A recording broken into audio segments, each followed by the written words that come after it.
Hello and welcome. Welcome back, everyone. Let's go check out the atomic shop, shall we? Hey. And hey. We have this tan military beret. Why not?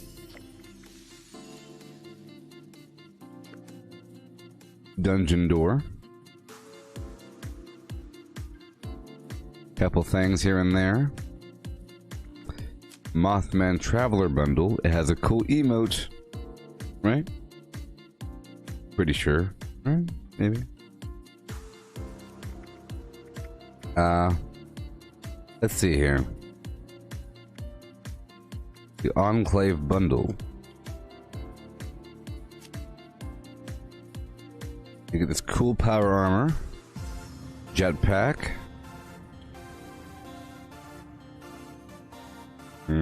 Power armor station, Pip-Boy.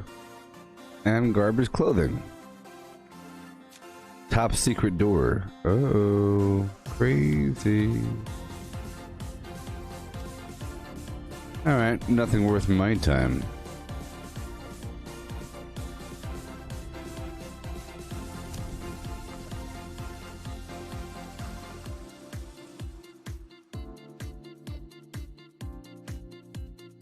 How you doing? Oh boy. Another day in the world.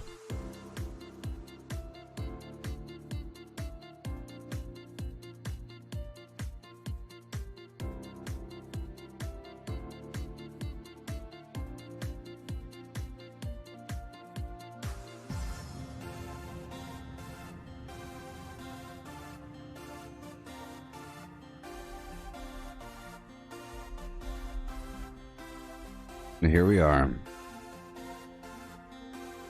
Okay.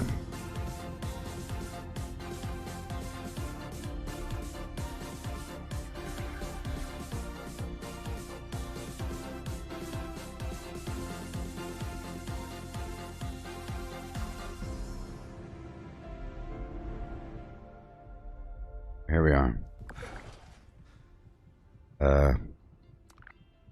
I'll stay here.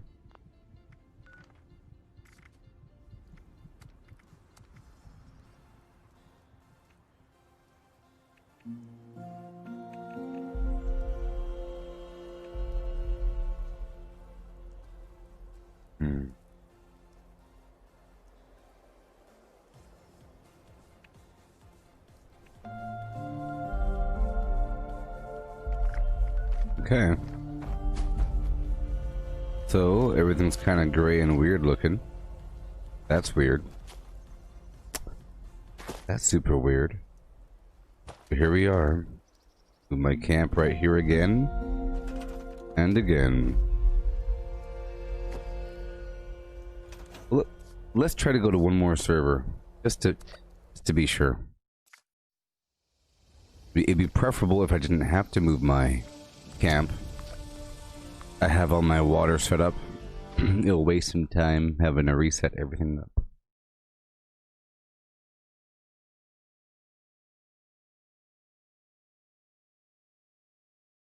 Didn't have my coffee earlier. I was just starting to get a headache. Sad. I tried playing some Jurassic World, Jurassic Park, Return to the Jurassic Park, and it was playing horribly. Felt like the computer didn't have enough resources.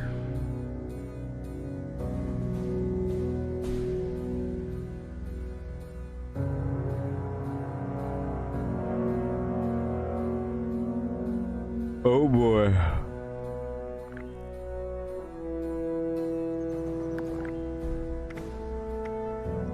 Fine. Fine. One more move. One more. Or two more, I guess. This time, it wasn't a bug. I felt like maybe my camp really is placeable there, but it's just a bug. But that time, there was an actual camp there. So, whatever. Yeah, yeah.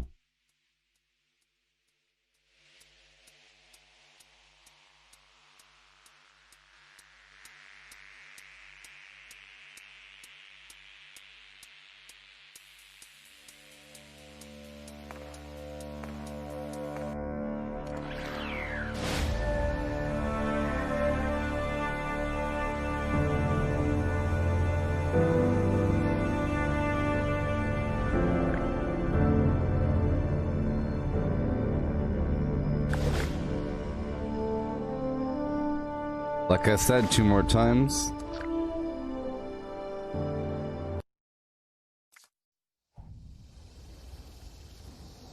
See, some spots are pretty good, but they're bad because they're so good.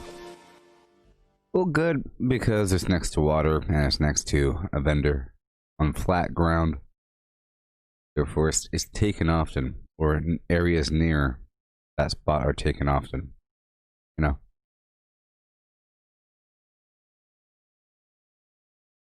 Yeah.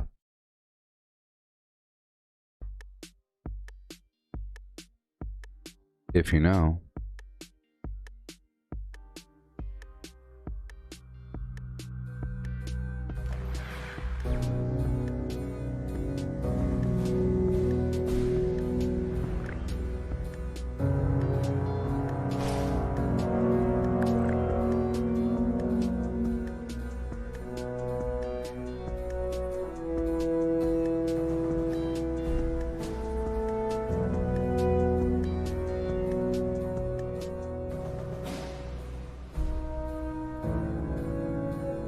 Hey, it's my camp.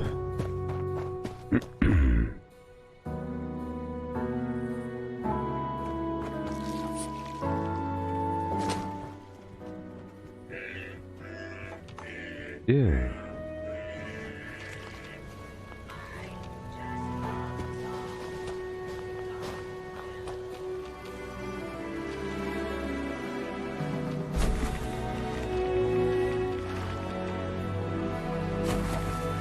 Cool.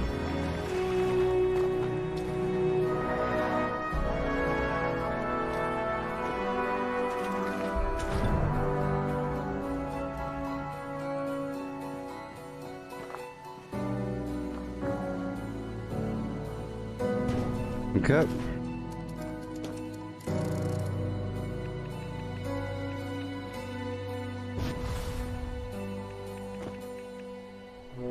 Oh yeah. Oh yeah.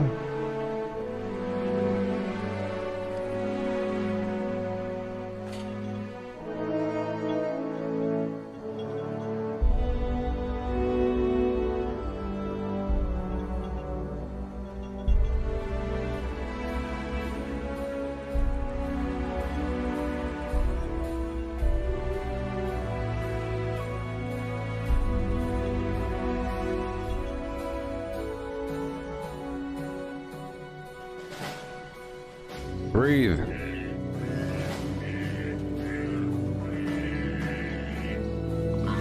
There you go. There you go.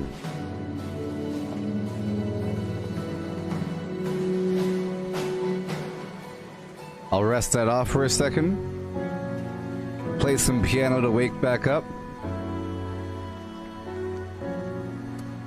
Okay, today's uplink involves robots, cloaked robots in the Valley Galleria. It's not bad. It's not bad at all. Dare say easy.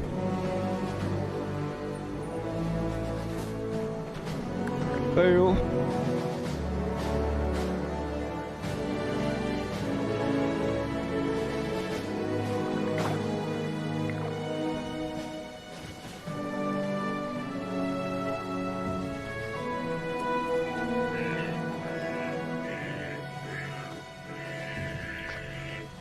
Alright. I'm going to join an event team at first and take over a bunch of workshops back to back. And then I'll transition over and go solo and do the daily op a couple times. Okay? And once I do it 3 times solo, I'll do it with other people. A few more times.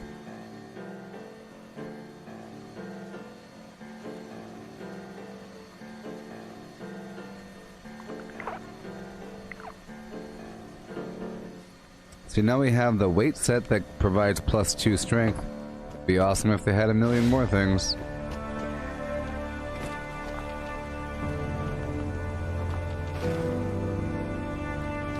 Alright.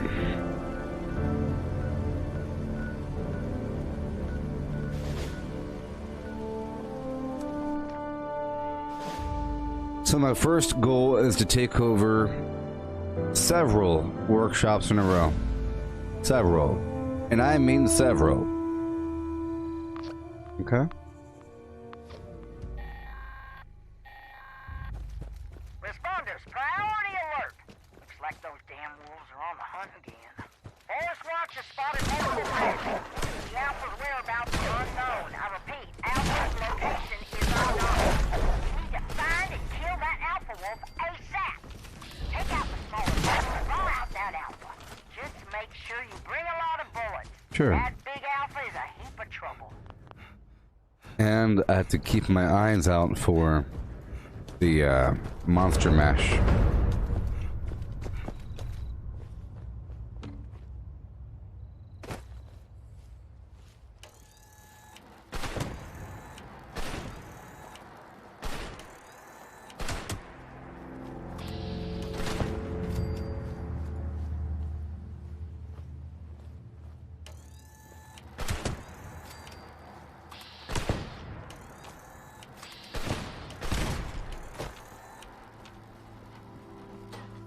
Alright.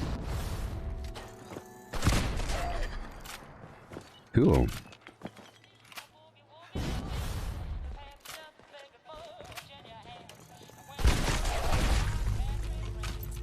Sure is sad about that music, you know?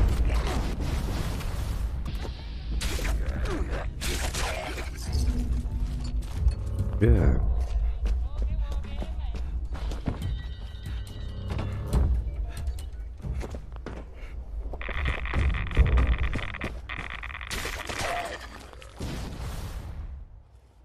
Awesome.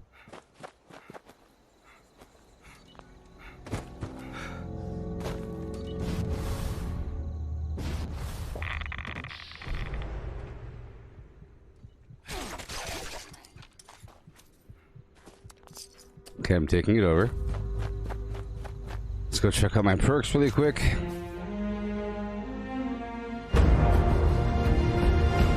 Okay. I'm gonna take over a couple workshops, like I said. I have my bloody Tesla flim flam here. Yep.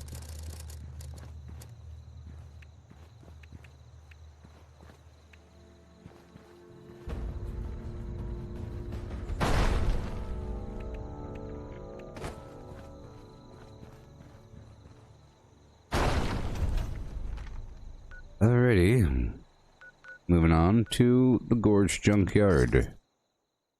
Quickly and eagerly.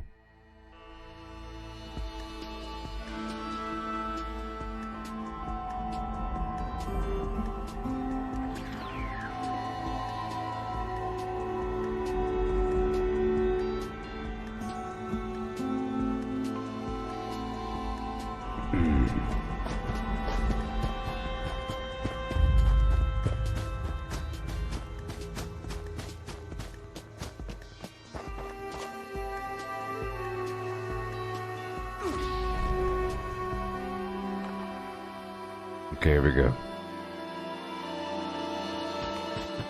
Yeah, the music's too loud.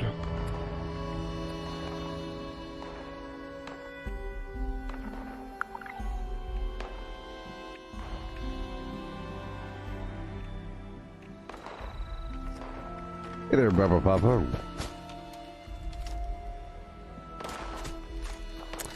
I'm just doing what I have to do.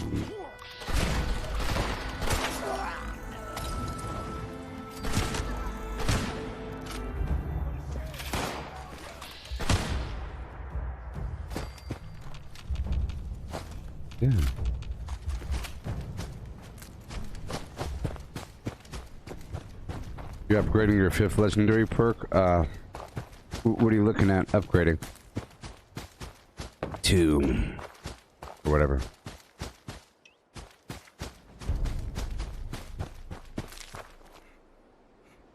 Okay.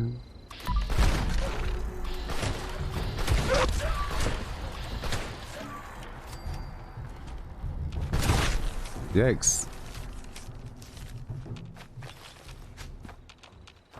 Can I take it over? No. There are 2 quantums here. And a few cherries. Oh. I should have taken a picture of that.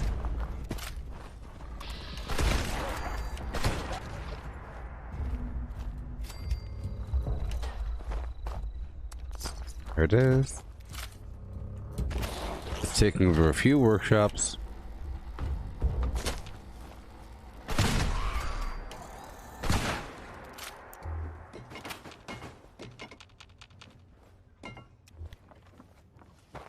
Okay.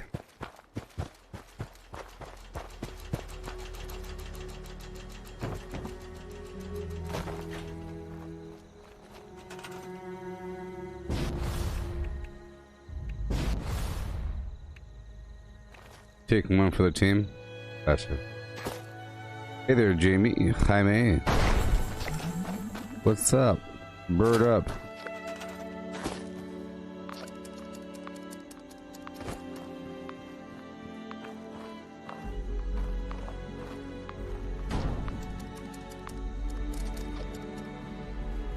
Mm-hmm.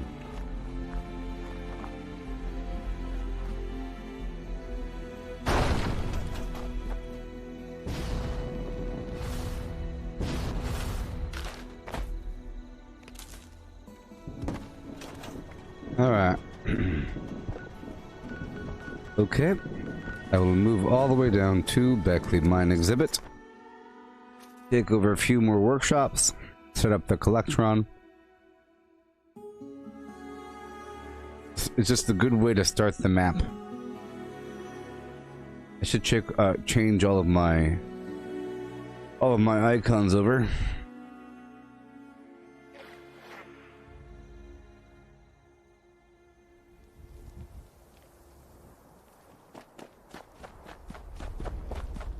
There we go.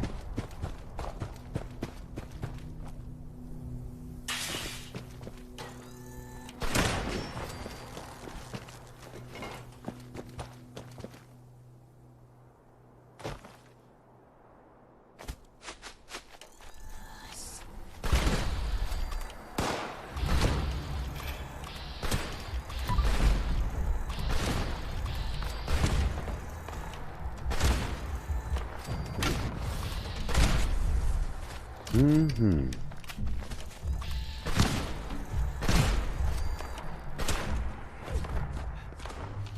Pick up all the loot.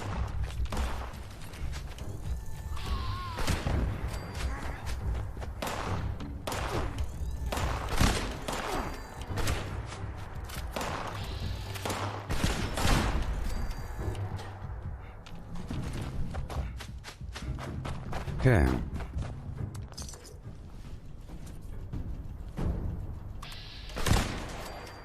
Thought I heard something.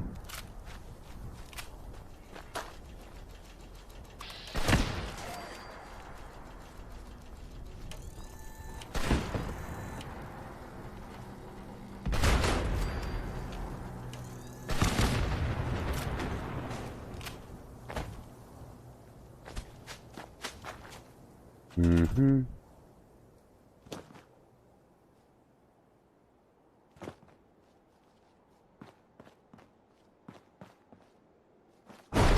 Okay. There you go. Goodbye. Right over here. Let's go all the way across to Dabney Homestead. I think it's important to move across the map kind of randomly. You don't want to just go back to back to back to back in an orderly row. You want to go everywhere. Each and everywhere at the same time.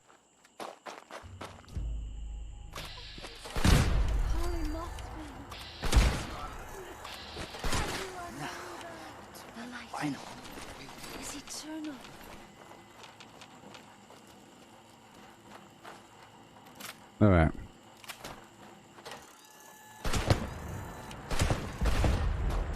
I think he's attacking ants. Not too sure.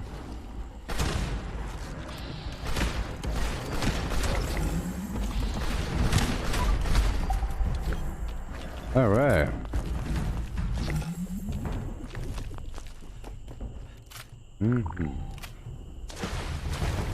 See, I haven't even checked what the daily Flim Flam is.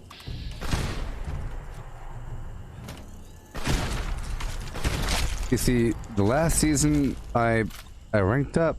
Might say too quickly, but might also say that the last season was too short and they had no rewards once you finished the whole thing. It was almost a bad thing to finish.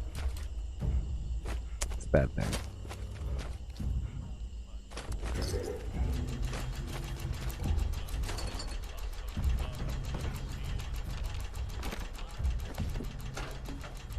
I can't wait until we have the quick perk swap out Flim Flams.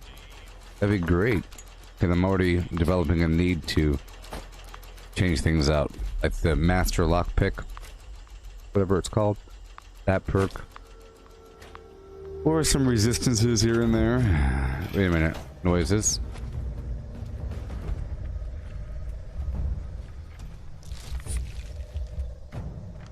I'm always afraid of noises like that. Let's go.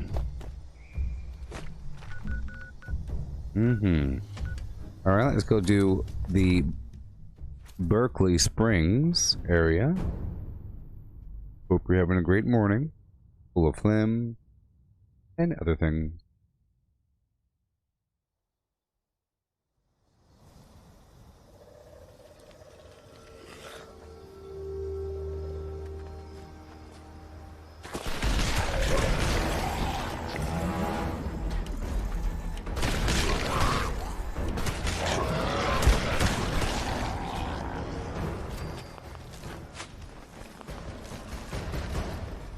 I'm kind of curious about that emote.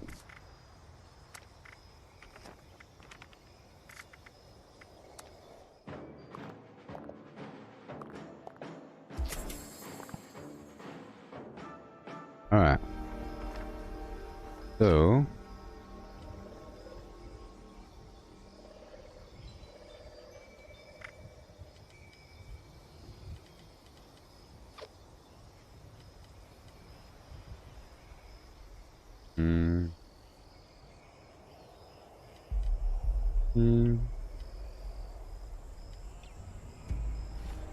Looking for it.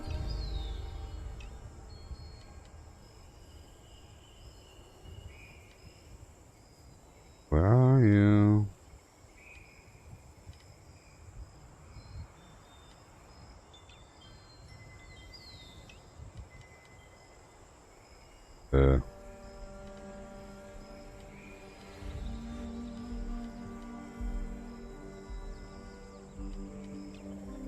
Hey. Hello, Julie. How's it going? Step 1.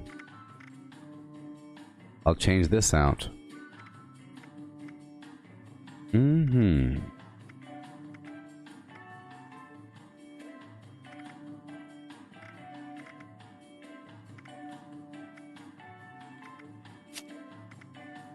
Okay. And this is now on the thing. What the heck? It wasn't equipped. Hey, look, I have a new emote.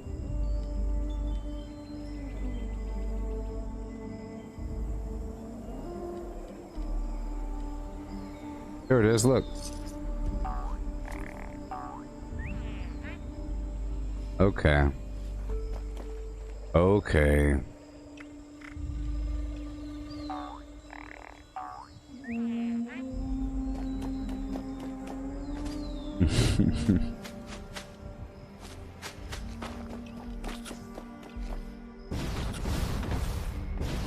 Okay.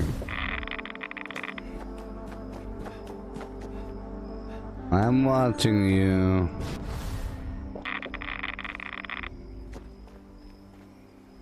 All the way down. And a hill.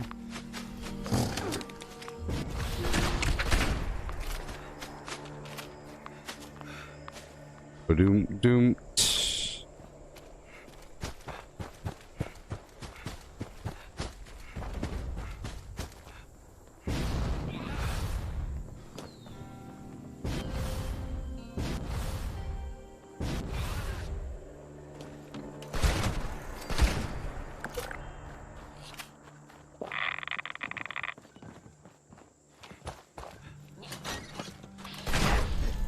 Mm-hmm.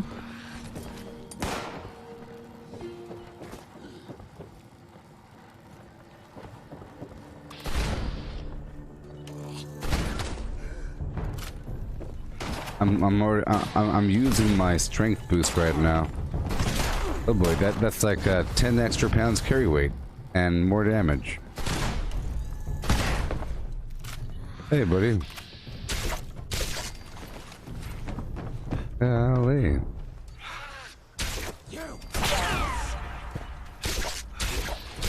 There we go.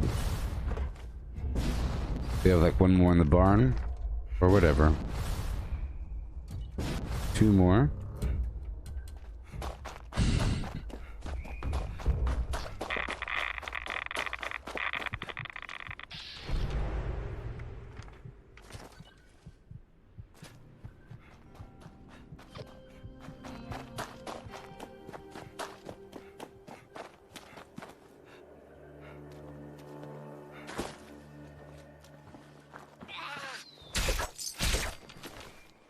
All right.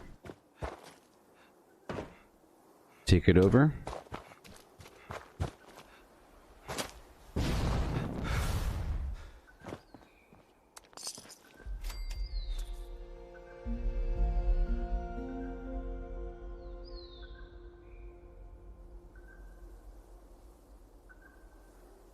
Oh yeah.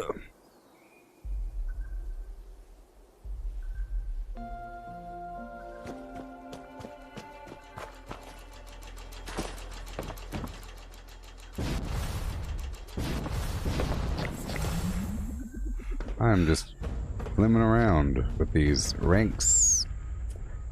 Cool. Alright, goodbye. Up here, take over another one. Back to back.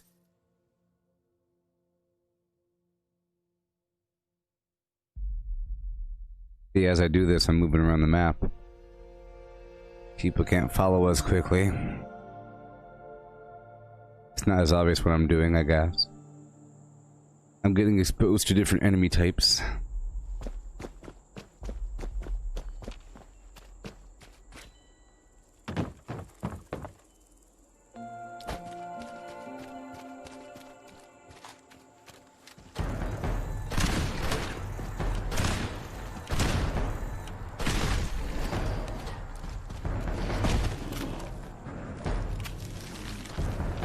Alright. Hello. And hello.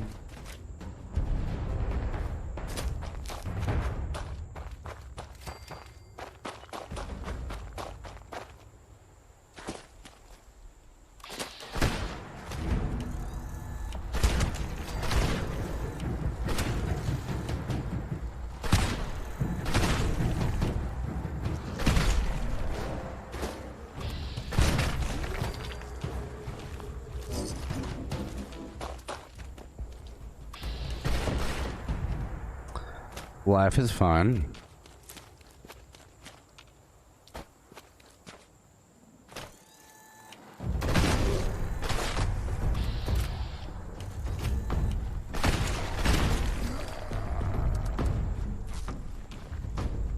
Yeah. Gotta roll.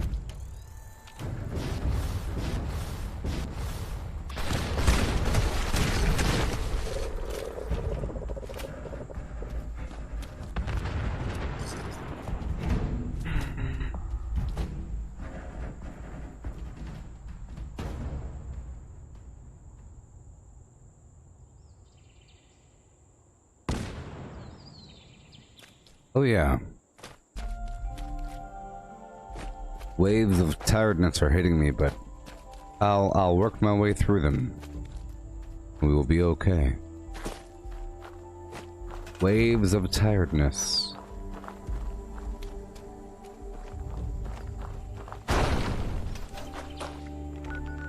Alright, cool. Cool. There are people here and there, and they are around. Let's go quickly and dive on down to the bogland.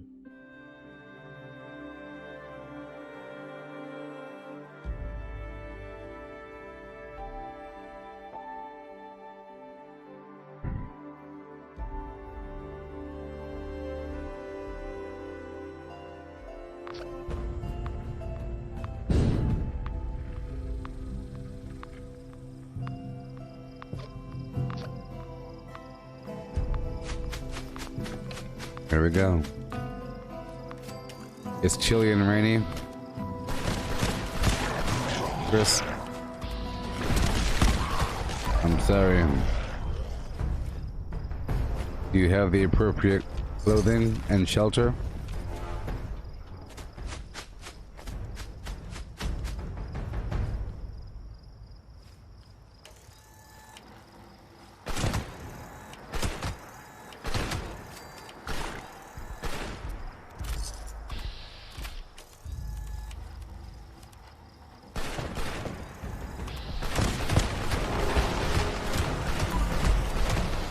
There he goes.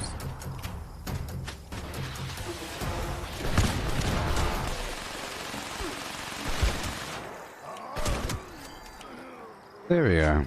That was nice, right? So nice.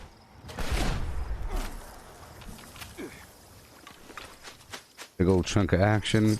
Doesn't require too much effort. You know?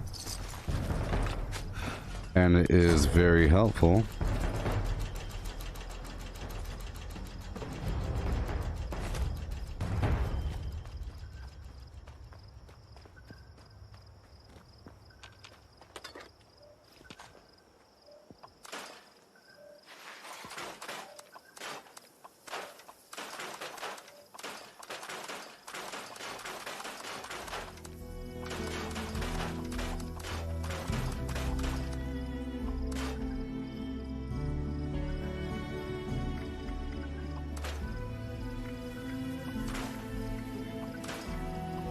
Okay.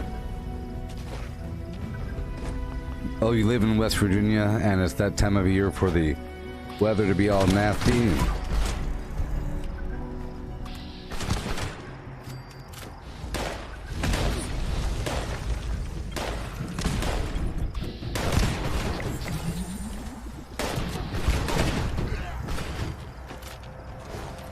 I'll clear through this town here. I haven't done the vendoring yet.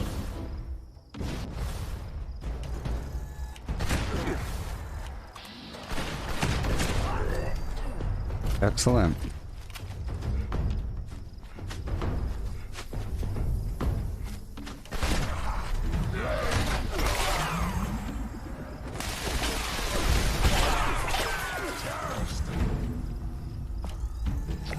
Oh, he's still there. Excellent.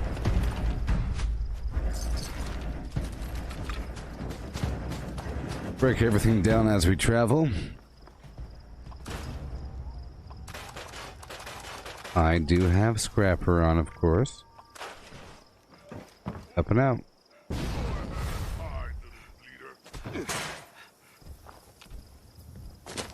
You call it hibernation weather, Chris? Yeah. Yep.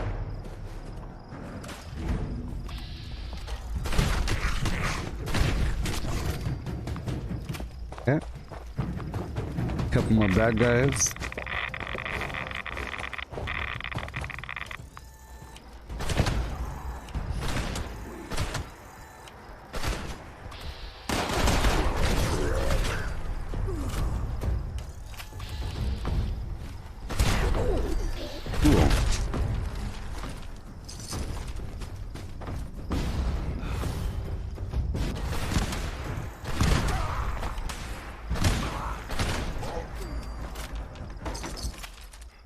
Okay.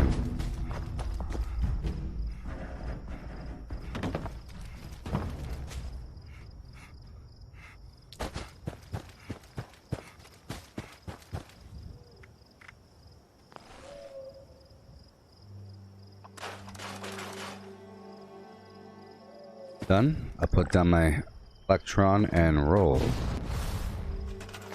Ouch.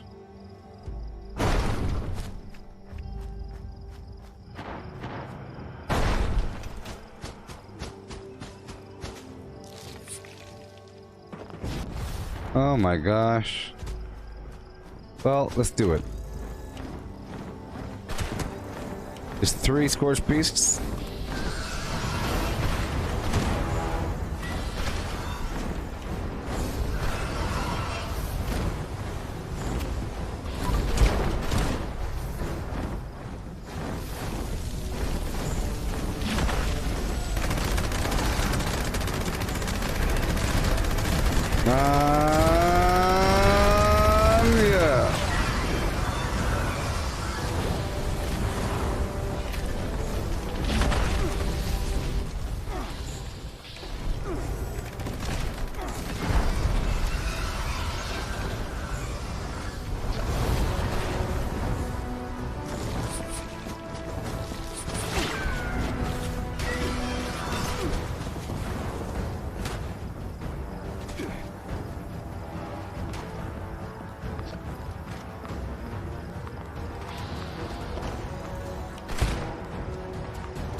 Yeah.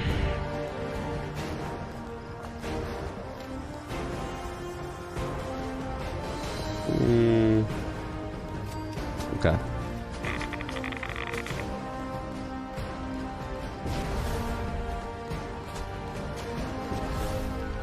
All right, moving on.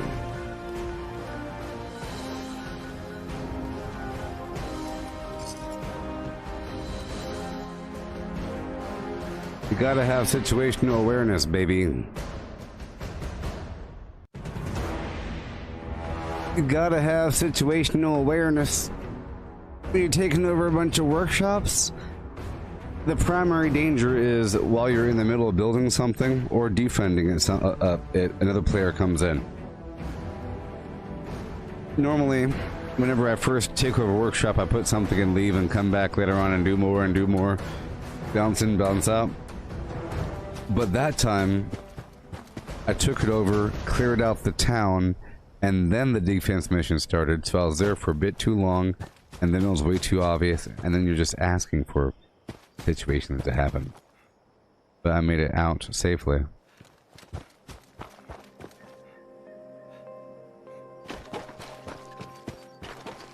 I'm wearing my capture everything quickly across the map flimflams.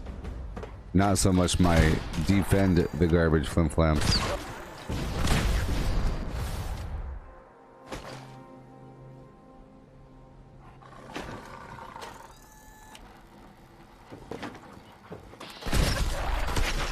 Okay.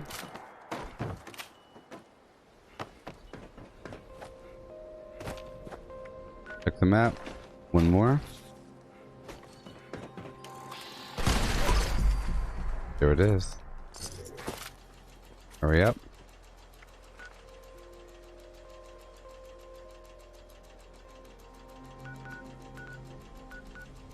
Know when to flim away.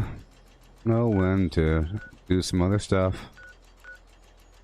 You don't just sit there looking stupid as they shoot you in the side of the face. It's only your own fault if you get killed at a workshop. Huh?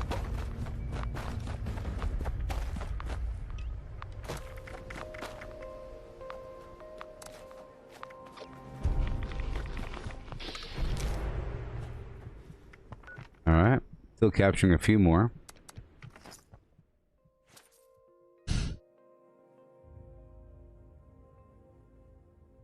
What happens is they either decide to take over everything right behind you, or they take over one. What they do. If you defend and fight and fight and fight at the first one, I would still be there right now fighting it. You know, and he comes back, and I come back, and until one of us gives up or something. But what if nobody gives up, you know? It keeps on going until people run out of money trying to recapture it because it costs a certain amount to recapture, you know, or whatever. And that takes, what, forever doing nothing? When you can do that same sort of thing an hour from now. After you already have the whole map conquered, and it doesn't matter what you do. Sort of. And then you're just holding on to what you have. Yeah, no. It's sort of just like playing Civilization. You don't go all in on the enemy civilization. You just kind of like look at them and wave at them and kind of block them, maybe. And you capture stuff before them and you smile at them and you wave at them, but you're capturing things, but you're not really fighting yet. If they fight one of your territories, you don't say, alright, that's it, all out war, because it's not in your major benefit. You're not, you know. You warn them and say, hey, war, if you do it again. Huh? Stop it. Stop it. You warn them. You know.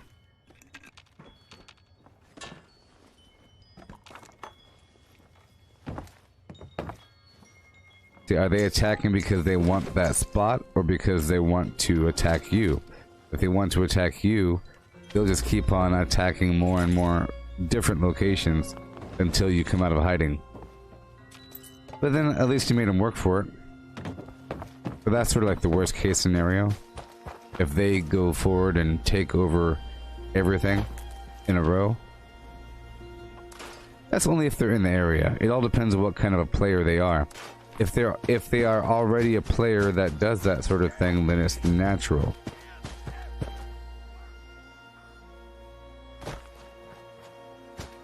What? Oh, it's you.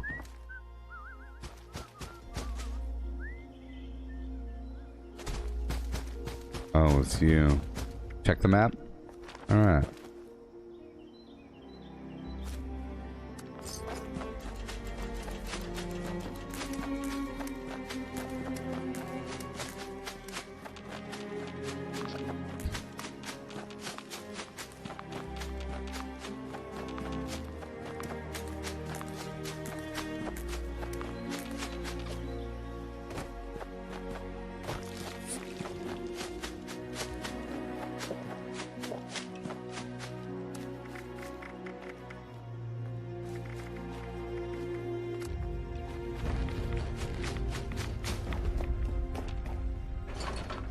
Check the map.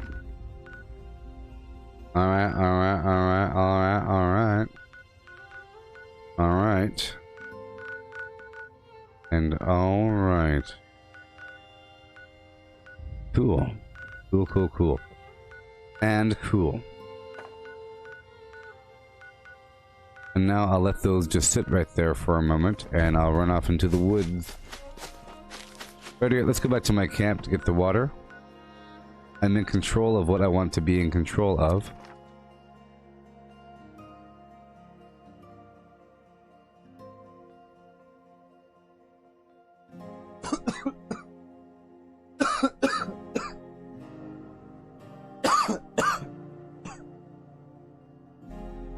On a map with enemy presence, it's pretty dangerous taking over the abandoned bog town.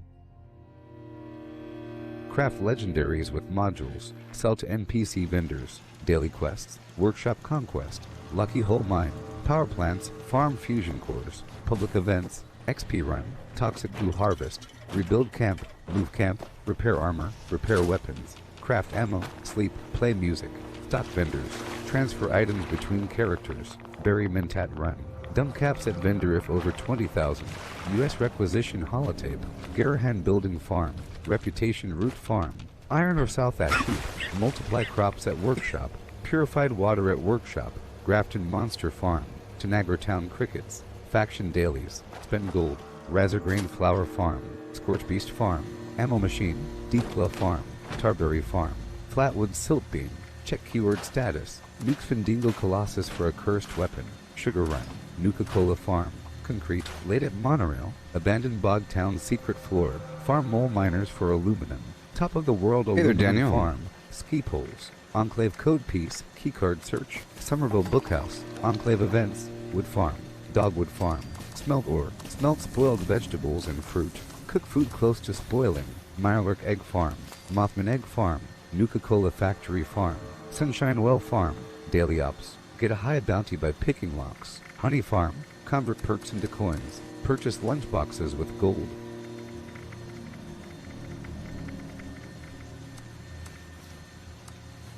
Alright. So we'll do some quick maintenance here for a second.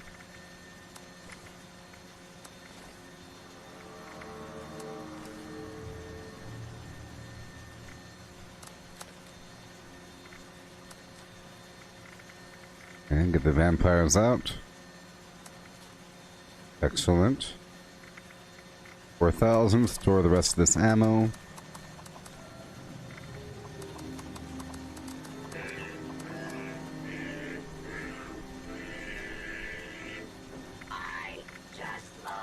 Take all this garbage out of here.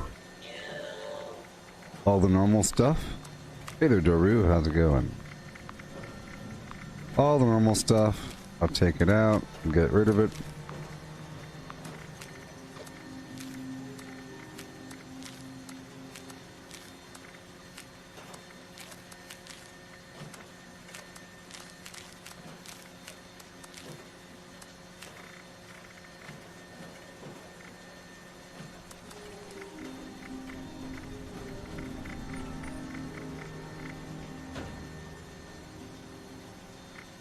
Okay.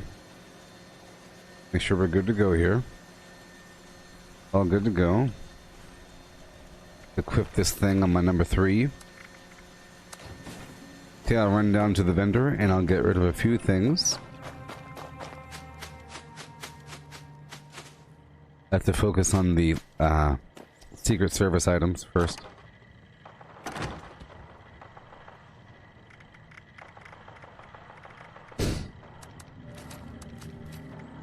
The goal is to clear weight before I start doing a million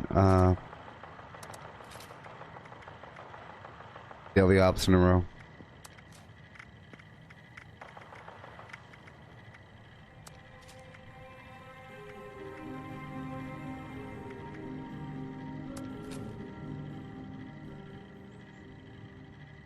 Okay. Gonna get rid of a couple things. Here under armor. Oh boy. I'll look for anything to get rid of that doesn't really have the ghillie skin on it.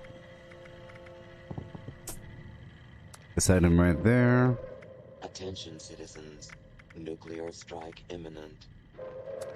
Please exit the area at your earliest convenience. Thank you for your cooperation.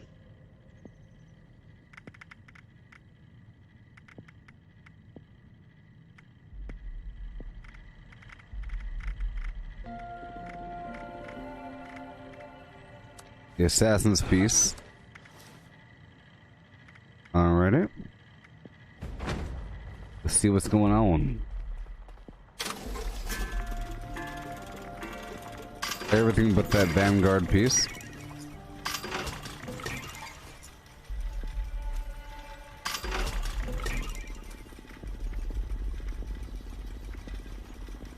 Mm-hmm.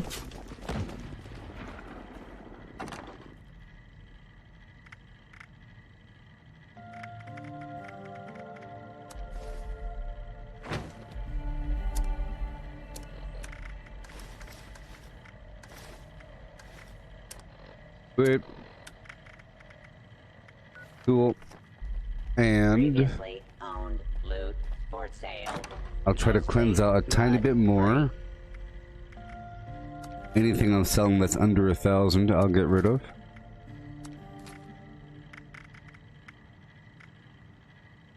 Couple things.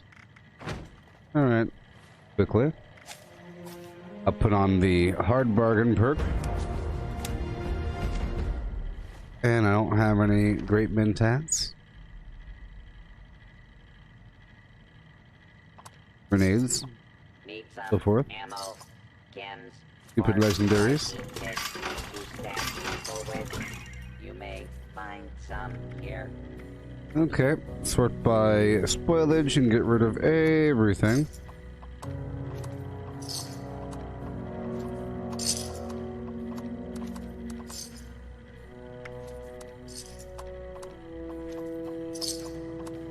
But not everything.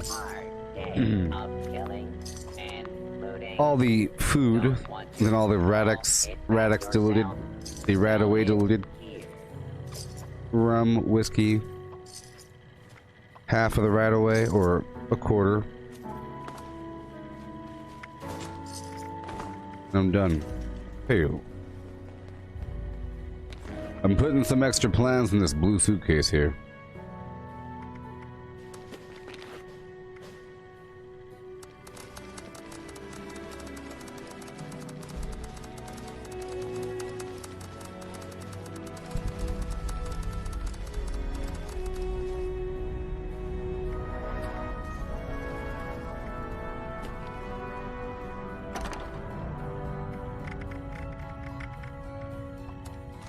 Missiles.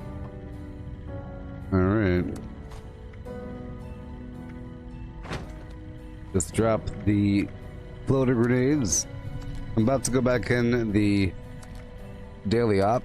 It'll be my first time for this edition.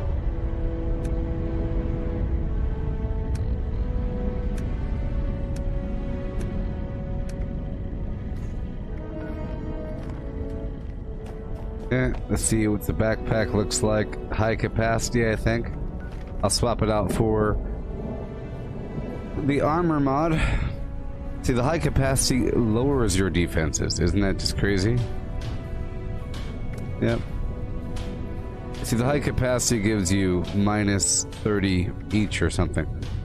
But the armor plated gives you plus 90. Mm-hmm.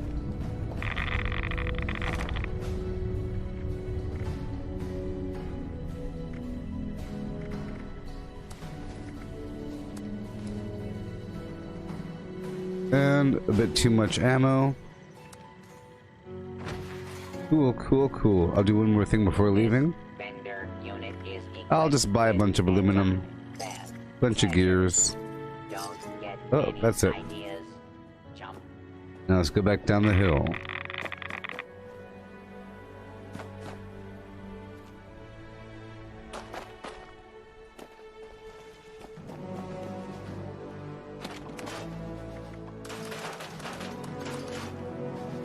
$289. Wonderful. It's lower down my life.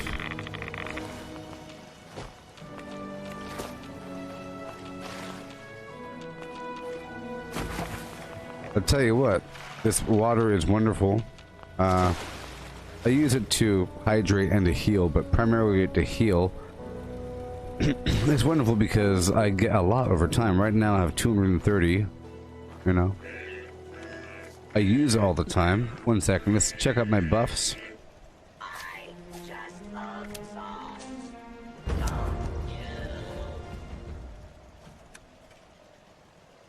Well tuned, blah blah blah. 19 minutes.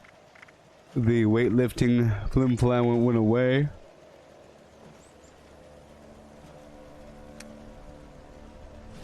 My stats are 782, 707, 305 with my life right about here. With my life right about here.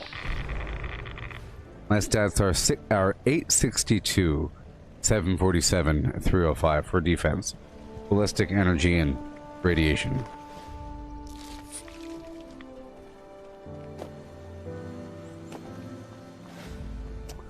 Oh yeah. So let's go lift some weights. Let's go lift some weights, baby. Remember, proper form. Keep your thumbs splayed. You gotta splay your thumbs.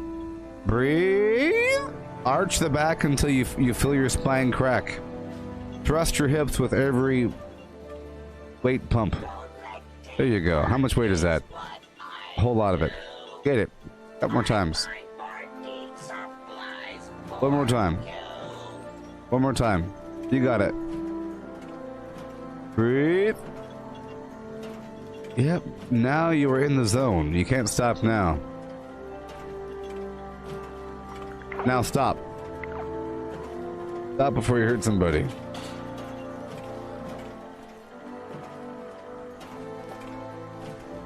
Alright, alright. Leaving my team. Like I said, I am about to do this dungeon, and I want to see how it be.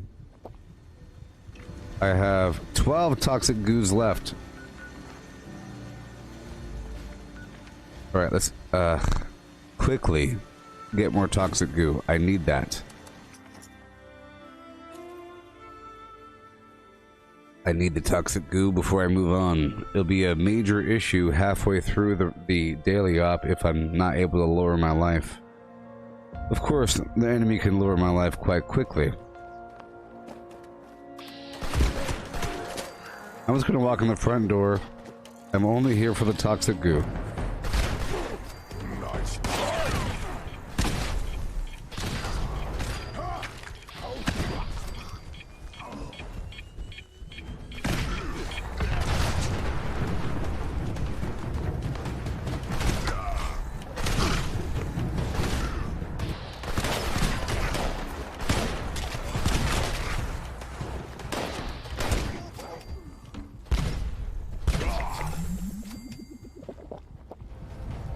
Alright. You see, I can't really be looting like that.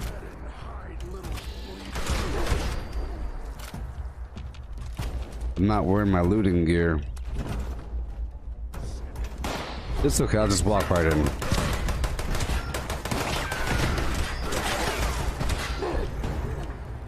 This is my get over encumbered quickly gear. I'll just walk right up in there, no big deal.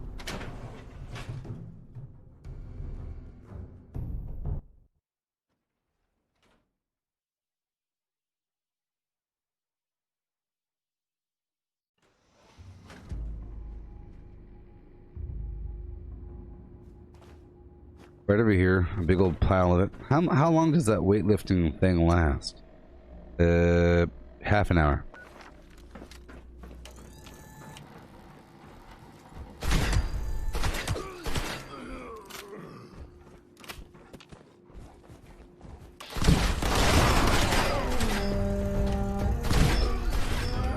You can get the toxic goo from the back with the vats and everything.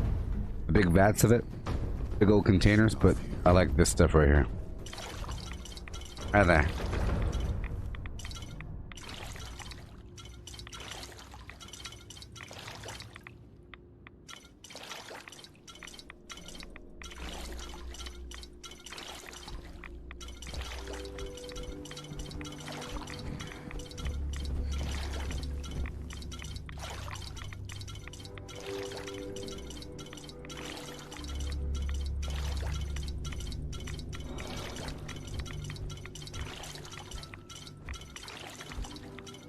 Okay. 134.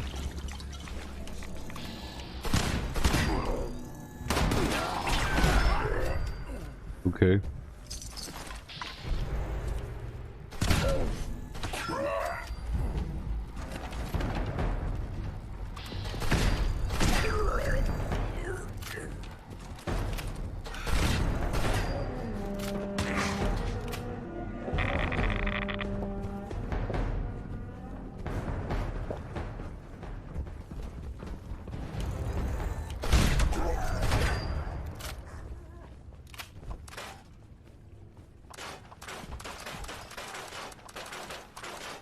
Yeah.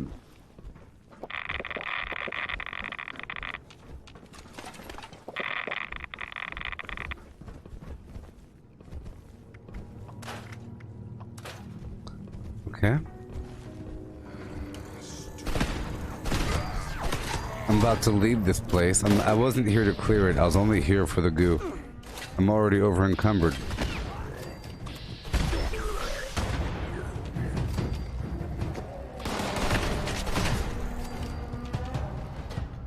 Alright.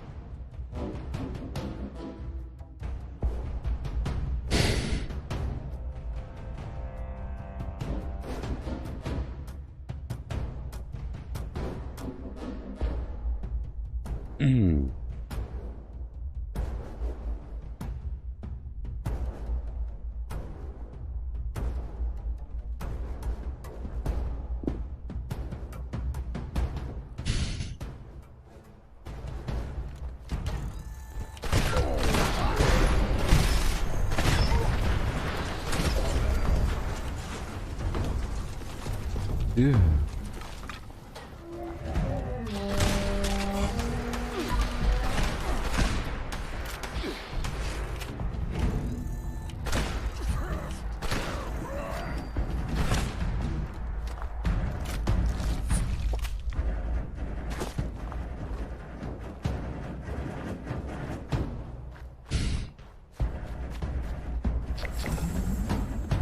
Hey, look at that. Done. Uh-oh. Now let's empty everything out. I think I have too much ammo on me. Okay. 413. Oh boy.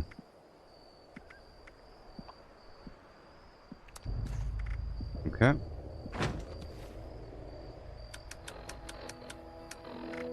I really need a weapon weight reduction chest. A bolstering weapon weight reduction chest.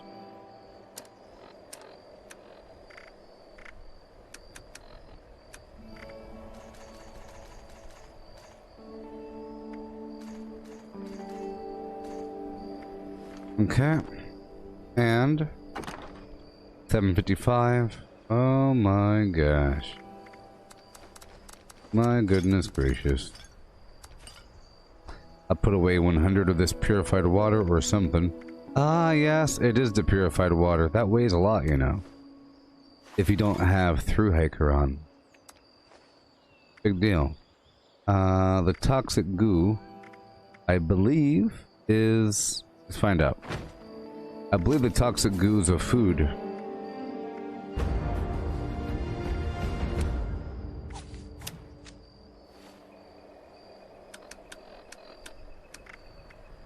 Yeah. So that's sort of a problem. The toxic goo situation. If I have to have like 100 of that and 100 purified water, it weighs a lot. So I have to be careful. Very careful with these two items here. You see? That is the key. That is the key right there. So I'll pull out some more ammo. And I'll exchange more, let's just say half of my toxic goo, or whatever. Yeah, and 30 or so. How about 10 purified water? 19. Perfect. Perfect. You see there? We found the problem. Wonderful.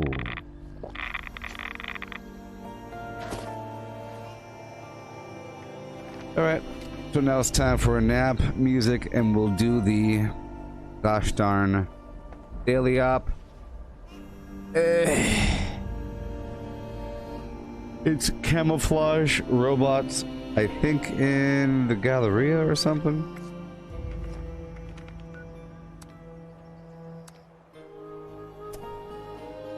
Yeah.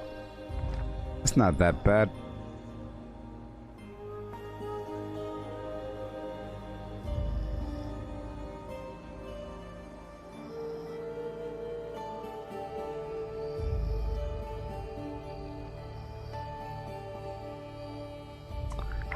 It's about withstanding the awesome might of the Flim Flam.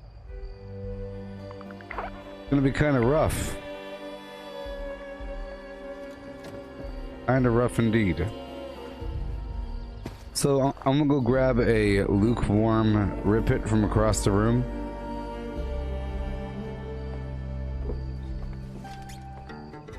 To fight this wave of flim flam.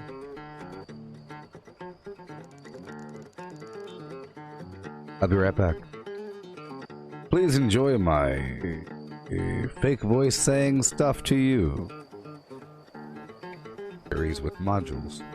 Craft legendaries with modules. Sell to NPC vendors. Daily quests. Workshop conquest. Lucky hole mine. Power plants. Farm fusion cores. Public events. XP run. Toxic goo harvest. Rebuild camp. Move camp. Repair armor. Repair weapons. Craft ammo. Sleep. Play music. Stock vendors. Transfer items between characters. Bury Mentat run. Dump caps at vendor if over 20,000. U.S. requisition holotape. Garahan building farm. Reputation root farm. Iron or south ash heap. Multiply crops at workshop. Purified water at workshop. Grafton monster farm. Tanagra town crickets. Faction dailies. Spend gold. Razorgrain flower farm. Scorch beast farm. Ammo machine. Deathclaw farm. Tarberry farm. Flatwood silt beam. Check keyword status. Nuke Findingo Colossus for a cursed weapon. Sugar Run. Nuka-Cola Farm. Concrete. Late at Monorail. Abandoned Bog Town secret floor. Farm mole miners for aluminum. Top of the world aluminum farm. Ski poles. Enclave code piece. Keycard search. Somerville Bookhouse. Enclave events. Wood Farm. Dogwood Farm. Smelt ore. Smelt spoiled vegetables and fruit. Cook food close to spoiling. Mirelurk Egg Farm. Mothman Egg Farm. Nuka-Cola Factory Farm. Sunshine Well Farm. Daily Ops. Get a high bounty by picking locks. Honey Farm. Convert perks into coins. Purchase lunchboxes with gold.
Alrighty.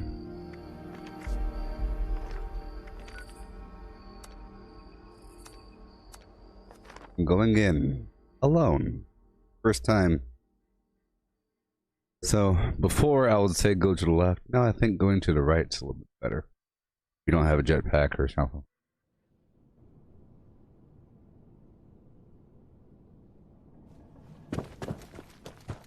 Initiate Vernon Dodge, Brotherhood of Steel.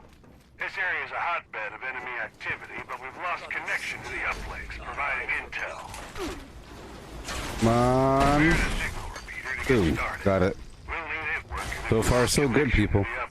So far, so good.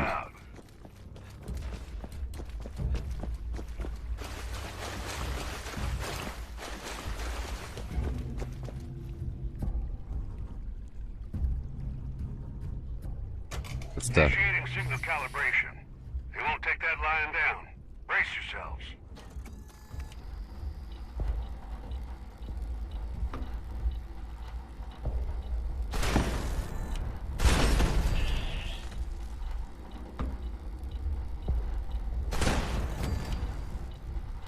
Barely see him.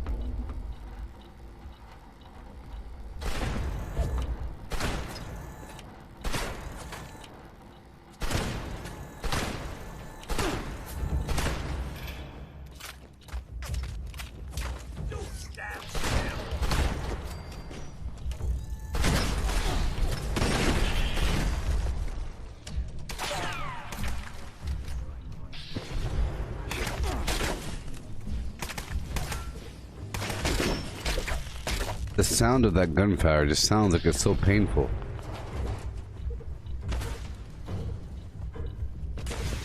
So I'm pulling back to force him to move forward.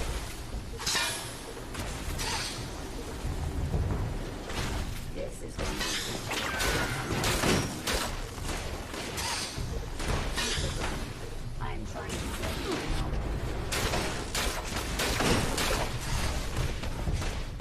Mm-hmm. Good stuff. So far, so good.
We go.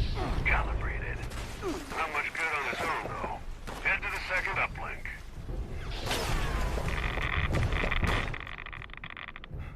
There we go. I don't have any Halloween candy to help me run faster right now, which is unfortunate. I had to lower my life down to the nerd rage zone for the AP boost. There we go. Uplink 2 is calibrating. Keep the area secure. Yeah, so I think mines and grenades help, but you know.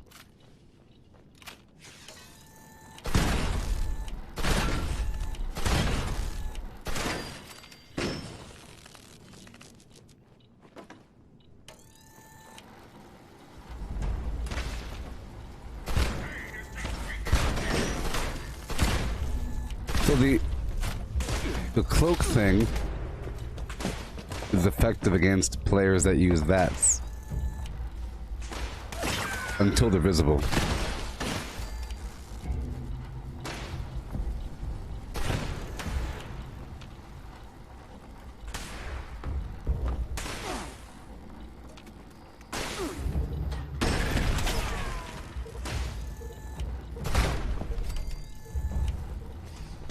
But they surely do not turn visible after they attack.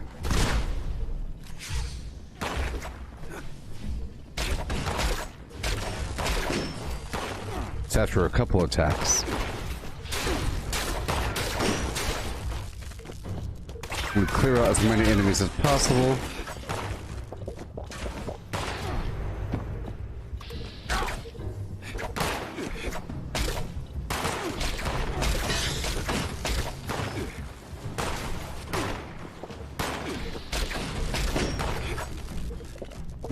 Oh, they have to hit me?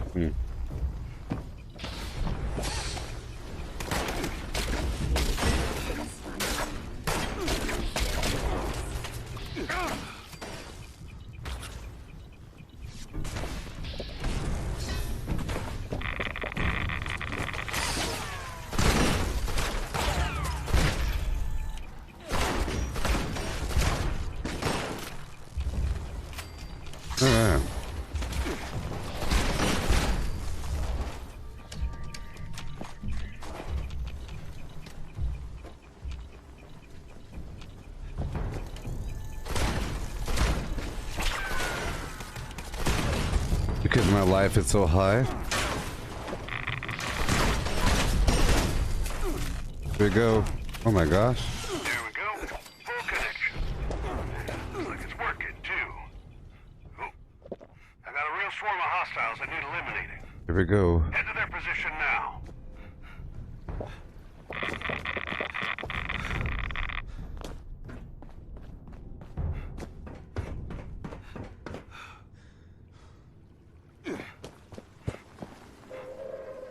Attention, citizens. Nuclear strike imminent. Please exit the area at your earliest convenience. Thank you for your cooperation.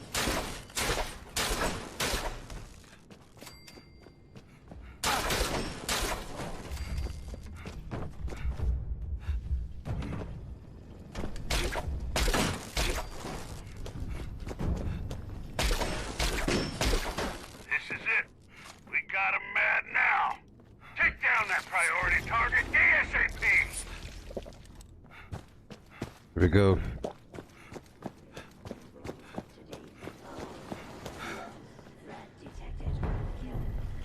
Perimeter movement detected.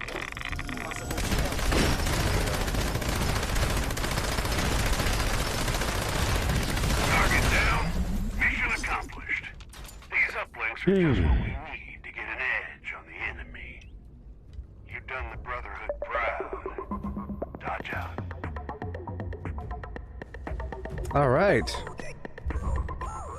Victory. That was scary.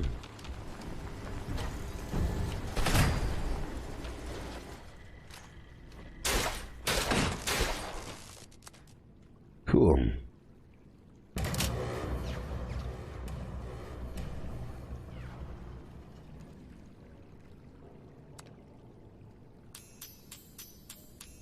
What do we get? The burrow signs. Yay. Again, again. And again. I want the solar panels. Tomorrow then.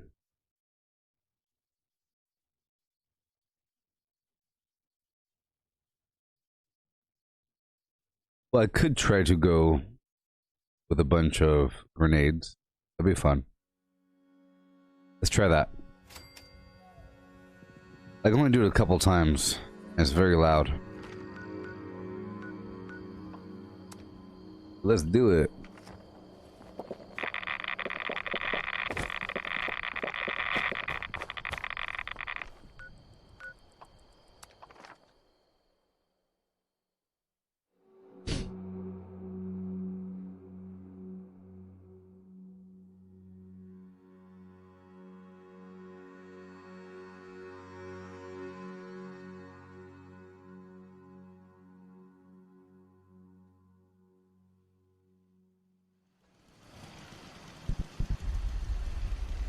Okay.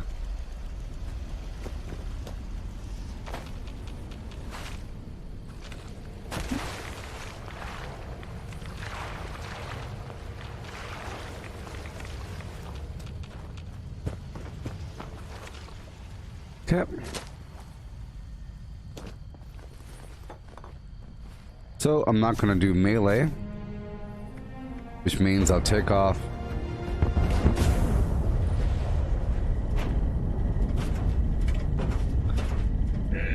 incisor. Oh, actually, oh. Well, never mind. Never mind.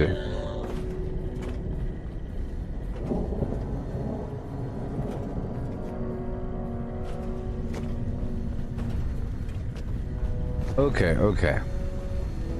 Okay. It'll work out.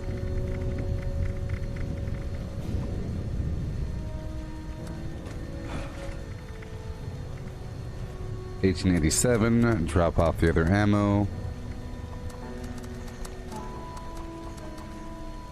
It is a bit too much ammo to hold on to.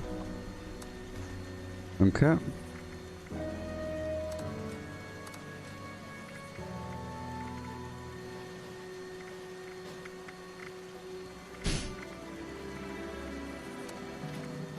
Fine, I'll go break down this stuff over here at the script vendor. Even though I'm maxed out, so I can't right now. I have to go down to the purveyor, most Ricky Ticky Tie, and convert my lovely script into other flim flam. Let's go right now, shall we? I'll swap out my backpack for the high capacity for a moment.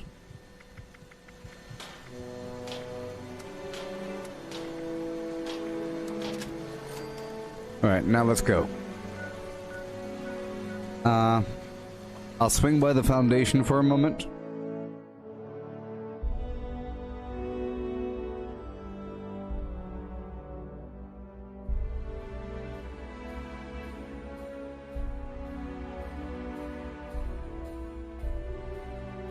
Am I using taking one for the team? I was for a bit, Barba Papa, and then I took it off. I got up to level... Here, I'll show you.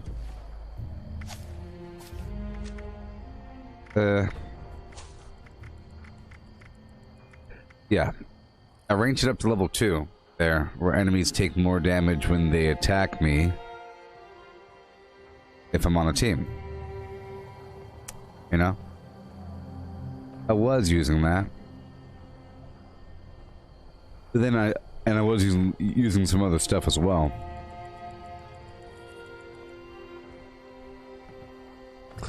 It's basically a free damage boost, you know? But it's conditional. If you really need it, that's an option. That's why I kept it. That's why I'm not saying I wasted anything. It's just I put my perks into a couple spots here, like I maxed out Sizzling Style. I have 2 for the team, or 1 for the team. I put 3 in follow through. Ranged sneak attack damage increases damage to target by 30% for 10 seconds. I figured those sort of things might be very important if you're trying to stack damage. But then I realized you don't need to stack that much damage. You just make it. Just make it. Now I have a bunch of this garbage up here. Alright.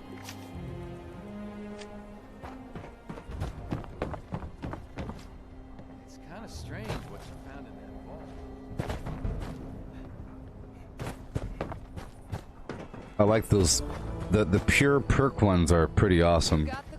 I took off the fire resistance thing and I'm using all perk bonuses now.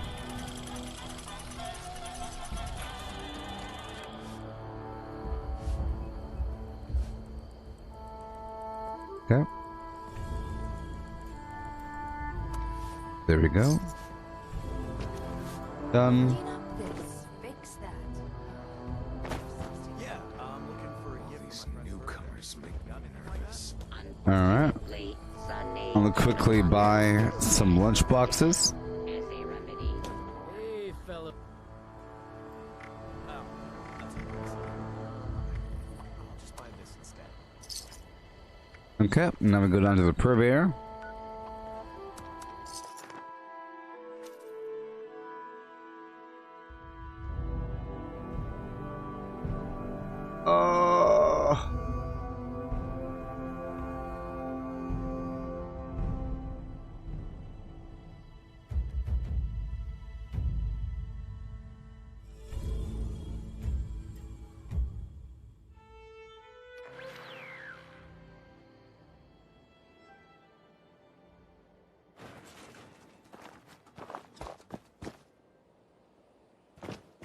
Okay.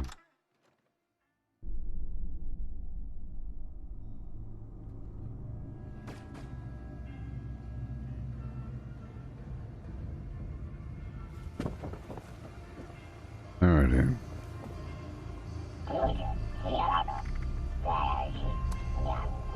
There we go. And now we roll. You see? But you know what?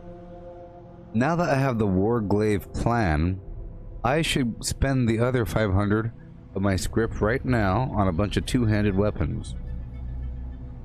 What do you say? I would love to get myself a new warglaive. But, you know, there's so many options, and the odds of you getting something cool is not high. I mean, pretty low. Yeah. I'll wait until there's a sale. Alrighty. Well, I took care of that business. My plan was to make a bunch of mines and so forth and use Ordnance Express, but I don't have Ordnance Express anymore. I got rid of it. I got rid of that perk. Pretty important perk. Not really. Whatever. Whatever.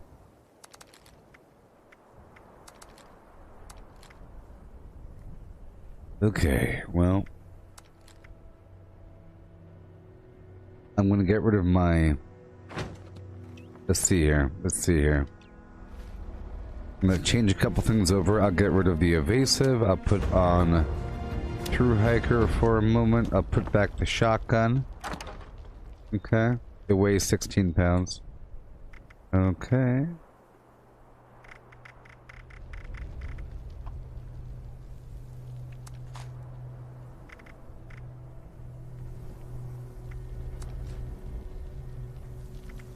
Alright.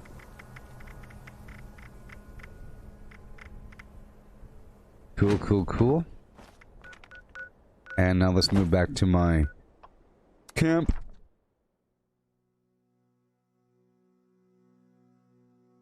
And see about making some explosives. Hey there, Joe.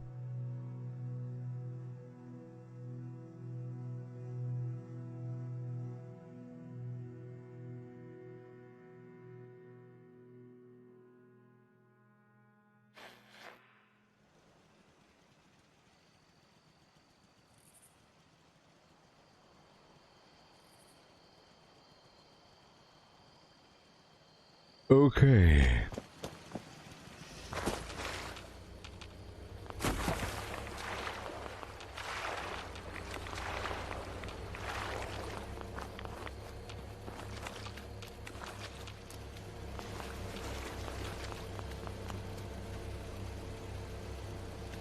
Yeah. Fun is what I do. I find party supplies for you. Now, I don't think the ammo perk works on grenades. Pretty sure it doesn't work. Pretty sure it doesn't work, people. Just ammo. Okay, I will do dynamite bundles. They weigh 0.4 pounds. What about mines? Nuke mines. You weigh 0.4 pounds. Collecting fun is what I do. I find party supplies for you. It's just so many is the problem. It's too many. It's just too many. If it's constant pow, pow, pow, pow, pow, you might as well, you know, it's just too many. It's only usable for one session because it would require like 1,000 grenades to make it worthwhile. And that's just sad. I'm not gonna do it.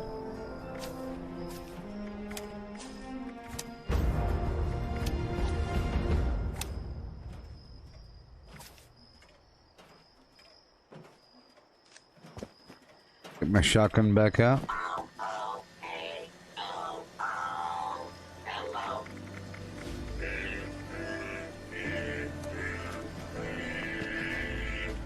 I just love songs. Okay, I'm going back out there right now. Right now. Right right now is my second time alone daily op. I like to do daily ops 3 times in a row or so, you know, before doing them with a team.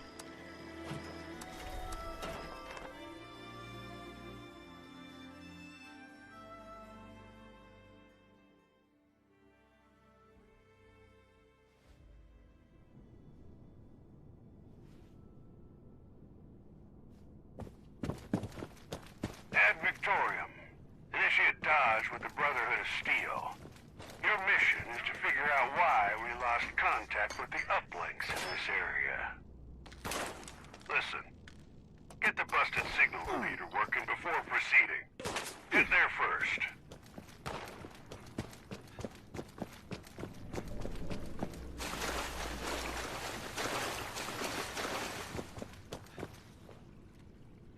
Good stuff. Right away. The uplink signal's starting to come through now. Watch for hostiles.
Uh-oh.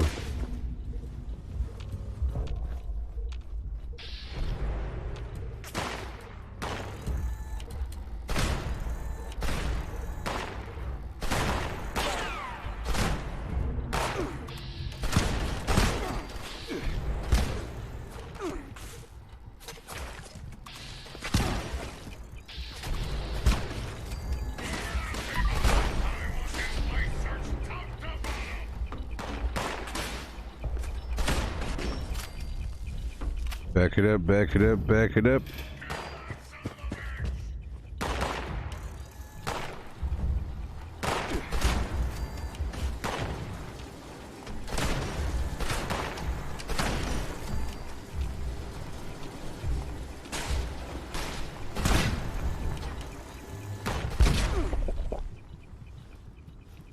Thank you. Be careful here.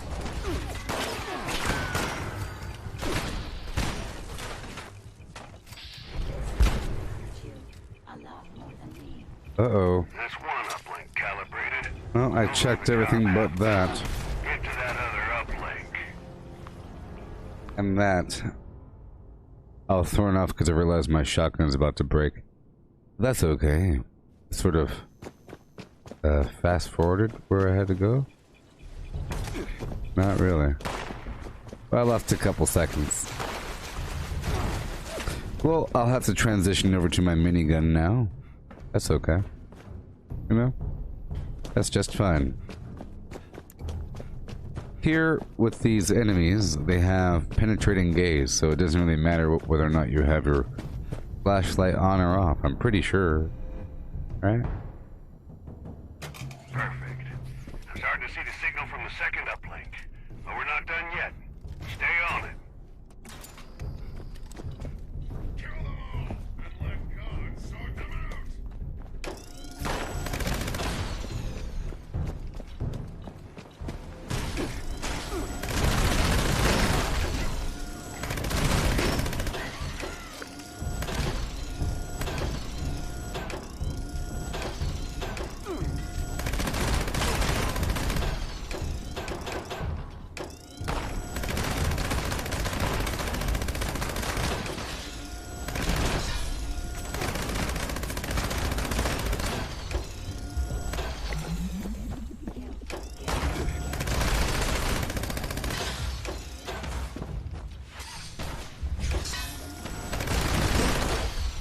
This is my immortality gun.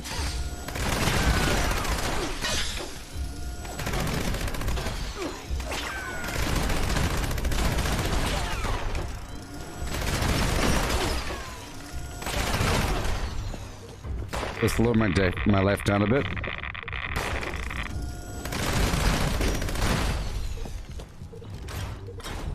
Hey, Barba Papa, you big dummy. This is not a magic weapon. This is a vampire's weapon. You're just a big fool. You see? Everybody wants to blame it on the world. It's just your perception. This is not a magic weapon. It's just people being really dumb about things. Look. Faster fire rate. Vampires, health regeneration. It's just because it's faster fire rate and I'm close range and it's a weapon that fires a lot. That's all it is. It's not some other garbage. So, say you're stupid and take it back. Or vice versa. Take it back and say you're stupid. Or whatever.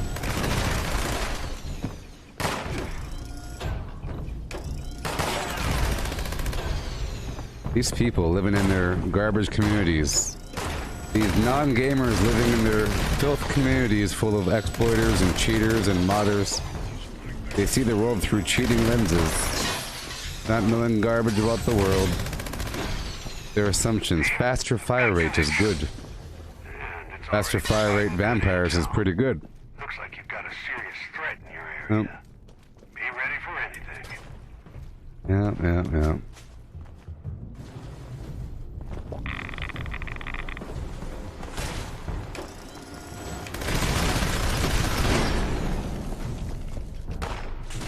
It feels ridiculous damage. They would die in one hit, not a whole clip. You're seeing me finish a whole clip on them really quickly, and you're saying it's ridiculous damage. Nope, this is your perception. You see how many bullets are hitting them? Are your eyes open to the world now? Yes, my child? It's 1 million bullets hitting them really quickly. Therefore, it's not like ridiculous damage.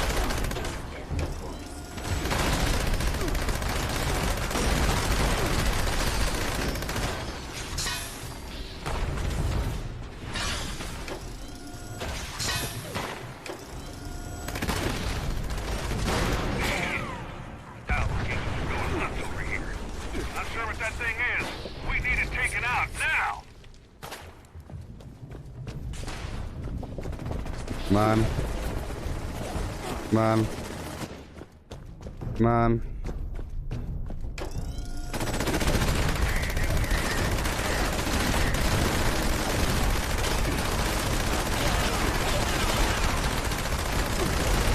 Mission accomplished, team. All right. These uplinks are invaluable to understanding hostile activity in the region. Till next time.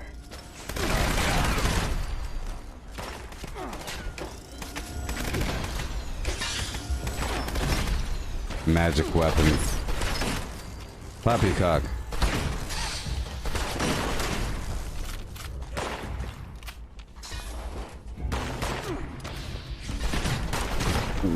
What does magic mean? Ape brain man. Please define magic. Is it the same people that use the term food build that use terms magic? They don't know how to phrase things. Magic. What does it mean? Maybe I agree with you. I don't. Maybe I don't.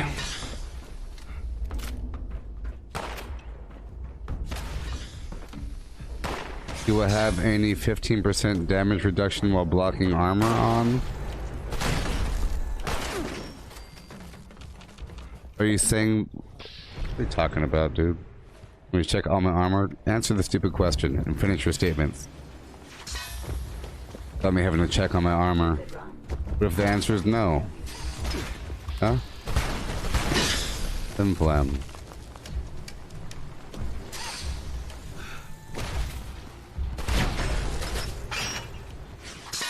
Hey there, Donovan.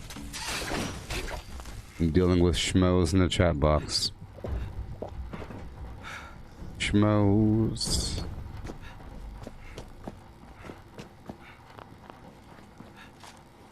Alright. So repair my flims.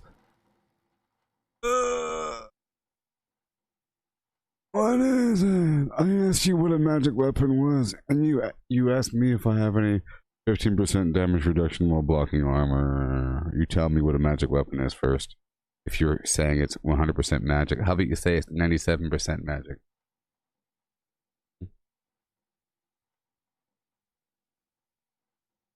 Hmm?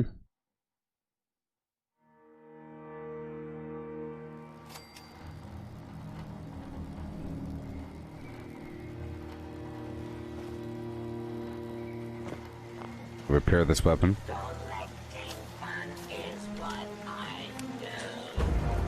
I find more need supplies for you.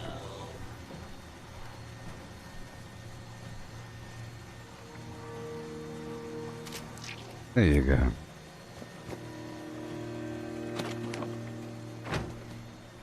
And I'll do iteration 3 alone, just to see the vampire's weapon. Okay, repair that as well. I'm trying to churn through this ammo anyways, so it's no big deal. Look, I'm using Demolition Expert 5 and Bloody Mess and all that garbage. Well, I'm not using Bloody Mess actually, I'm using Ricochet. It could be more. It could be faster. I could tell the difference in damage. You don't gotta blame things on magic because things die fast. Is that the only answer? The weapon? Optical sensors calibrated for The- detection. I don't need your filth leaking into my world. Okay.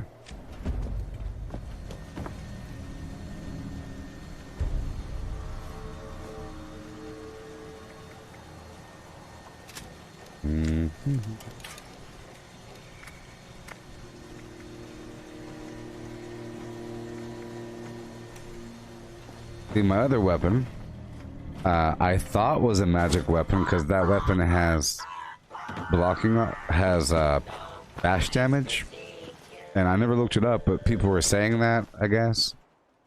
Chumps that know nothing, or whatever, I don't know. Telling me things about my weapons. Hey, that's a magic weapon, you know. Now you're saying everything's a magic weapon because I have certain armor on? Now is it magic armor? Combination with weapons?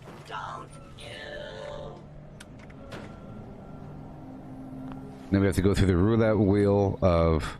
I'm telling you, you asking me if I have damage resistance while blocking armor, and you're making me check, and if you better hope against hope that one of these pieces. Hey, look, there it is. My chest piece. My chest piece does. But you got lucky there. Oh, that was like a loaded revolver. Yeah, my garbage chest piece does. So what does that mean? It does some sort of thing where you do more damage?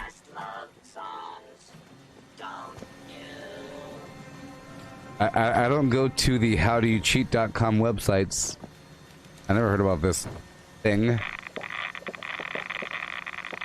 Well, just to rule that out, let's go ahead and make a bunch of new chests. That's what makes weapon magic.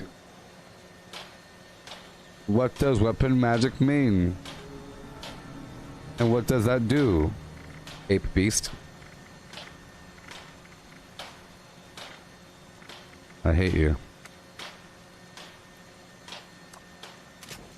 I'm gonna go ahead and close out the YouTube chat.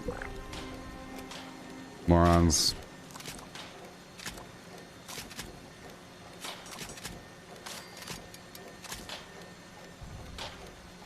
Alright.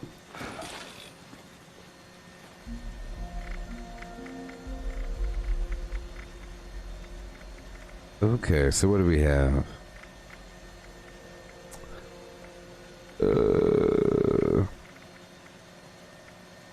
Bunch of 1-stars. A 3-star.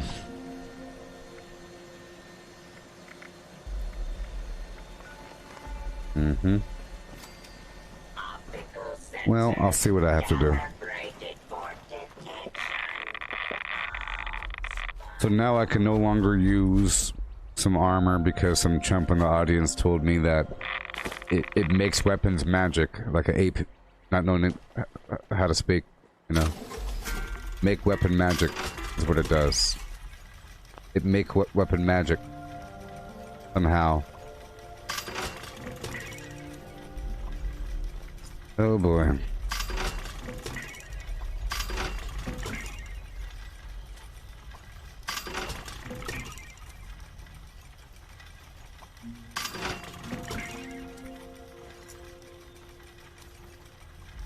Well, that's a good thing. It means that I could safely use... You know what? These enemies are not... these enemies are not exploding on me all the time. So I could safely transition to my jetpack. My jetpack has weapon weight reduction anyways. So I'm just going to have to avoid that...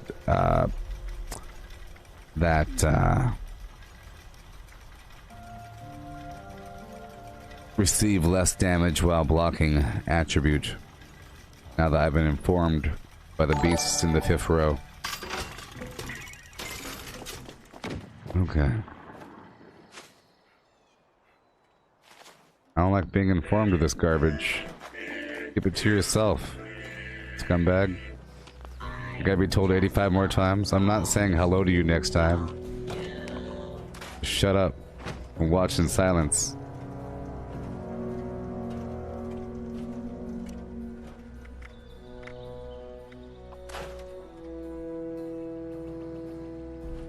Okay. Alrighty. So, I am ready to go my 3rd time alone. See, I learn things with each iteration. Oh, I learn things.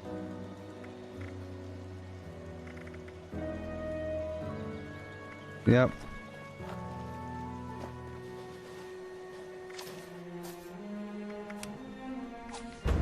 Yep.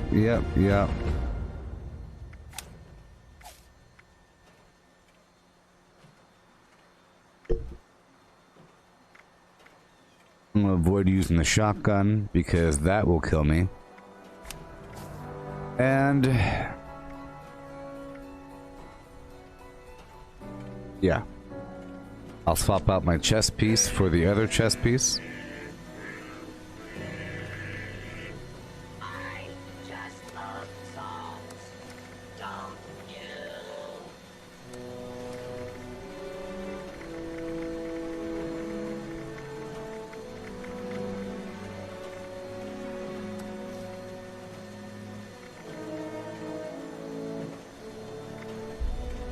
Alright.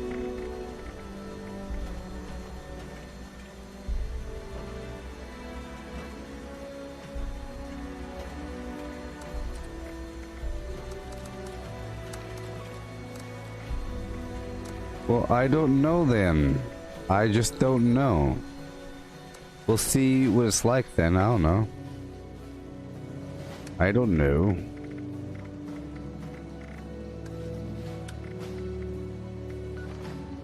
Okay. So I'll swap out the backpack for armored.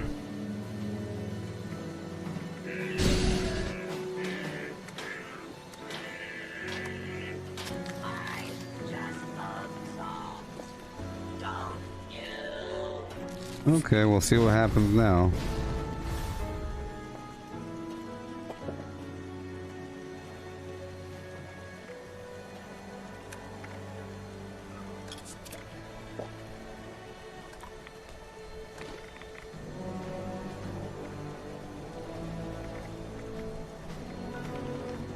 Alright, so this one's going to be interesting.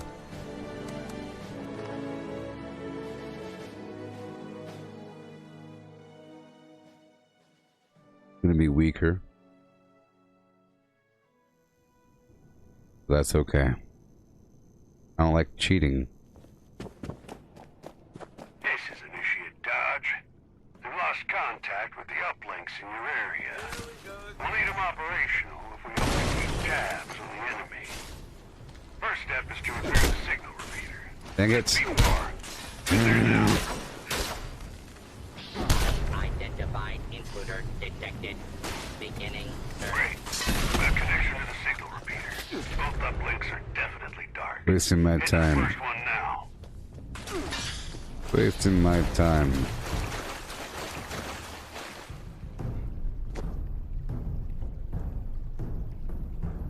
Yeah. Signal calibration started. Watch your back. You just kicked a hornet's nest.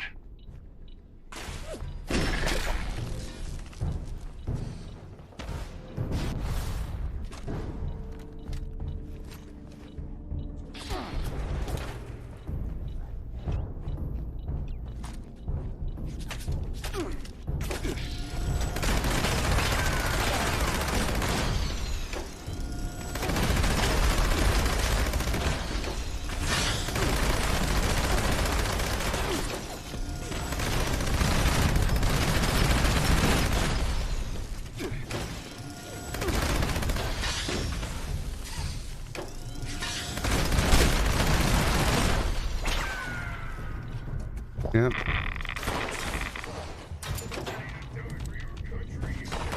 Here we go.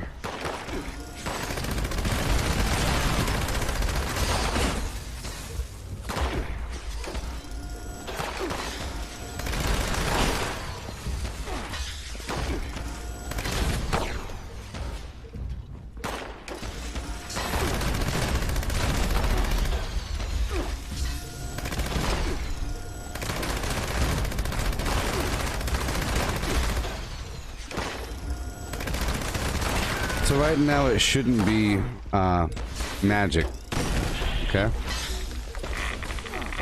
I guess. I don't subscribe to Cheaters Monthly, so I don't know about any of these methods, okay?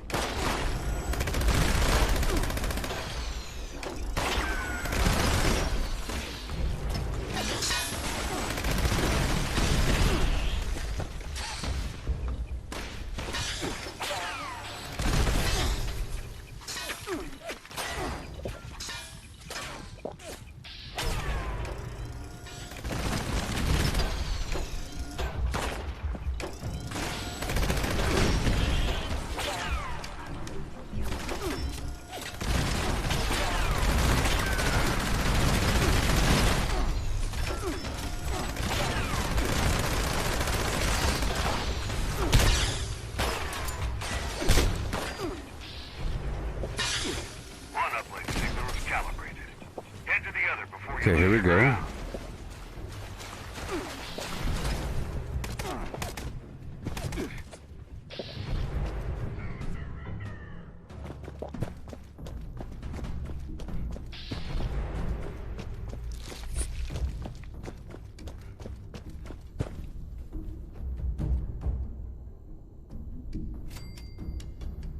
That looks like another uplink coming through. Things are gonna start heating up in there. Watch yourselves. Alright. I'll lower all the way down. Be dangerous, but I can do it. Super dangerous. I'm at like the edge of death there. Oh boy.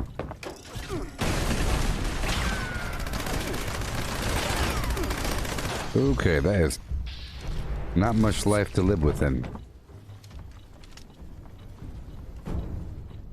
You truly inspire.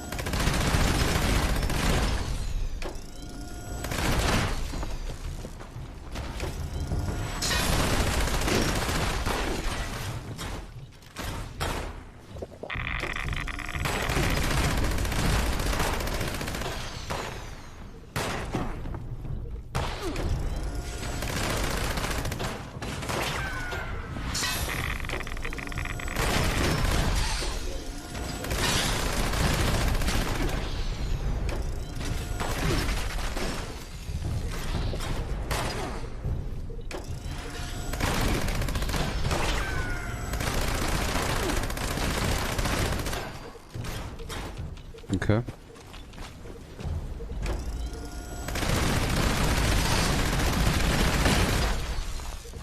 This is going to hurt you a lot.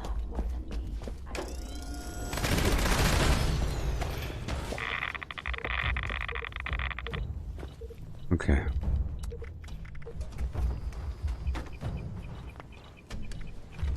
Hey there, Kevin.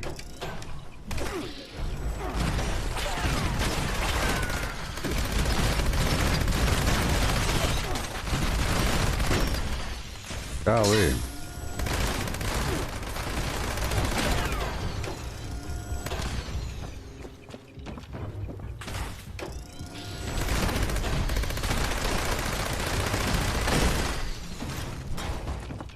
Okay. This is my lucky day.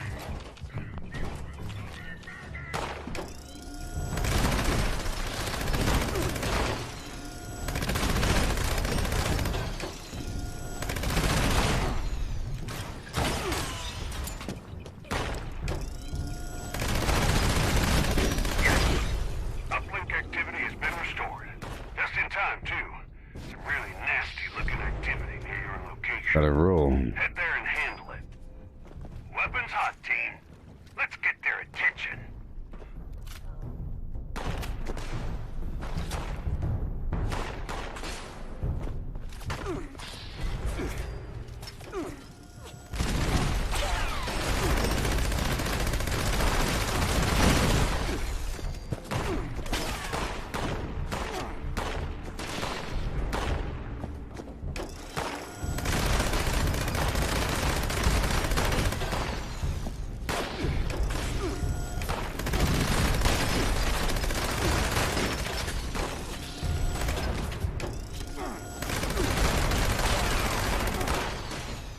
Come on.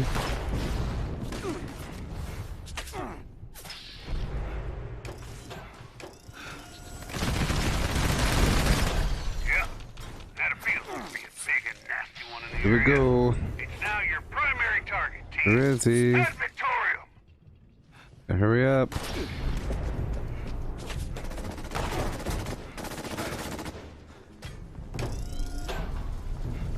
Hurry, hurry, hurry.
Fine work, team. Head on out of there for now. We've done enough for today. Yep. Dodge out.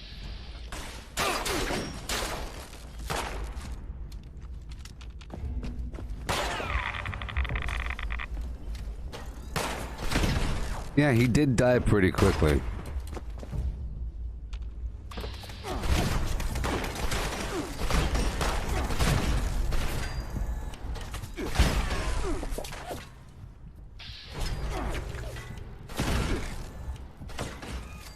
The first time. Meaning it was bloodied. So it was in that magic state, I guess. I swapped out my chest. And it's no longer doing that. So, see? I can't take advantage of systems. It's a dramatic difference in Flim Flam. Against the normal enemies, it seems like it's about the same up until they have about 20% life left. With the other situation, magic if you will, it was just sort of like die right there. We'll just finish up really quickly. But here, you have to keep shooting them. And then against the boss, it was just, you know, barely hurting them. Yeah. It was pretty obvious. Because a couple days ago, I had a situation. You see, I thought it was really just my, the other weapon, the bloodied weapon, because I wasn't really caring what people had to say, about cheating, because they're cheaters, they're coming from a cheating world, they're trying to infect my stream with their horrible, disgusting words, fueled by cheating land, so I don't care. But now, it's been brought to my attention through those disgusting memes of those people. You know? Yeah. Ate a lot of bullets. I was using a vampire's minigun with full health, you see. In that situation, you see, I was taking advantage of systems to give myself more damage, but I was unaware of it. You see, I didn't know that it was doing some magic situation with my other chest, I guess. Some stupid thing. I don't know exactly how it works, but I have to look out for it. I don't want to look it up. There's so many things, you know, that are iffy and whatever. I'd rather just not know about it. Even though I'm doing it. I'd rather not know that that thing is bad. Sort of. Yeah, that ruined the party. Oh, it's cheating, I guess, in my opinion, if you knowingly do something on purpose that breaks the game systems. I am now well aware that the magic weapon concept is real, that there are certain things, certain, you know, you get the armor on, you got the weapon here, all of a sudden, a ton of damage. I don't know how that works. I thought it was with my bloodied minigun because it had bash damage, but I don't think it's that. I think it's the chest armor I had on a second ago. It said I take less damage while blocking, you see. That made it where my current weapon that I just used to kill that dude, he died really quickly the first time. At a decent rate the second time. This right here was the third time. That took a while because I took off the chest. So it'll be cheating if I put that chest on, because that chest doesn't say, oh yeah, by the way, your weapon damage increases 500%. It's cheating to purposely do it, you know. And it's cheating to ask people, hey, do you happen to have a magic flim flam? Like you're looking for it on purpose? It's one thing if you happen to have it and then so be it, you know. I wasn't really sure how it worked, and I would still use certain situations from time to time. I don't really know how it works, but, you know, I really think that the minigun shouldn't be that powerful and accurate if you're not in power armor. I really think that power armor is there to amplify your heavy weapons. And just because the Gauss minigun's a really, really good heavy weapon doesn't mean that you just walk around without power armor on. Power armor provides armor penetration with stabilize at the very least. And that's very, very, very, very important. Yeah. So I guess it's possible that there's certain gear and item or whatever combinations can do something weird to boost your damage. I don't know exactly how it works. I don't want to know. I don't want to look it up. Let's look up how to cheat. You know?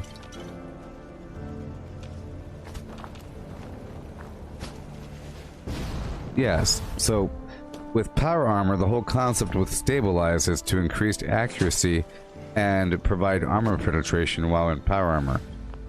And that's the whole plan. And I would always say, well, if you really want to use a heavy weapon, you really got to use power armor. But, you know, it would be nice to do, you know, it really would be interesting to do the, let's see here. It would be interesting to do the gosh darn daily op in power armor, you know, and then do normal stuff and unyielding. Why not, you know?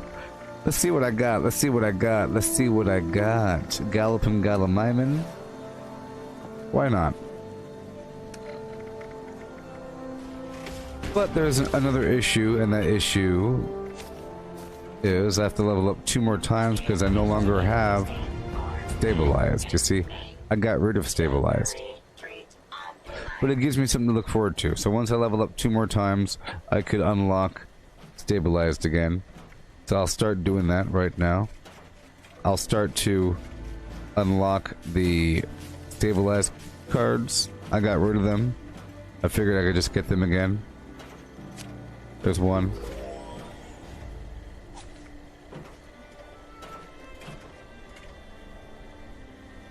I just hate it.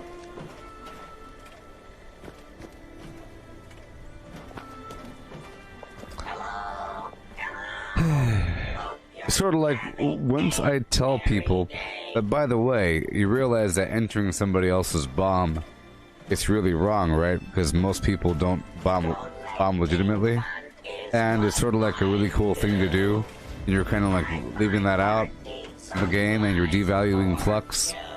And if people bomb between Tuesday and Friday, it's definitely a cheated bomb, you know. So it's better if you never told them that, but it's good if they know, you know? It's good if I know about the magic weapon situation, but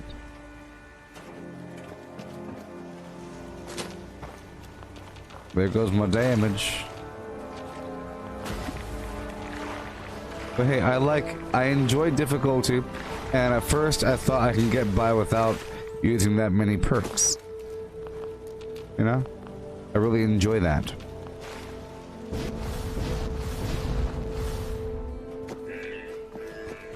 Alright. Okay, so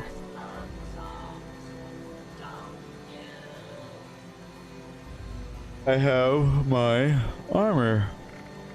And there's a bunch of really cool legendary perks surrounding the armor.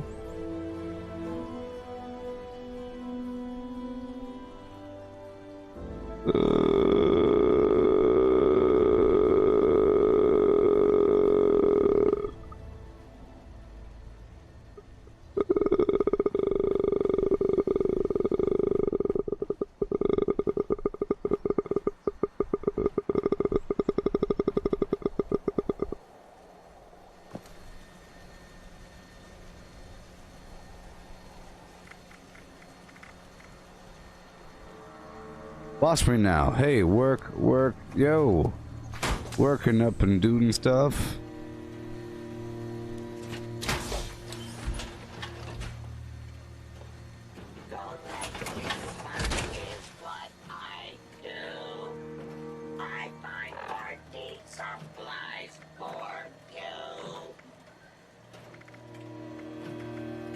Arms. Emergency protocol torso. 617, 622, 470.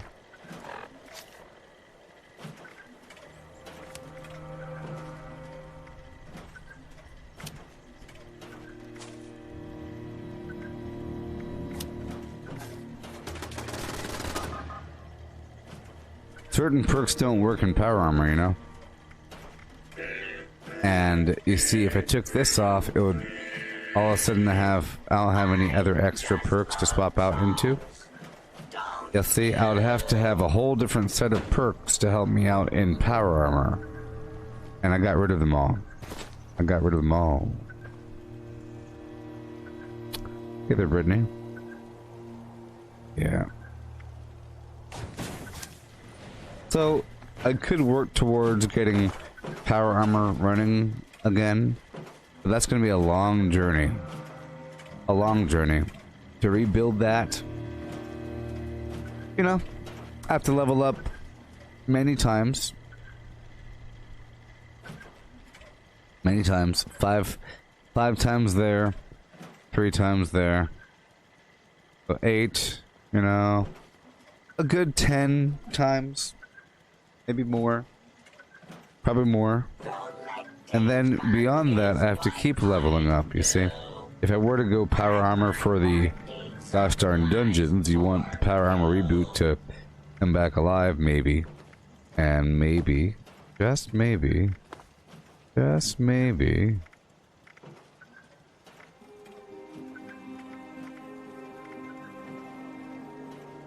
you want electric absorption to refill your fusion cores, huh?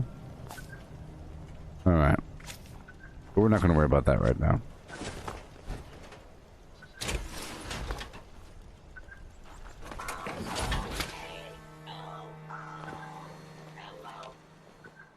Alright. So I have my vampire's weapon. It's very weak against a big baddie. So but I'm pretty sure that my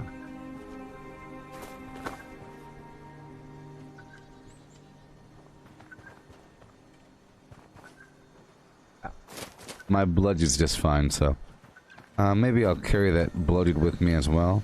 Or just I'll use the vampire when I'm alone. The goal is just kill the guy. You know? The bloody guy back out.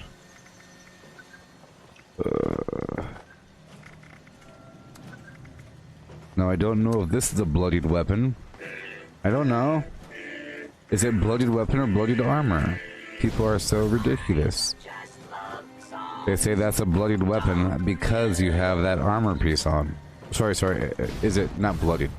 I mean, is it a magic weapon? I don't know. I'm trying to manage here. So I'm wearing all bolstering, and I'm wearing one unyielding. Yeah. And yeah. Cool beans. I think I'll swap all the way over to unyielding. It's just so sad, man. Maybe I could take another chest piece and make that one be the dense chest mod, because apparently it's just so terrible, you know?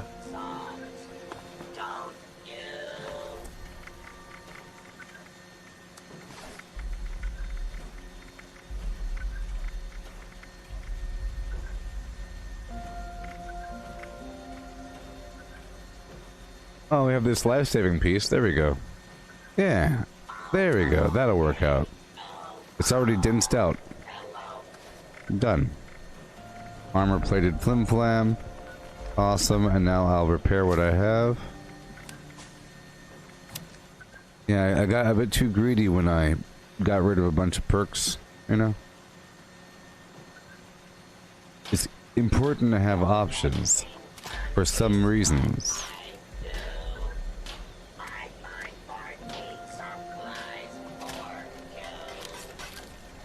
Okay, do a quick repair here. And I'll go back into the daily op. Hopefully this time with the group. I got the burrow signs today. You know.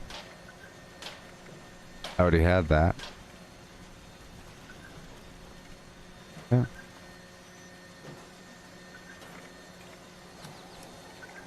$7.99. Alright, I think we're good to go. Even though I'm hungry. Oh, I'm hungry. I will now join a team. Here we go. I really enjoy doing the daily ops with a team. As long as I know I'm able to do it alone, it's fine. Then I could have a nice old time during the event itself. So I'm just gonna buy some garbage, or I'll just eat some garbage here.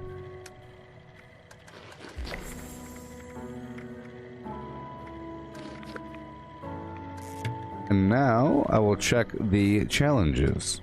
I keep knocking them out. Level up, plant crops in a workshop or camp.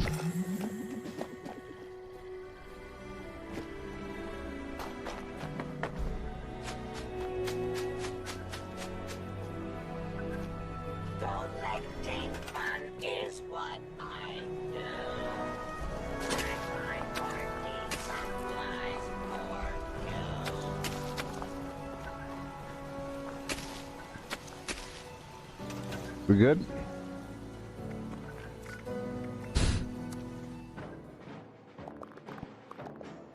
All right, pack of cards.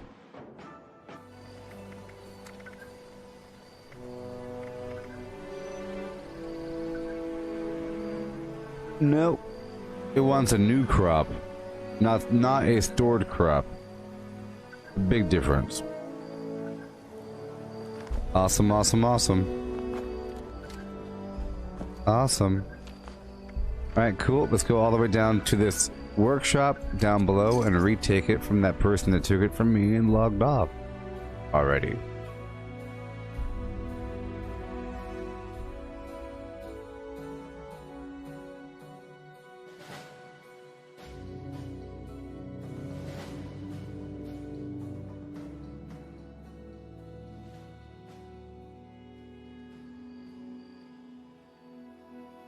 All right.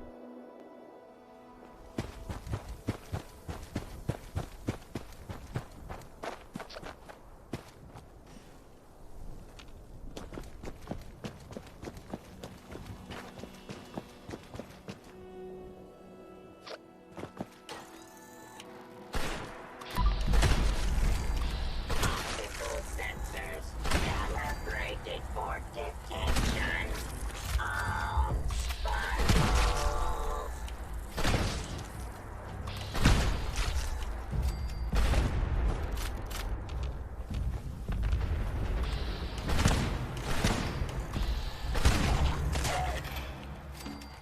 Oh, hey, Dustin, you used 60 legendary modules, so you made 30 shotguns just now. And, you finally got a bloodied with limb damage. Well, there you go, buddy. That is what I'm looking for as well. This is still just a 1-star. I'm still grinding for a couple pieces of armor. I tried making a bunch of chests just now. Didn't work out for me.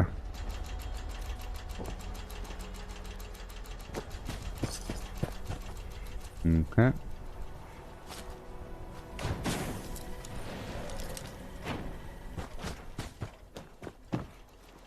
The Master Infiltrator gives you just an automatic bounty when you try to open up any door that's locked.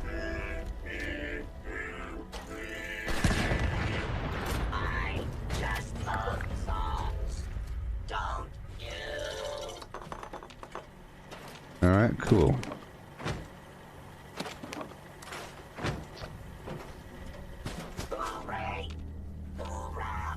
Okay. I'll put down some crops. I love this weight set. It's pretty darn awesome. Pretty cool. Pretty cool. Let's put down some crops if I could, but I can't. Let's go. Alright. I'm just gonna go back through a couple of these workshops really quick, retake them. I'll get the razor green and or the corn and replant them just for the daily challenge. I would love to have a big ton of razor green flour again. It's just a lot of work. A lot of work, you know. A lot of work, even though it is the best thing that you should do. It's only because I want so much of it. It's sort of a problem. Imagine being able to just generate honey, because razor green flour does the same thing as honey. And imagine just not being happy with a tablespoon, but you want silos full. Silos. And it takes forever to build the, the scaffolding to hold the silo and to move the silo and fill up the silo, transporting things from point A to point B. But then one day the silo is filled. You don't gotta worry about it for a while. Which is sort of a problem. If you made it in small batches, small batch recipes, then you could, get into the habit of setting some garbage up really quickly.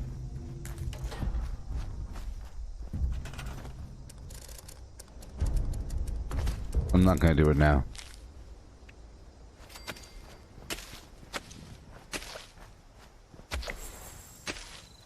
Done. And we are completed. Yes. Wunderbear. Wunder absolute bear. And now I'm about to enter into the...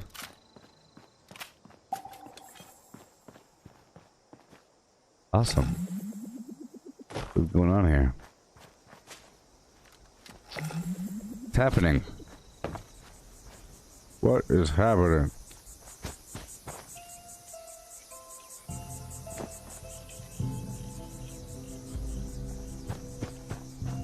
Did you see this new emote?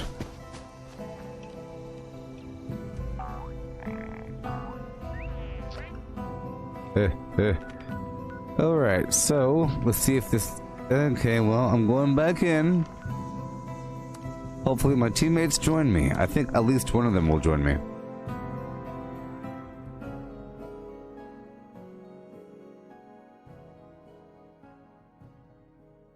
Oh yeah.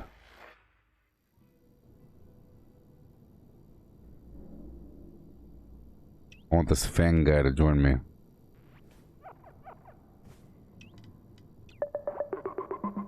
Do the robot dance with both my hands.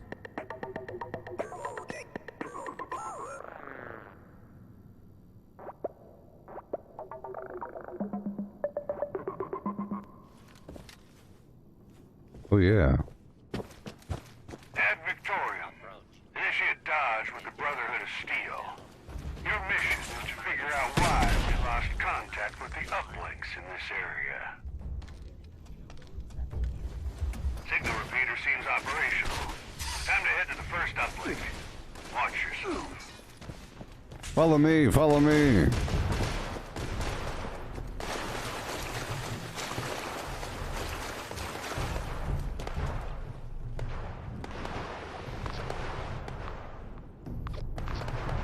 Initiating signal calibration. They won't take that line down. Brace yourselves. Get over here.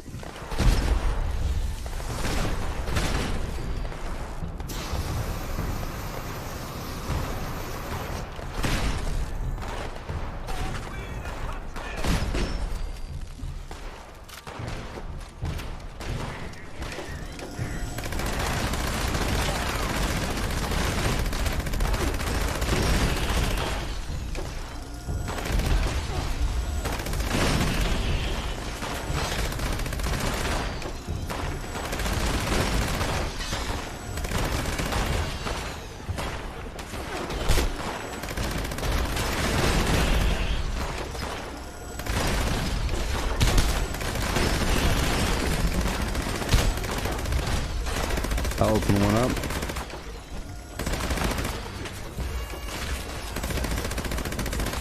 Yeah.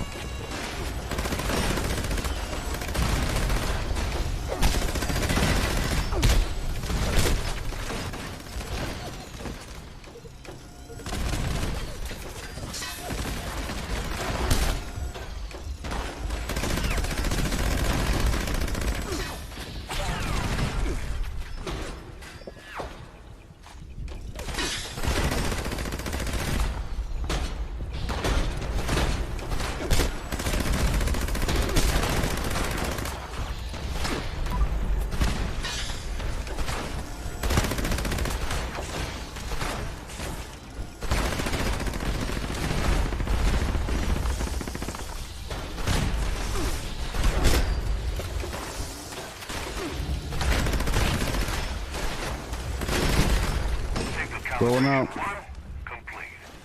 We need two. Head over to the other. Double time. Have to throw an emote in there, you know? Yeah, but I really enjoy doing this with a team. Yep, you can have some fun with it. No risk of failure.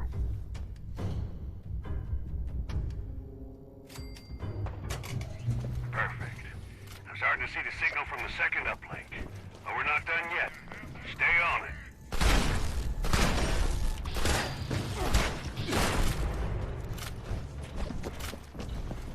Oh yeah.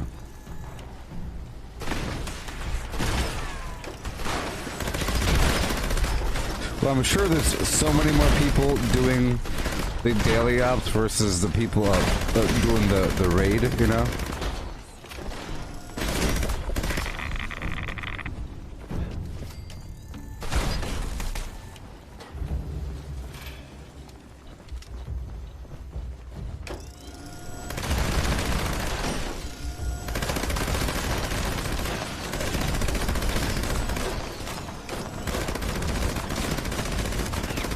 Oh yeah.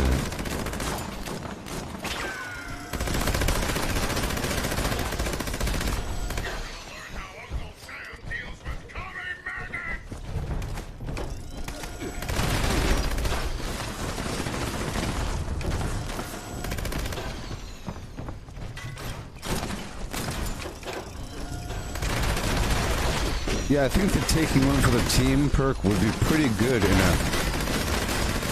general. Now that I'm thinking about ways to increase my damage, or whatever.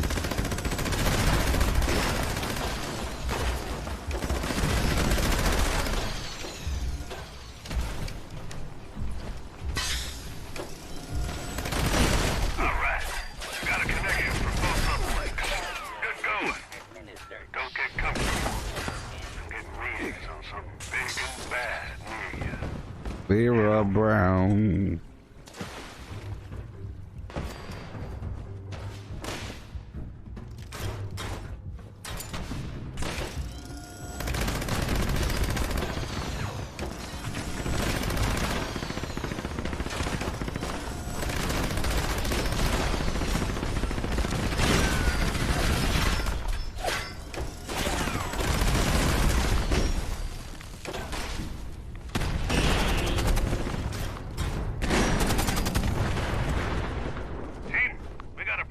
Target incoming.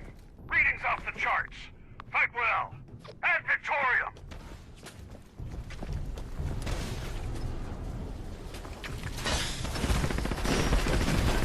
Oh, I jumped down like a darn dirty fool.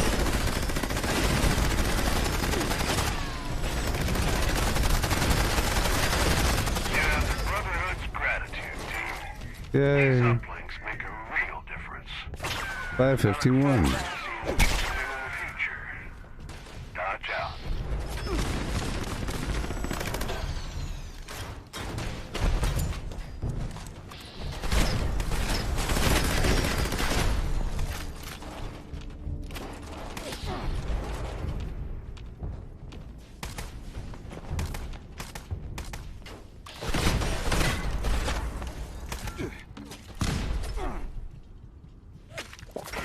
Dang it. Okay, well, thank you. Alright, let me get the heck out of here. Let me get the heck out of here.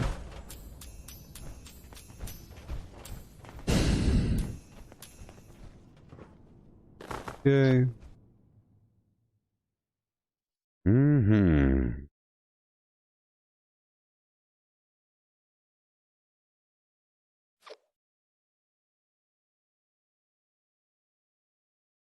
Craft legendaries with modules. Sell to NPC vendors. Daily quests. Workshop conquest. Lucky Hole Mine. Power plants. Farm fusion cores. Public events. XP run. Toxic goo harvest. Rebuild camp. Move camp. Repair armor. Repair weapons. Craft ammo. Sleep. Play music. Stock vendors. Transfer items between characters. Bury Mentat run. Dump caps at vendor if over 20,000. U.S. requisition holotape. Garahan building farm. Reputation root farm.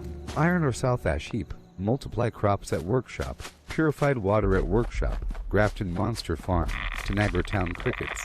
Faction dailies. Spend gold. Razorgrain flower farm. Scorch beast farm. Ammo machine. Deep throw farm. Tarberry farm. Flatwood silk beam. Check keyword status. Nukes Findingo Colossus for a cursed weapon. Sugar run. Nuka-Cola farm. Concrete. Late at monorail. Abandoned bog town secret forge. Farm mole miners for aluminum. Top of the world aluminum farm. Ski poles. Enclave code piece. Keycard search. Somerville bookhouse. Enclave events. Wood farm. Dogwood farm. Smelt ore. Smelt spoiled vegetables and fruit. Cook food close to spoiling. Mirelurk egg farm. Mothman egg farm. Nuka-Cola factory farm. Sunshine well farm. Daily ops. Get a high bounty by picking locks. Honey farm. Convert. Do all that stuff. You do all that stuff, buddy. Oh man. I'm gonna start now. They'll join This is the me. Brotherhood of Steel. Readings from uplinks in this area have stopped coming through. Find them, fix them. The signal repeater must be broken, though. You need to repair that first. Head there now.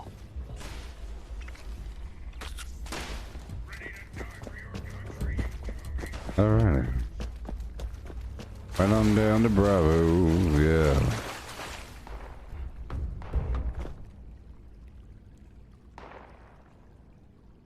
Yep. Signal calibration starting. This is my bloodied weapon. Team, give them the Brotherhood welcome.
Oh yeah.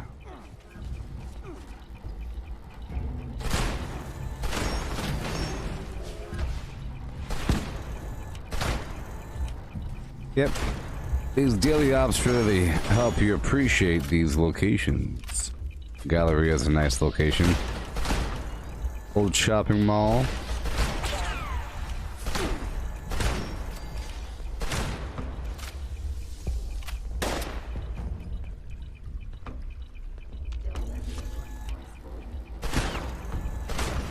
That's one uplink calibrated. Don't leave a job half done. Get to that other uplink.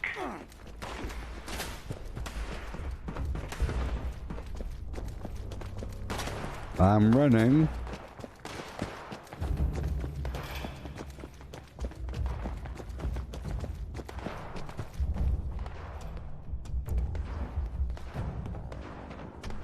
Signal calibration of uplink 2 underway. Stick close, keep shooting, and make this one fast.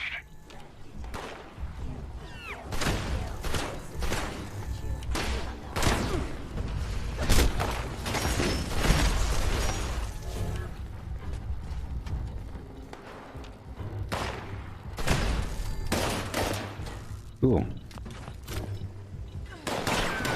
I do miss that rifle life. You know?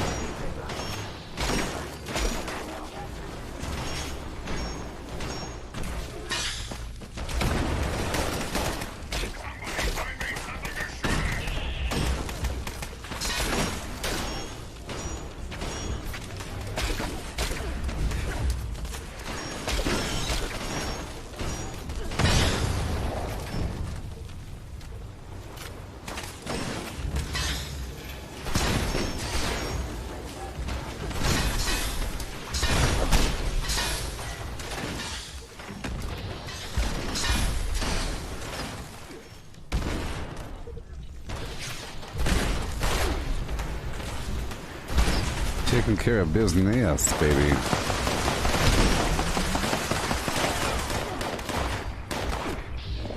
What's that about?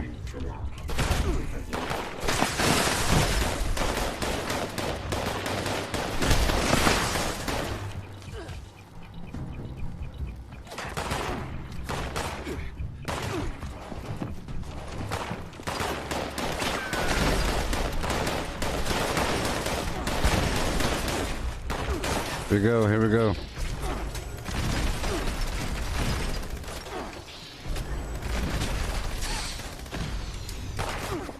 uplink are back and are giving me a reading of something real nasty nearby. I need you to take Gotta care run, of run, it before run. heading back. You got this. Right on through. You could run. I'm trying to.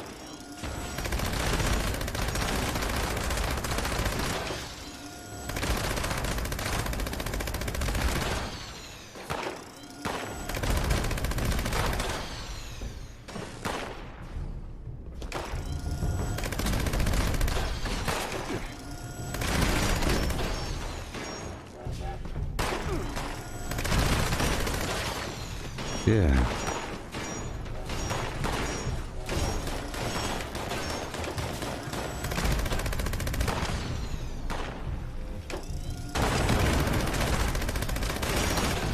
Priority target incoming. I think you know your orders, team. Make us proud. Advertorial. Hurry up.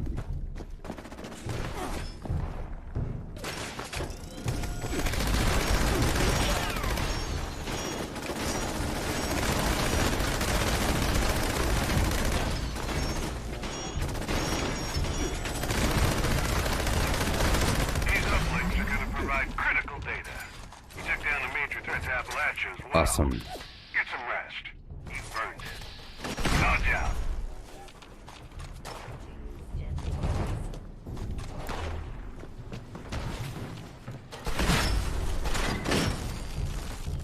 Wonderful.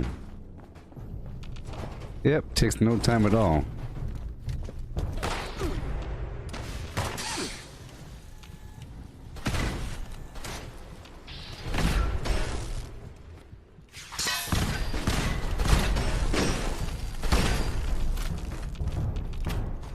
And done. 6 minutes, more than meets the eye.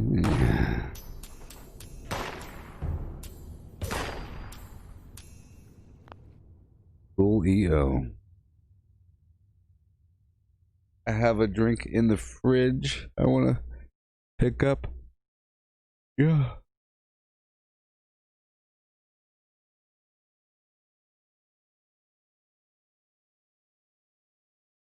Yeah, 3 more hours or something, or 2 more hours until the daily challenge listing rotates over.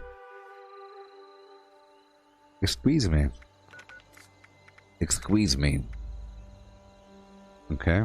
I still have to level up one more time. Go run over here for just a second and level up.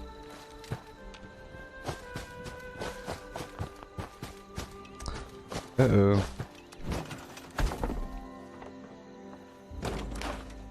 Everything away. This ammo away.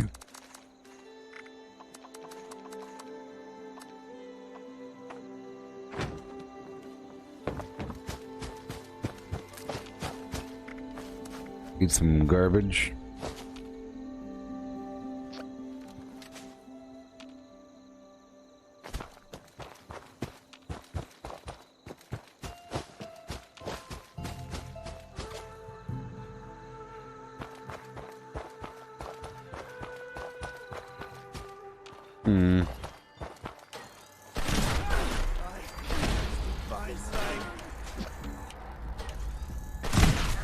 Okay, so I will now be joining a casual team. Forever in the light. Come on now. There we go.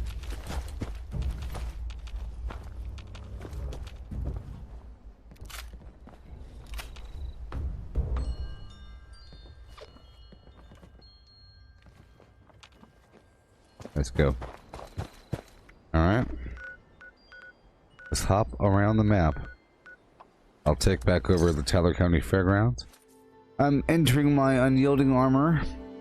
I'm now changing my focus to leveling up. I have to for this daily challenge. I have a couple hours or hour and a half or something like that. Or something like that.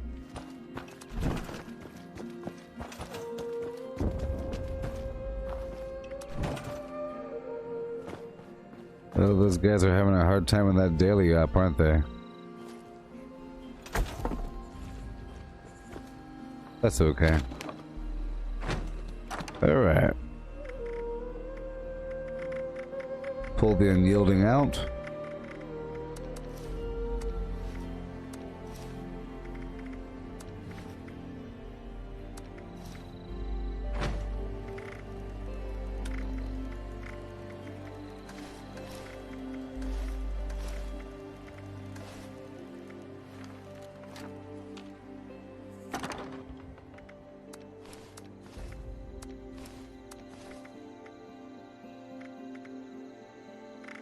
Mm-hmm.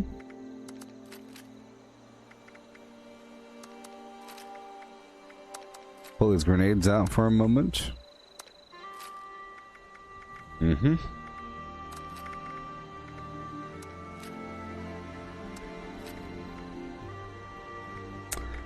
And some of this ammo.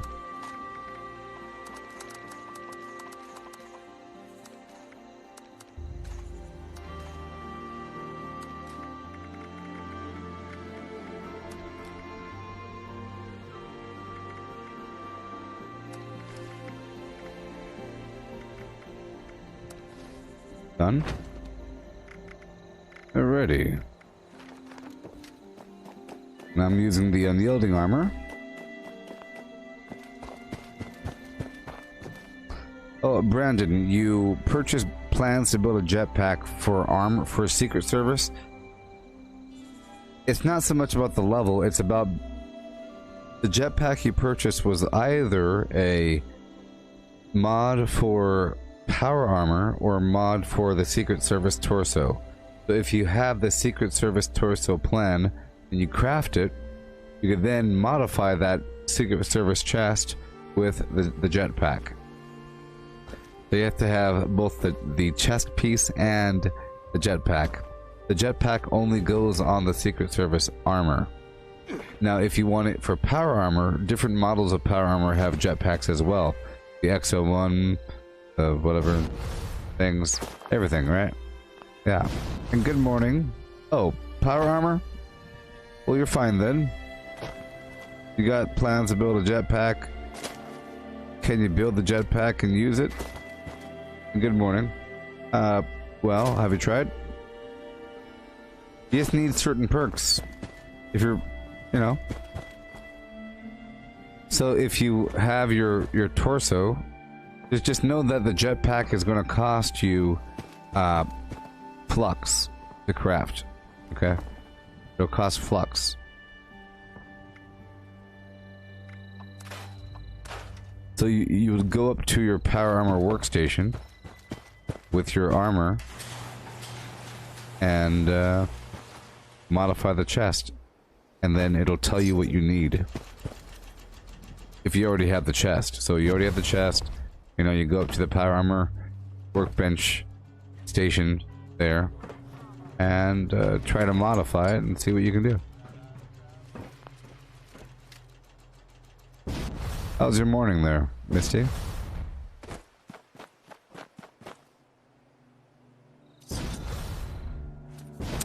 Someone just purchased a bunch of my ammo. Oh, Brandon, if you don't have plans for the power armor workstation, or it's this right here. I don't know why it's broken. I'll show it to you. You know, you get it by doing the excavator mission. There's a mission to craft the excavator power armor down there in Garahan land. So it looks like this. You know? One of these things.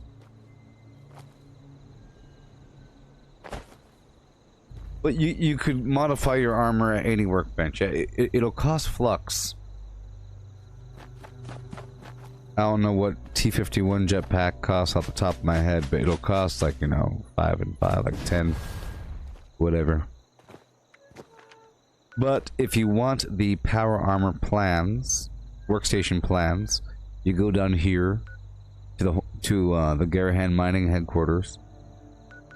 Well, first you go down to the Rusty Pick, where the purveyor is. Right outside there's a poster. You click on that poster, it'll lead you here to the Garahan mining headquarters. You go into the basement, there's a terminal there. You click on the terminal, it'll give you the plans. Once you craft the excavator power armor, and go back to that computer, it'll ask you to register it. You register the armor, it'll give you the plans for the workbench.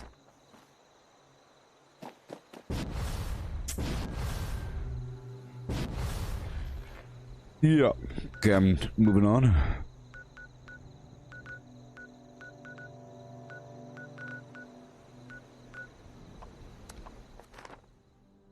I'm about to get a bunch of XP in my life. I have to get, you know, half an XP bar in the next hour. Which is great, or a little bit more. No problem, Brandon. Yeah. Yep, the jetpack for power armor is sort of a really big deal because of the resource cost and all that.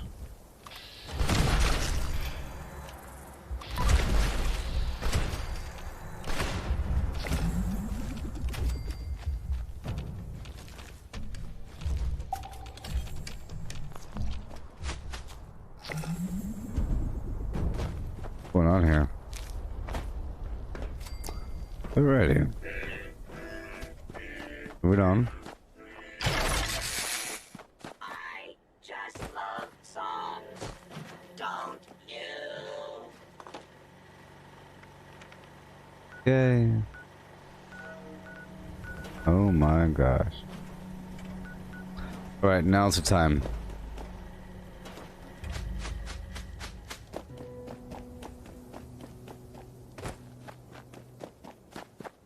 Yes, I think you'll be able to make it absolutely to level 100 because it lasts for a while, you know? It lasts for a while. I think there's enough time.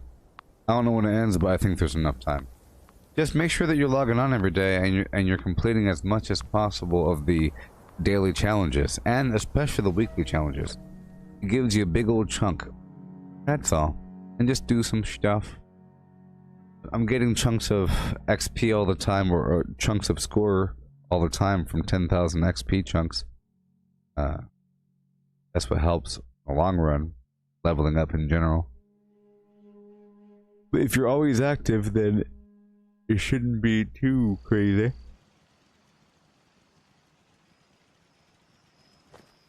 It just takes a lot of upkeep to get to the point where you're able to be active without stopping.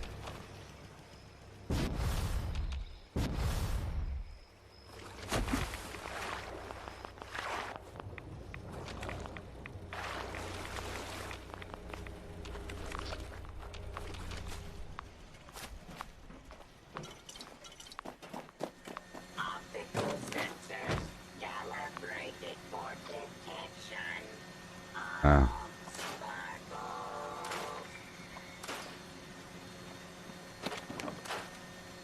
Okay.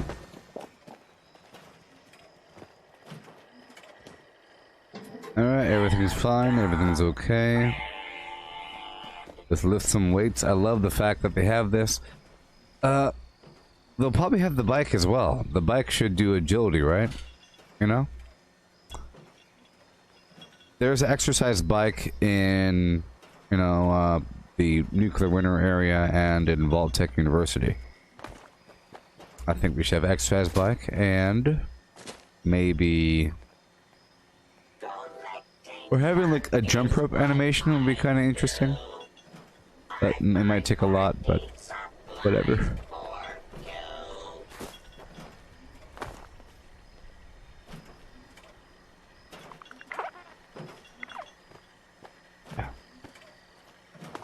All right.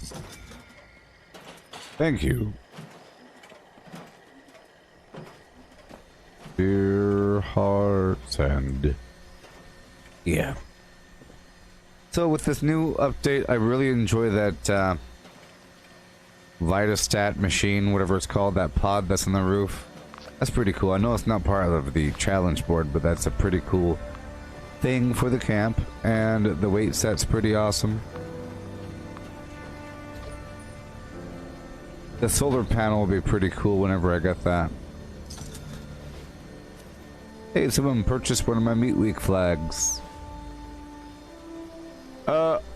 I got another set of burrow signs, so I'll be selling that for 15,000. Donovan, I believe the strength buff lasts for 15 minutes, or oh no, half an hour. Oh my gosh.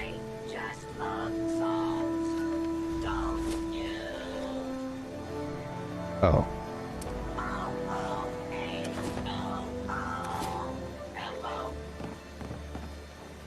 Half an hour. Oh, the same as the music. I'm famished. Oh, you had the Flatwoods monster spawn in your house?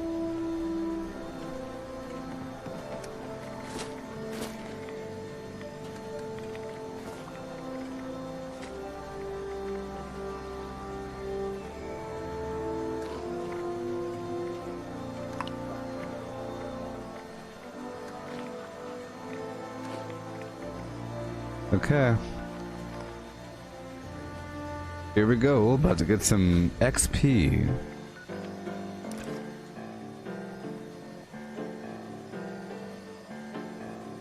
Yeah.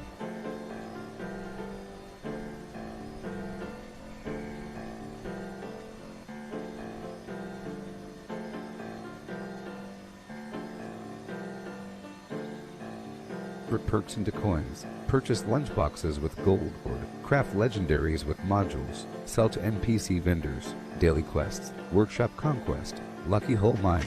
Power plants. Farm fusion cores. Public events. XP run. Toxic goo harvest. Rebuild camp. Move camp. Repair armor. Repair weapons. Craft ammo. Sleep. Play music. Stock vendors. Transfer items between characters. Bury Mentat run. Dump caps at vendor if over 20,000. U.S. Requisition Holotape, Garahan Building Farm, Reputation Root Farm, Iron or South Ash Heap, Multiply Crops at Workshop, Purified Water at Workshop, Grafton Monster Farm, Tanagra Town Crickets, Faction Dailies, Spend Gold, Razorgrain Flower Farm, Scorch Beast Farm, Ammo Machine, Deathclaw Farm, Tarberry Farm, Flatwood Silt Beam, Check Keyword Status, Nuke Findingo Colossus for a Cursed Weapon, Sugar Run, Nuka-Cola Farm, Concrete, Late at Monorail, Abandoned Bog Town Secret Floor, Farm Mole Miners for Aluminum, Top of the World Aluminum Farm, Ski Poles, Enclave Code Piece, Keycard Search, Somerville Bookhouse, Enclave Events, Wood Farm, Dogwood Farm, Smelt Ore, Smelt Spoiled Vegetables and Fruit, Cook Food Close to Spoiling, Mirelurk Egg Farm, Mothman Egg Farm, Nuka-Cola Factory Farm, Sunshine Well Farm, Daily Ops, Get a high bounty by picking rocks, Honey Farm, Convert perks into coins. Purchase lunchboxes with gold.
Okay.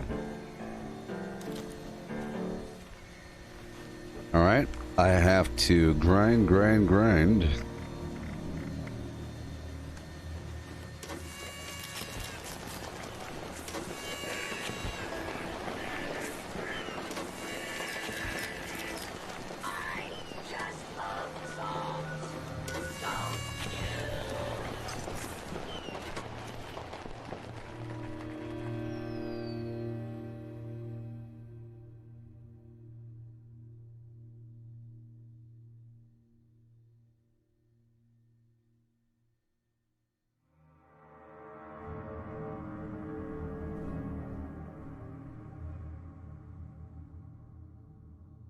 Well, Brandon, there was with this last update here, they said that they balanced out the game a bit more for players in the mid-range, kind of like at your point there. And no, I don't plan on playing Fallout Miami. Students, you must chase and hit the monster mass with your baseball bats like a piñata. You can keep any candy that falls out of the mass, or you can make the smart choice. It's not real. And turn it in for prizes. And remember, Oh this is boy. the only time it is permitted to hit a teacher That's while on not school good. grounds, and only the one wearing the mask. On your marks. Get ready. Go.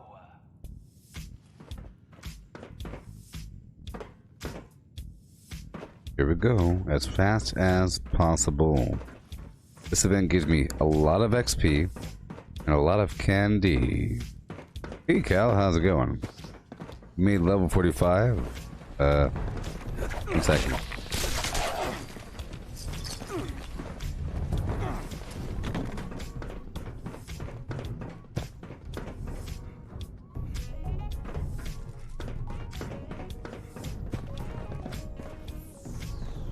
You just made your level 45 set of excavator power armor. You're trying to find the mods to go with it. Hey, the excavator power armor mods are sold completely by the Responders robot vendor. You can find a representative in White Spring. So if you're in White Spring and you're going through one of the main entrances for the shopping mall, you'll find it at, it'll be the first on the left or the last on the right, depending on how you're entering the building. It's the vendor right across from the robot that sells chems in the main White Spring area. It's like a chem vendor. Yeah.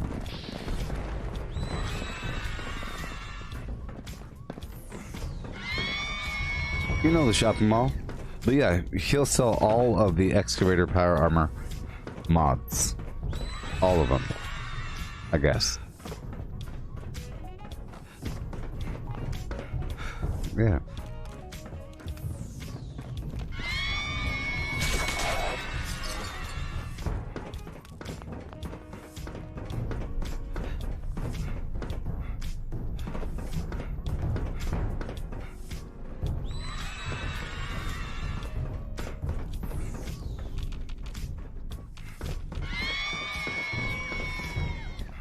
Well, I'll check for you after I'm done with this, and I'll look for the excavator power armor mods. Maybe. I'm pretty sure that sells them all.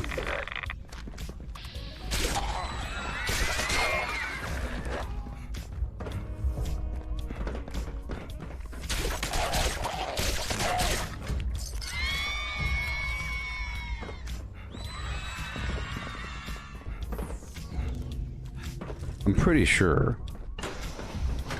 that place I described has the mods you're looking for. Like the calibrated shock mods, you know? The legs. You see, just so you know, if you're looking for very specific things, the excavator power armor does not have a jetpack. And does, you know, not every power armor shares all the same mods. Pretty sure it doesn't have a jetpack. Pretty sure. And I'm not sure if it has the other advanced head mods either.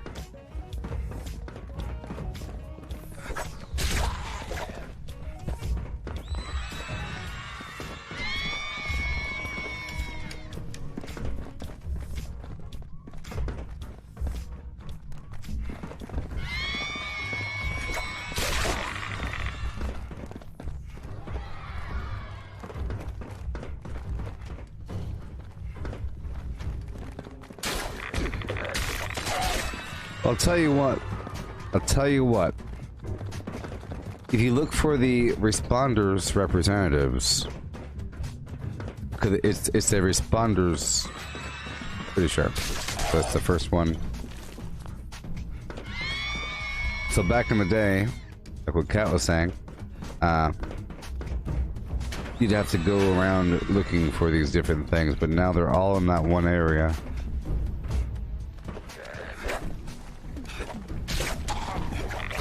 You only got one mod for an arm. He only sold one mod.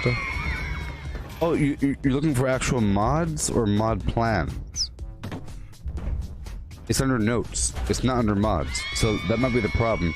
If you search under notes, it's not under mods. Mods are just the actual mods. In fact, they don't really sell any mods at all. Some of the external, yeah. So if you're looking for the plans, you're looking under notes. The mods area will be empty, or sell just one thing. Please gather in the commons and wait for the next round of the Monster Mash to begin. If you have candy from the previous round, you can turn it in at the smart vending machine for prizes. Make the smart choice. I think you should be able to craft mods and sell them separately. I think as you can find them in the field. And you should find buckets of candy hidden around the school to refill the mask. Again, maybe you're looking at the mods and not the plan. It's under the notes section. On your marks. Get ready. Go.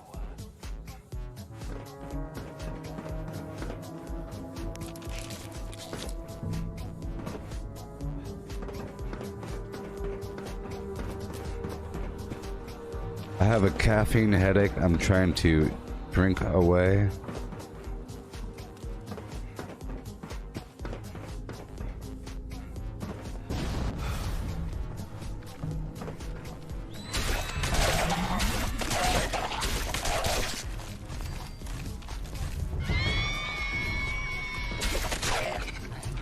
Alright. I'm trying to level up. It's gonna happen. Oh, the stream looks good. Good, thank you. Let's see. Yeah. You know, it's funny. I tried to stream Jurassic World Evolution, the Jurassic Park update, but it was running like garbage. I was like, does that game take that much resources? Probably.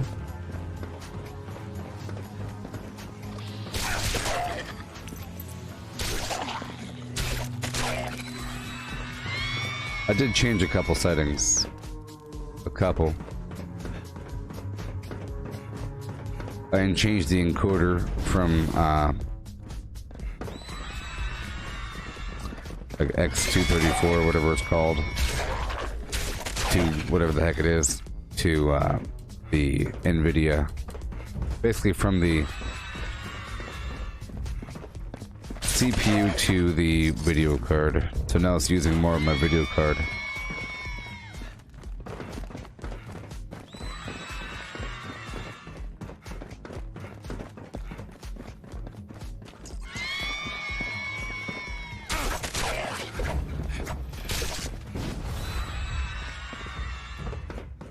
So maybe for games that rely like totally on the video card, like maybe the Jurassic World game is trying to go super duper HD with the textures for the dinosaurs, you know.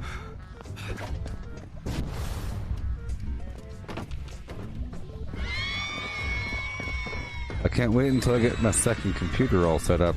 Oh hey, I got a game, a new game sort of for VR. It's like a PvP game, but I shouldn't have got it. It doesn't have any standalone gameplay. It's just multiplayer, so you go straight into a queue and you have to wait there. There's no like area to shoot targets and so forth. But it's your typical, hey, move around the arena and shoot the bad guys and then stop them from doing the thing. But it works. It's a VR game and these VR things work. I'll tell you what. I also played some Rec Room yesterday. That was fun again. It's always fun. And the movement is so darn smooth. You know. After playing something else for a while, coming back to Rec Room is delicious. Because the game has very simple graphics. So the frame rate is always perfect.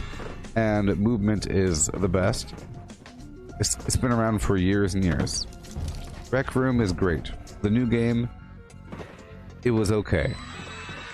And the movement was kind of janky, but I felt like once you got used to it, it would be kind of fun. But you kind of wish there was more to it. And then I realized it was in beta. I was like, oh, okay. I bought some early access game. Gotcha. Whatever it was just being advertised. Hardcore. At the launch screen of Oculus. But Rec Room is fun. Of course. And it's free.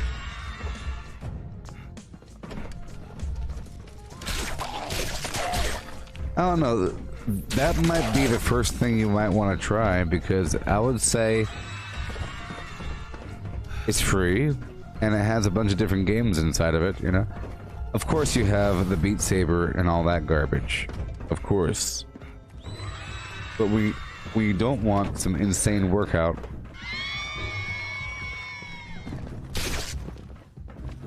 Sweating buckets.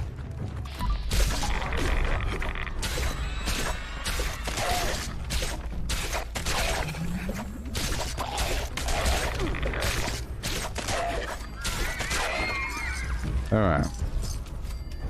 After this next phase, I'll be taking off Ricochet and putting on Bloody Mess.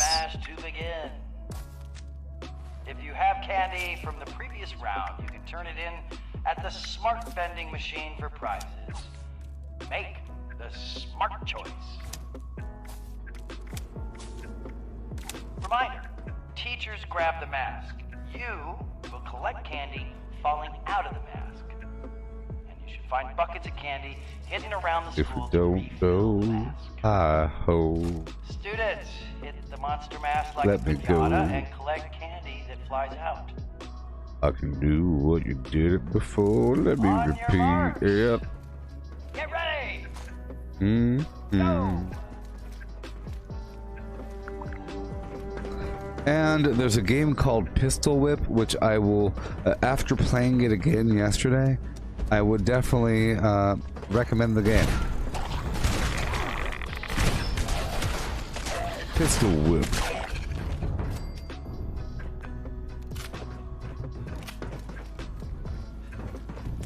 It's a rail shooter, meaning it's on rails. Meaning you don't control your forward direction or even side to side. You're stuck in one spot and you're dragged forward, which is normally a bad thing. But if you view it like a workout game, like an arcade game like Beat Saber is also on rails if you imagine that the pieces are moving towards you, right? So it's on rails and it's stylized graphics and it's sort of impressionistic, where the things aren't really there. It feels like you're in a bank. It feels like you're in an alley. It feels like you're in a nightclub, but you're not really. You're just moving through. And now it feels like you're in some thing because there's some impressions on the walls and things are glowing or whatever, and bad guys are coming out and you're shooting them. It's called Pistol Whip because if they get too close, you could weapon bash them. And it's really, really good because when they shoot you, you can see where the bullet is going and you can dodge it. So it involves a lot of dodging, constant dodging and constant shooting with both hands if you choose. And it's pretty cool. And the music is great. Hey Chris, how's it going? Thank you.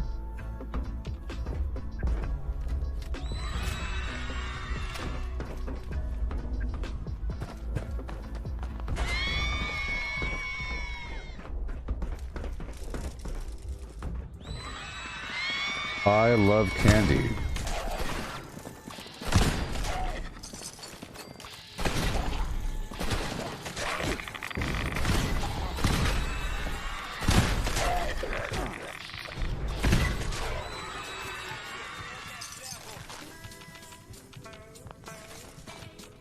Alright, we have to go, go, go.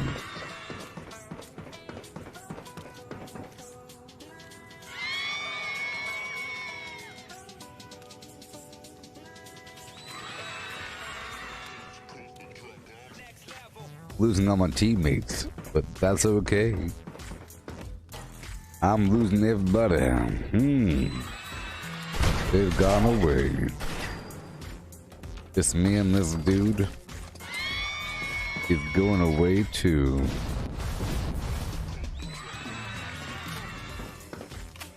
Okay. I'm going down.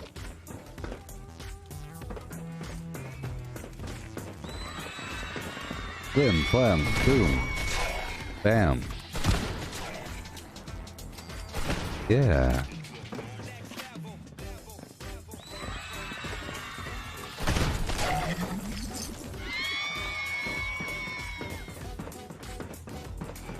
I'm not eating Halloween candy or berry mentats or brain bombs.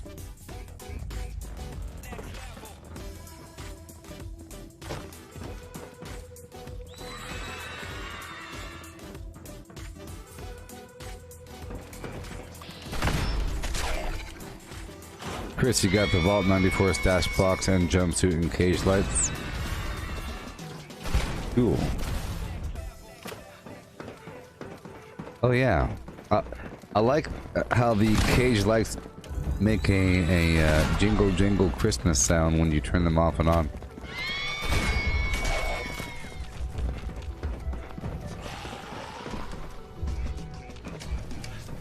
Yeah.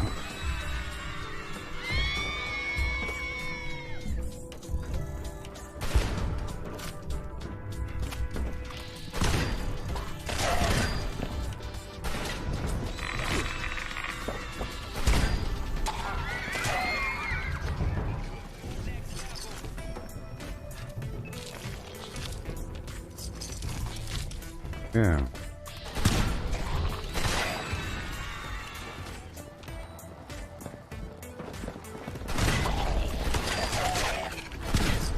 That concludes your monster. Wonderful.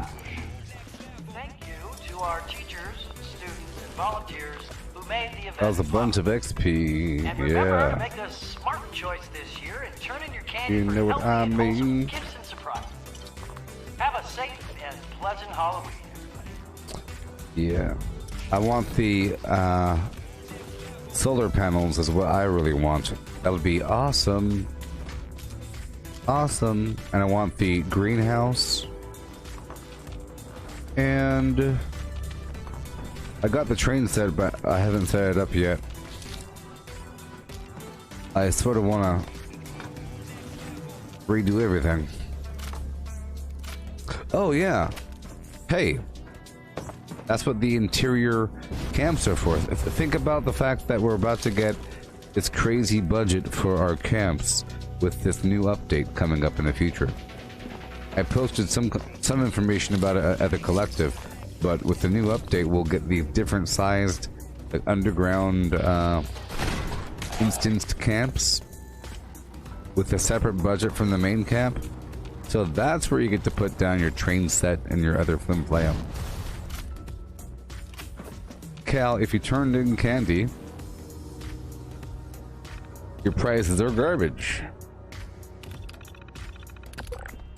Wonder glue for 100 candy, scissors for 80, yardstick. So it's for very specific resources, like lead, whatever. So you can think of it as a way to get some specific resources, or you could spend thousands and get some random legendaries. I'd rather just eat it.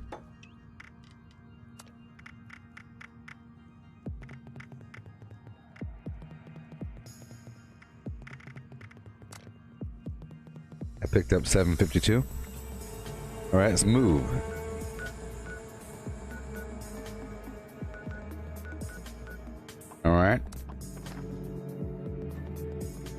I'll clear my workshop here and then head through the burrows. I will be leveling up soon enough before the challenge rolls around. What I need.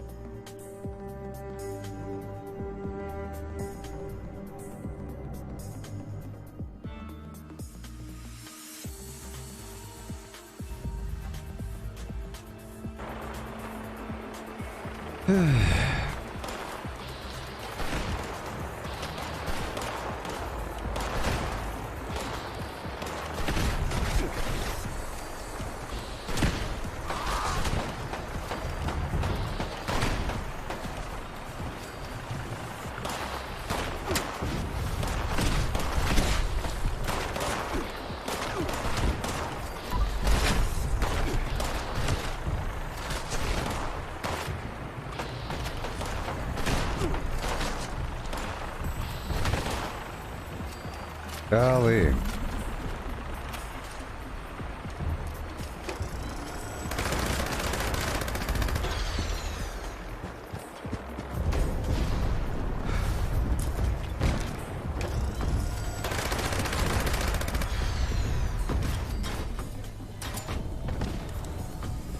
All right. Thank you very much.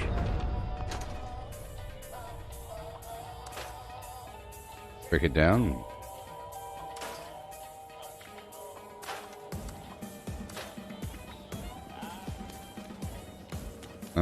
We're bugged out again. I don't like that. That's how it has to be. Let's head on into the burrows. And clear that out. Really quick like, huh? Ugh.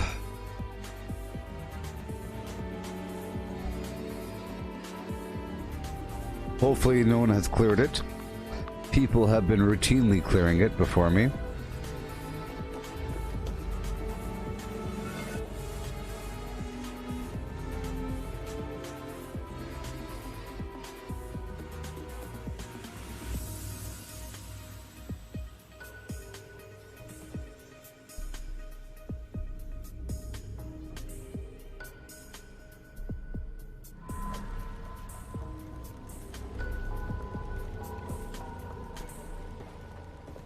Alright, here we go. And there are bad guys. Yeah.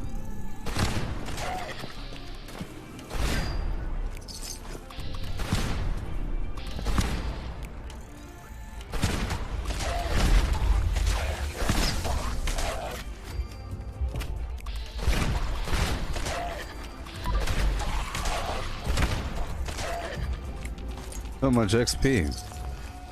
459 XP from these dudes compared to the like 100 or something. I don't know.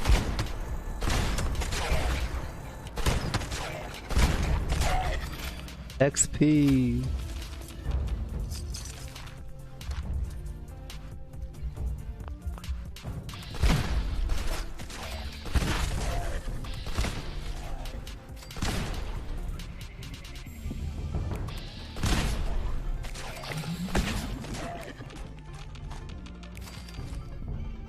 Alright, here we go.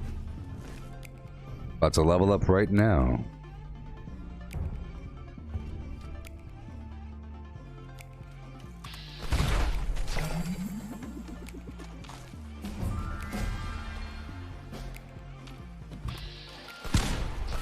That's a good 1039.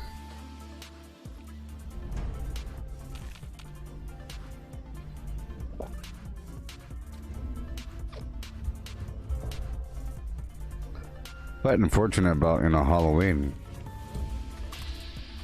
I don't know if it's safe to go trick-or-treating. I guess certain areas it's okay,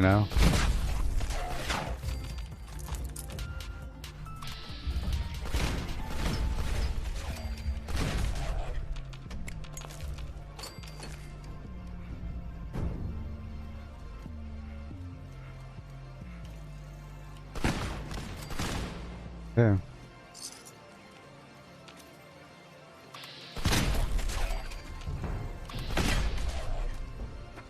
Wonderful.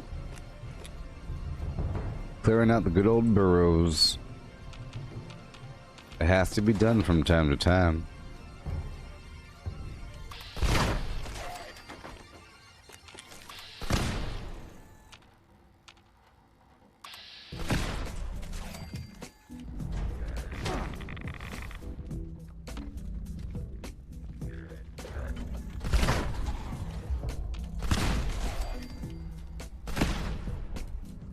All right.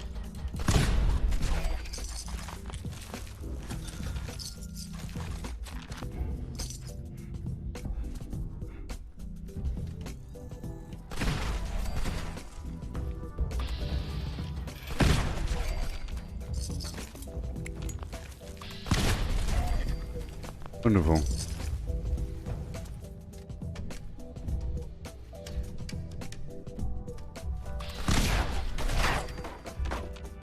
Right now there's a bug where we can't hear my footstep noises, which I hate. I don't like that. You know.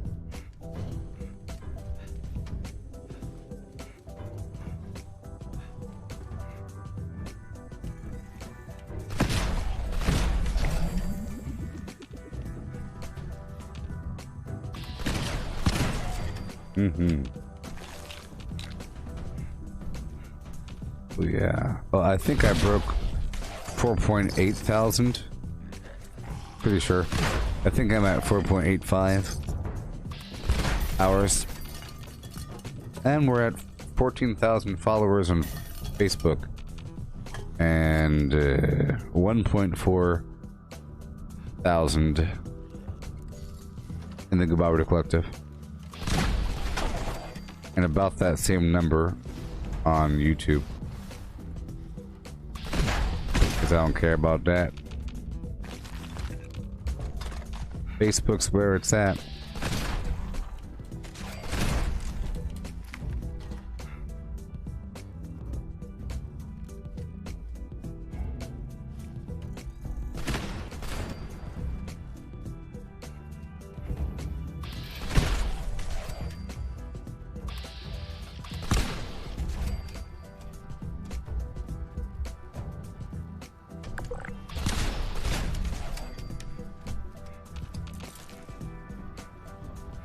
A blood black nothingness began to spin.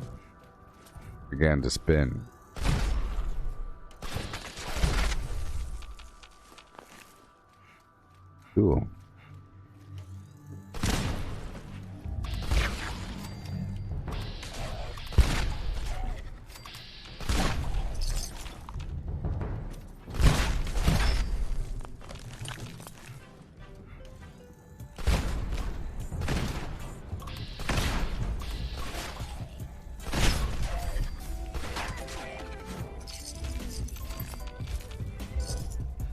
Yep. I did not pick up the lead, but that's okay.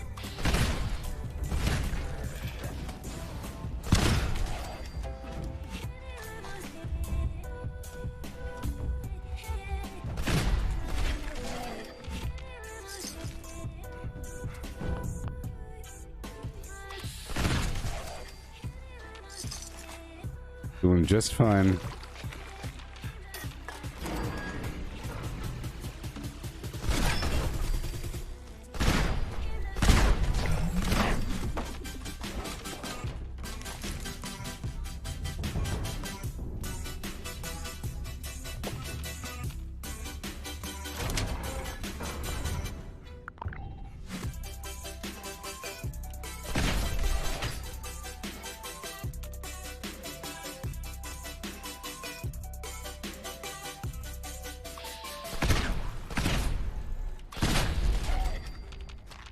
Easy peasy.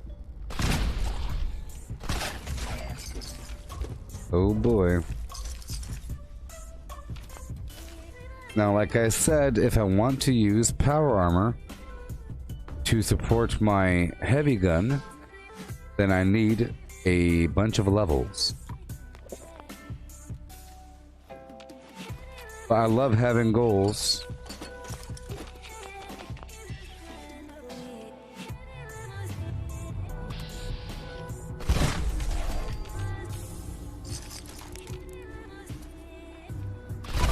There's an issue. There's a bunch of perks that don't apply when you're in power armor.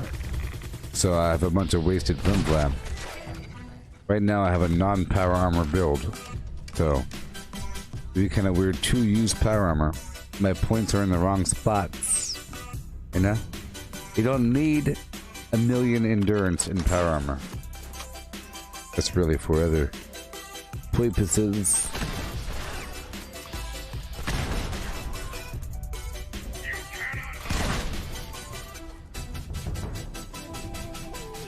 I just got rid of everything. I got rid of a life giver, you know, stable life. I got rid of a lot of important perks because I needed every perk coin I could get my hands on.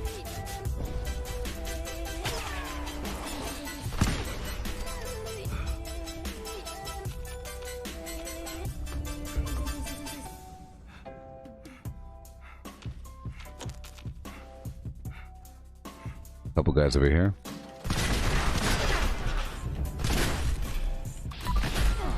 Hello.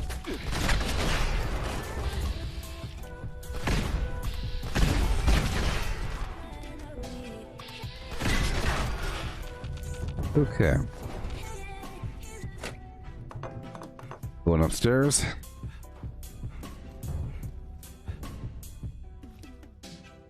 I would drink it. All right.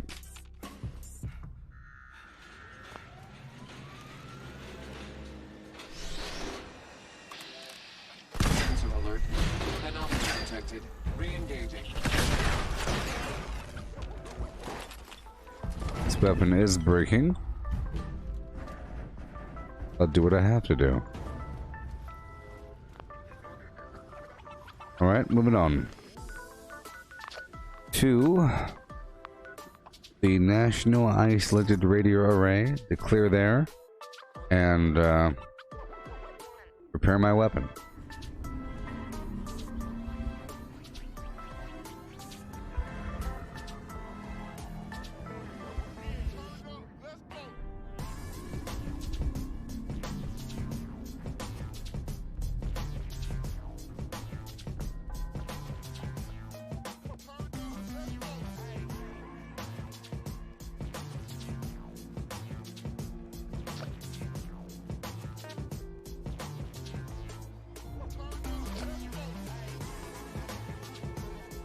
Okay.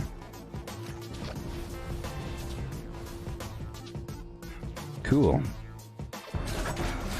So I'll clear out this area in melee and then repair my weapon up top. We got some nice mutants to slay.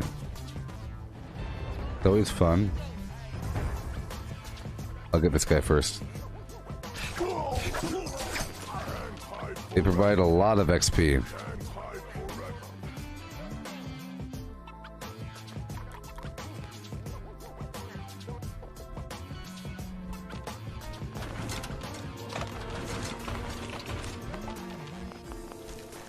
All right.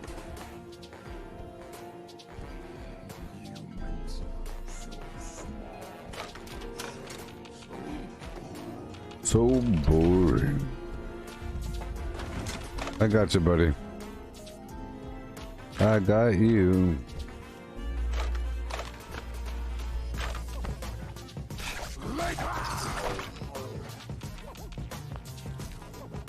And down I meander.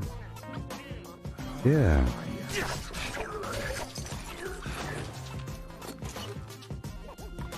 Awesome. There, my headache kind of went away. I had a headache. I think it's because I didn't drink coffee when I was supposed to drink it. And then it built up. And then I drank coffee. Or something like that.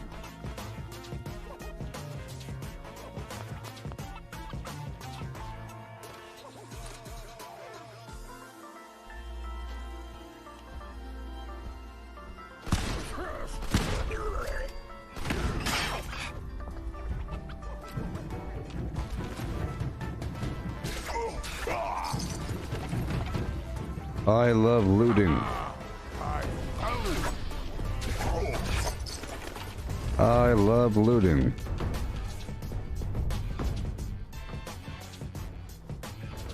Yeah.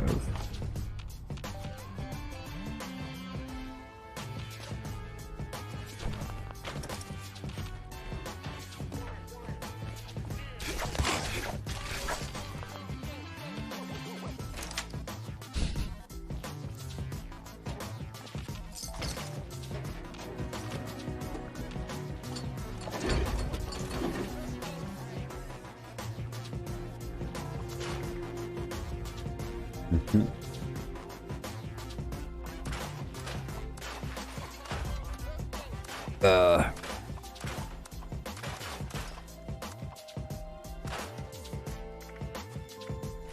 All right, keep on going up. Let's repair.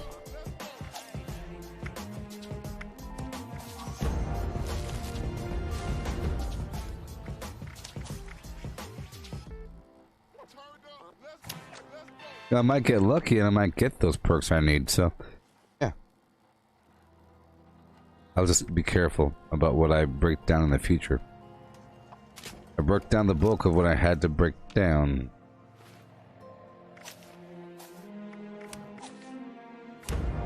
Alright, now we're going down to West Tech. I'm all alone. What is happening? What is going on? Ugh. I need a teammate. Ain't that some gar? Bitch. Are they afraid of my level? I think they're afraid of my level. They think I'm a cheater. They don't want to be with me. Bitch. Oh no, oh no. Here we go. Yeah.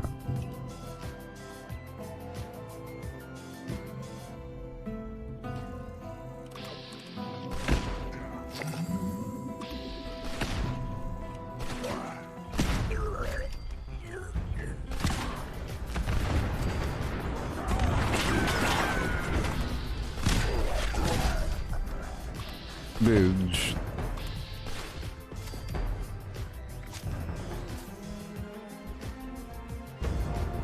Oh, I don't have serendipity on. Oh my gosh. I had ricochet and bloody mist. That's why I was checking. Okay, hold on. I heard the ricochet sound. There we go.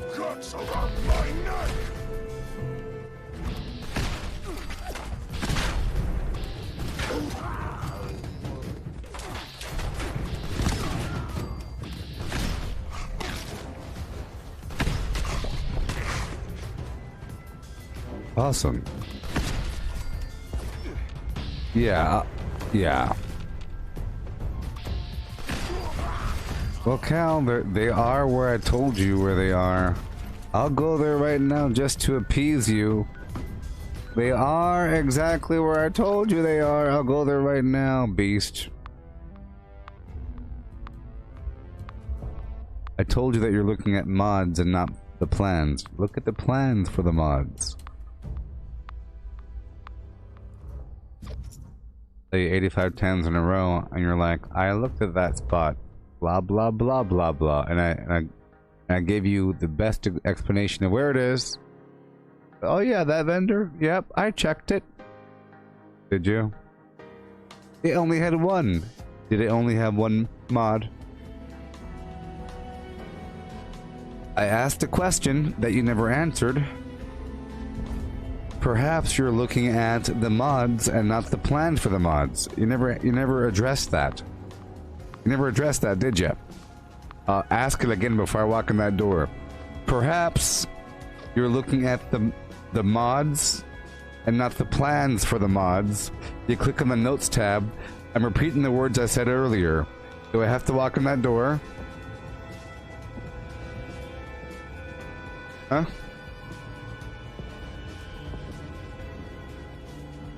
Apparently I do.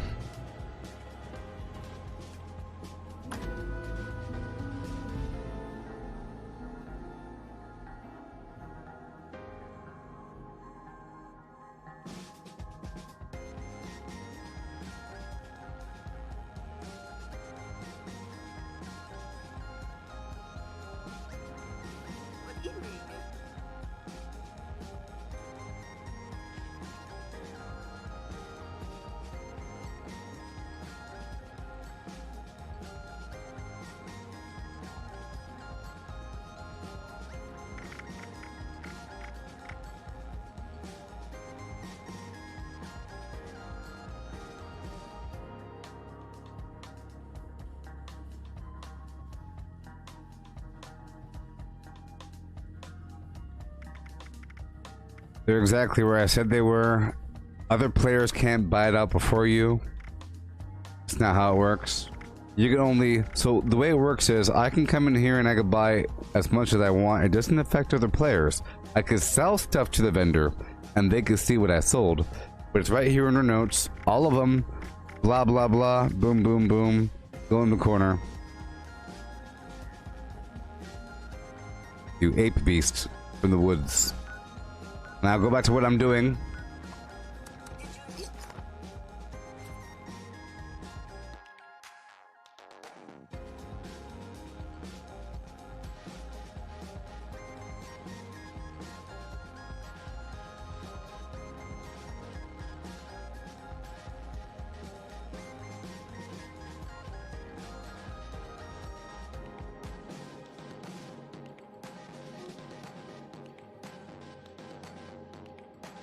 Okay.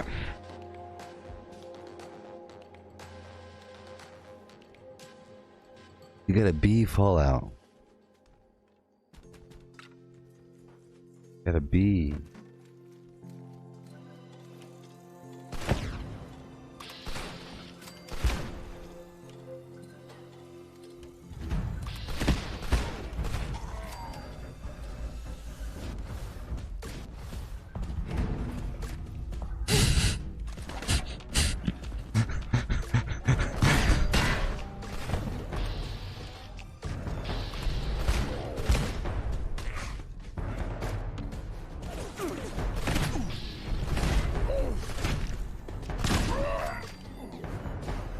I really enjoy calling people a beast from the woods. Isn't it fun? Beast or a beast from the woods. It's glorious. Beast of the field is a bit different. That means that you've been domesticated and that you've been trained to work for the system. And that you are a worker bee. That means more. Beast of the field. That means that you're like a ox working. But beast of the woods. Wildman Jones. I'm joking. I smelled your fear.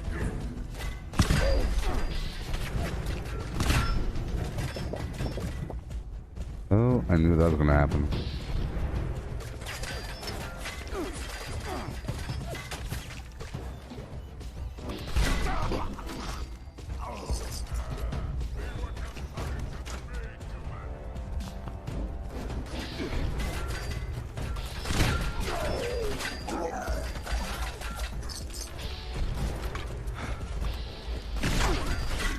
Yeah, I'm pretty sure that you, if I, for example, if I go through the vendor and I purchase all the plans and all of the junk, I think that affects other players.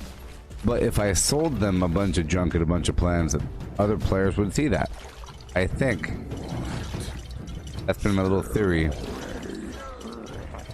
What'd you say? What'd you say? What'd you say? Ooh, that it wasn't that flimmed. Because of course it is. Ooh.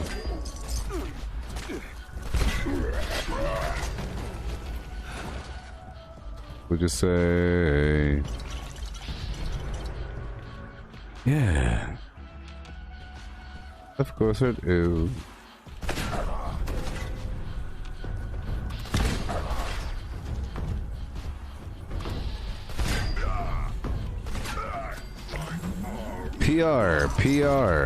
PR.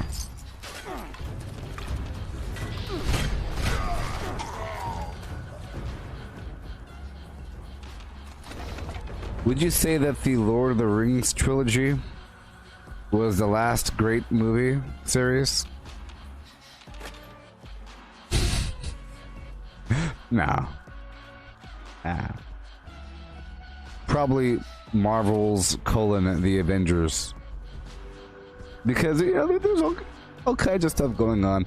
Yeah, there's a bunch of green screen, but, you know, there's a bunch of stuff. Or it could be Disney, Marvel, Lucasfilm, Star Wars. I don't know. I take it all back. I take it all back. Just because a person wears a bunch of prosthetics in a body costume, it doesn't make the movie any better. One day, computer graphics will be the best thing in the world. Right now, we're in the in-between zone, where it works when it does, and then otherwise, people want some weird prop. They want actual objects.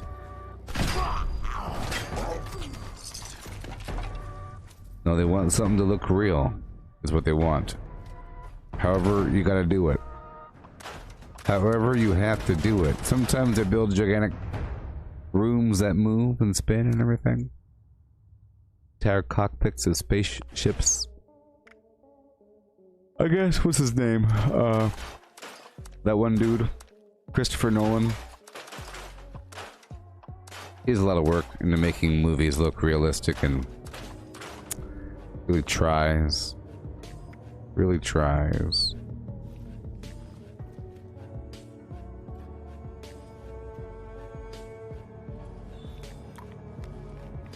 Avengers.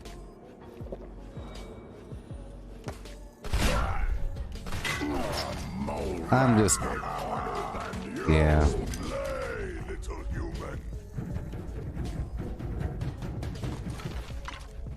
I'll just... YouTube's been recommending me a bunch of behind the scenes of Lord of the Rings.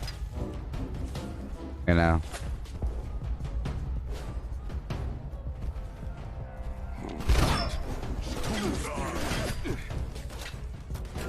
But yeah, many movies are just fine. And what is a movie? The word movie is a really weird thing. It's an old-fashioned term. Movie. The movies. Moving pictures. The talkies. As I call them, the talkies. It's weird. The movies? Moving pictures? The Motion Picture Society. The Motion Picture Society? What year are we in? Right? The motion pictures. Nah.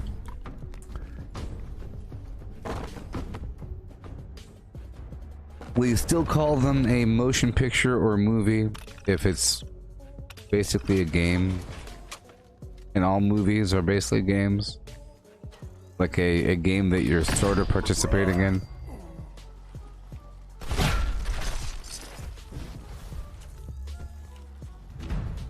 Yes, a GIF is a movie.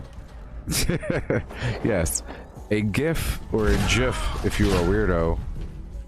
A GIF is a movie. A modern day motion picture. GIF, animated GIFs. That's the closest. No, it's not like a full-fledged movie. A movie and a talkie. With sound, even. In my day, we would have the movies playing, but then we would have a piano guy that would know what to play.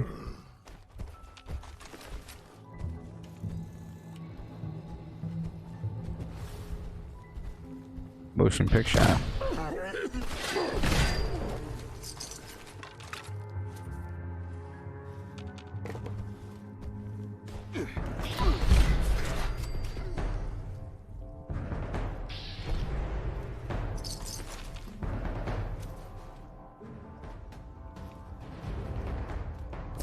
You know, I think a new language might be developed based upon like meaning and symbolism.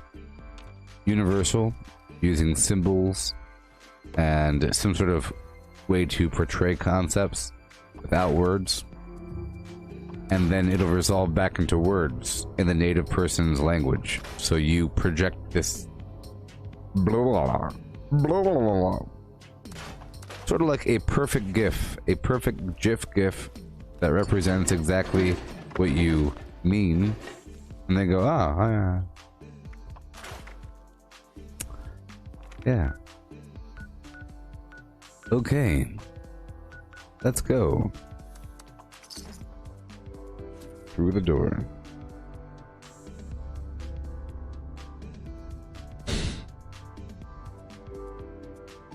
So in GTA, we're having a good time. I had to replay some content, but that's okay. Michael is the shooter. Franklin is the driver. And Trevor is the tank, the aggro distraction, all of chaos controlled. He could take a lot of damage and put out more damage, you know? He's meant to kind of stand there and just shoot stuff. Well, Michael's meant to surgically go in there and just, you know, snip him away. Signal Yeah.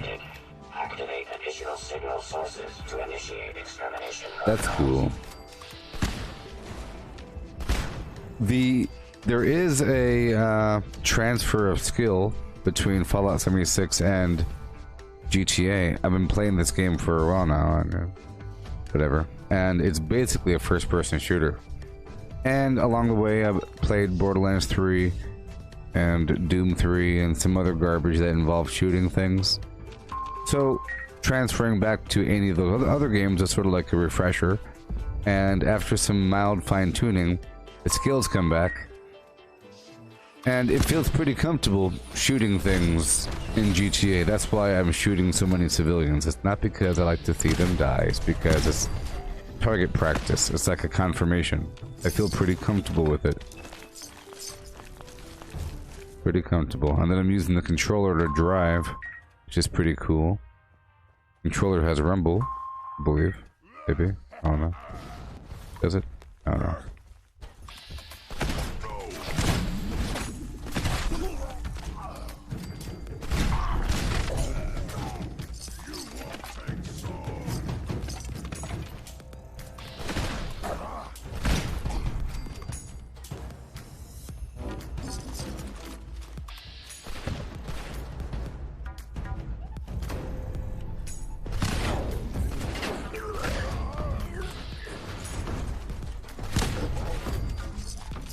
Oh my goodness.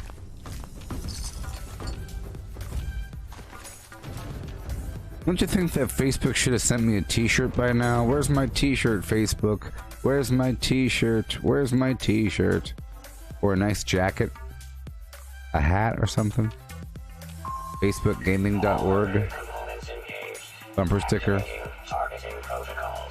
I'm giving them all kinds of business. I'm preaching up and down about the virtues of Facebook. I'm defending them in forums across the world. Attention. Attention. Temperature spike detected. User support requested. So here's the thing. The new Oculus headsets, or I guess, you know, in general, the VR, Oculus is a Facebook company. Now you need a Facebook account to use the device. No big deal. Same thing applies for Xbox and PlayStation, right? And sort of for YouTube if you want to do anything beyond just look at videos. So you logging into something isn't some abnormal situation. I'd say it's surprising that you wouldn't need a Facebook account to log into the Facebook device. So there's many people that are saying that they will absolutely not use the new Oculus headset if you have to log in with a Facebook account. It's ridiculous. You have to have a Microsoft account for Xbox and a Sony account for PlayStation. So, yeah. I don't know why Facebook got singled out here as being the bad guys. Isn't it kind of weird? I know that they're just a people company, and it's straight up people, and it's obvious that it's just about people. Component bypass And there's nothing in between. function. Exactly, Cat. Like, it's just people, you know? And other things, it's the content first. It's videos, or it's games or something, or it's a store, and there happen to be people involved. But this is just a bunch of people. But now you have user groups, so now you have a bunch of people, and garage enthusiasts group, mechanics monthly group, you know, Koi pond people. I make a koi pond. I have a YouTube video channel where I make koi ponds all day. I want to find other people that do koi ponding, and come on down. It's people first. It's sort of like Reddit. You know, Reddit, you have to have a Reddit account to log into Reddit, but to get a Reddit account, you can just make up a bunch of garbage, right? Now with Reddit, it's not the people first, it's the content first. But Facebook is like Reddit, but it's, you know, those people are able to make content. Specified hostiles eliminated. Infestation cleared. Yes. Thank you for your participation. Well, you see, everything that people are blaming Facebook of, everyone else is also doing. They're just doing it in a different way, but they're still doing it. Like the data and all that garbage, it's ambiguous data. It's not Sally Johansson enjoys pretzels and mustard on a Sunday evening. It's many people often purchase mustard and pretzels and consume them on a Sunday evening past 6 p.m. if they live in this zip code. That's the data that they're harvesting. But it's not like specific people, and it doesn't mean anything, and it's pretty important stuff. But it's been framed to be evil. Somehow it's evil to do that, you know, to targeted advertisements are bad. I like targeted advertisements. I want more video game commercials and less perfume commercials, okay? I want to hear about the new crazy awesome sci-fi movie and less about Fried Green Tomatoes Part 15. Okay? I want to be recommended videos about robotic dogs, not about nail polish. I want YouTube to know exactly what I like. I want Facebook to know exactly what I like so I can get the services I need without having to wait for it, you know?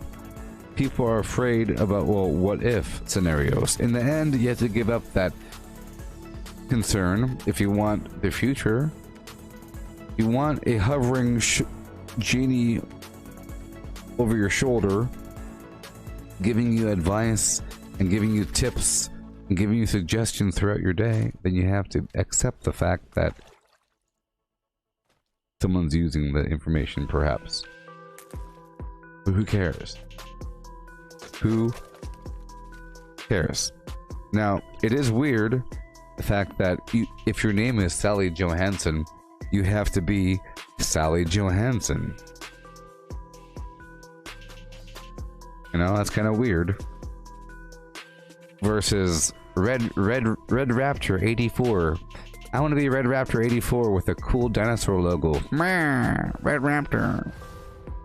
Or something, you know?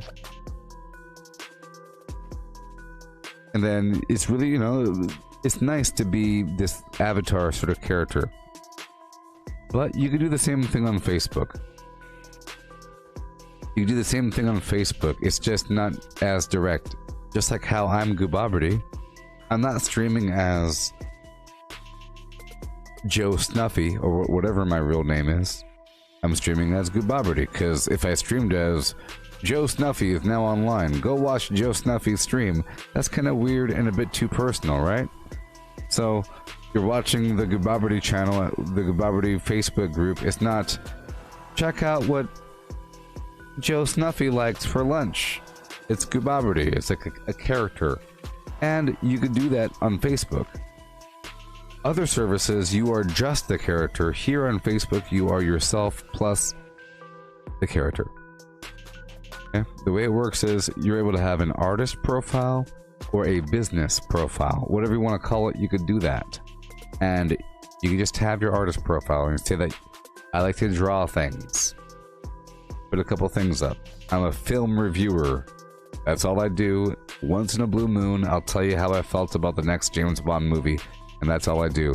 And occasionally I comment on different forums, but as the other personality.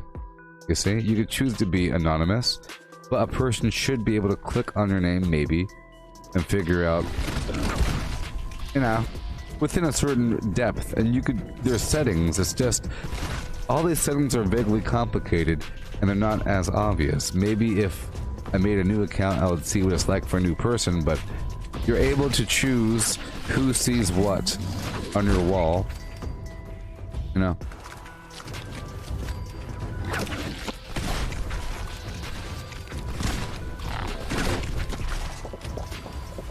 But like I said, you are able to make that artist profile.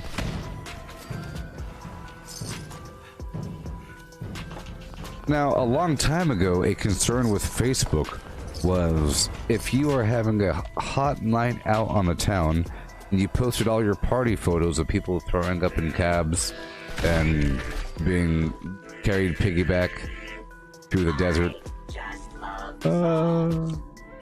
Great weekend you guys had, you know? And now your photos are there and your boss saw it, or your new boss might see it. And that was always a concern, that your employers, your future or current employers, would see your lifestyle on Facebook. It wasn't through something else, it was through Facebook. Right? So it's, why would I want my grandma to see what I'm doing? You know? That whole concern. It's still there, but you're able to control that just fine. But now it's more of a platform for content. There's all kinds of groups. Many people have moved over and they're producing content regularly on Facebook in the same way that you would find it on YouTube or Twitch or whatever. You find constant content from these content creators. It's the same exact thing. It's just, it allows for more two-way, you know, sometimes you want some sort of networky familiarity with the person that's streaming, and I think that's available more on Facebook. On YouTube, like with PewDiePie always goes through and he'll look at submissions in Reddit in his fan groups, one of his several fan groups. And he has to go to this external system to go read these comments. That's kind of weird.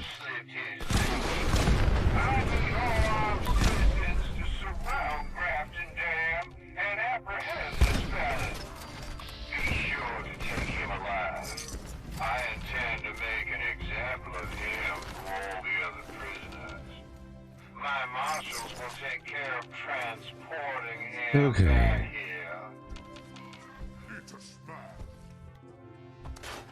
This is a quick and easy little event here for the Mad Dog Malone.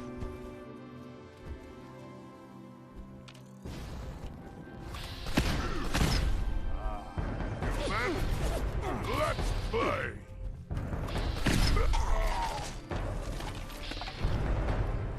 How are we looking on this timer?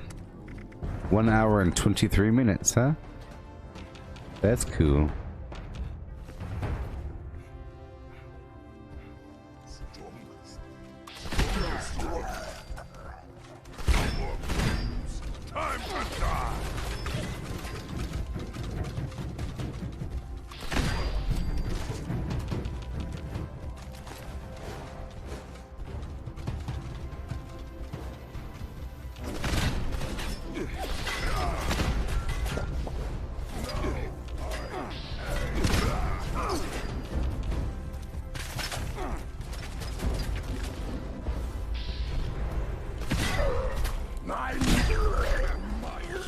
Alrighty.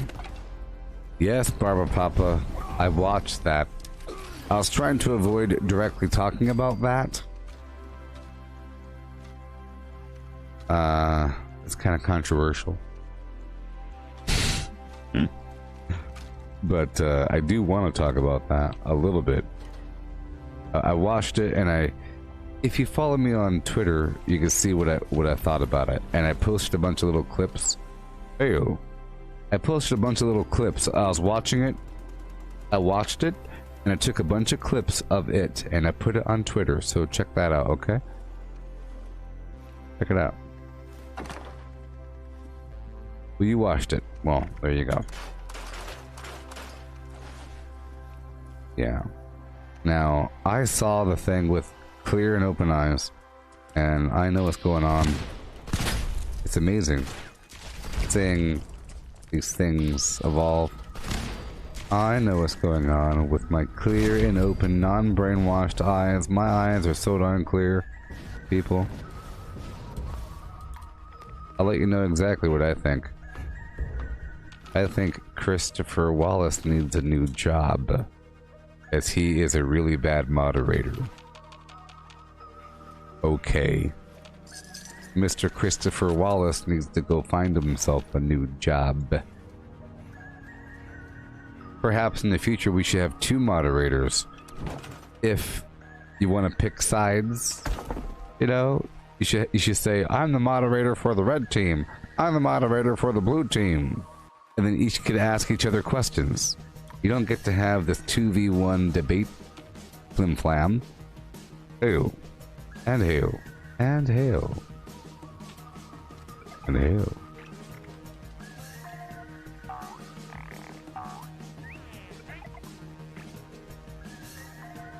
You know what I mean? It's ridiculous. It's so ridiculous. I mean, it's amazing, really. It's amazing.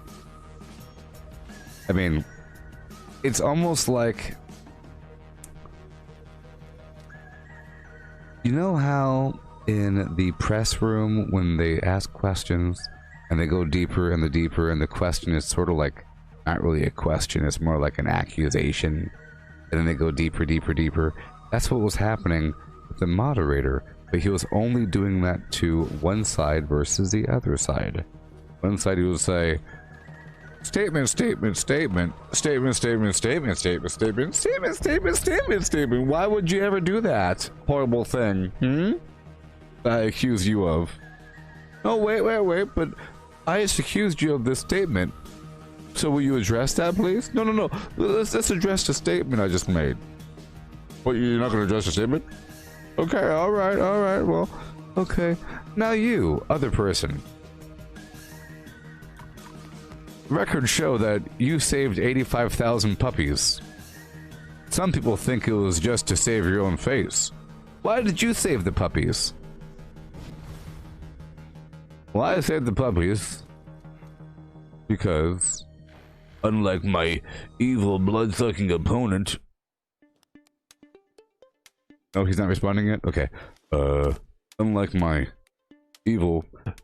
You were talking about the puppies that you saved. Oh, yes, thank you, moderator. Thank you, moderator, for reminding me what I was talking about every 5 seconds. Okay. No. Hey, Cat, it was orchestrated, kindergartners. It was orchestrated. It was orchestrated. They're painting it like it was just chaos, but it was orchestrated. I saw it. It was orchestrated. Orchestrated. I saw it. I saw it happen with my eyeballs and my ears. Listened to the things that happen. The way that you orchestrate this is as thus. Step 1, you do what I just said. Okay? You... Look. I'm not naming names. Both sides were interrupting the other side. Okay? One side was interrupting the other side. So... Statement. Truthful statement. Other guy says, that's just not true. Oh, no. Nope. Stop it. Hey. No, that's not. Oh, phew. This guy over here. Constantly. Boom. This guy says, hey, what's not true? Well, we all know that blogger. Because he's interrupting him, you see. So he would respond to the interruption. Because that's what he does. He responds to it. You're interrupting, I'll respond. Okay? Moderator's letting it happen. When it's reverse, I'm going to talk really slow and say a bunch of infactual garbage, a bunch of rhetorical nonsense, and he's going to keep on saying stuff, but I'm going to keep on moving to the... So the way that it was orchestrated is like this. You had one side schedule up a bunch of bullet points to go over, and you go boom, knowing that the other guy's gonna sharpshoot you on every single point. You don't address anything. All you do is act like the other guy just wants to interrupt you. with the moderator in your pocket. You go boom, boom, boom, boom, boom, boom, down the list, and they don't have time. Of course they're going to say, hey, that's not true. Stop it. What are you doing? Hey, you're making weird accusations every 3 seconds. Crazy.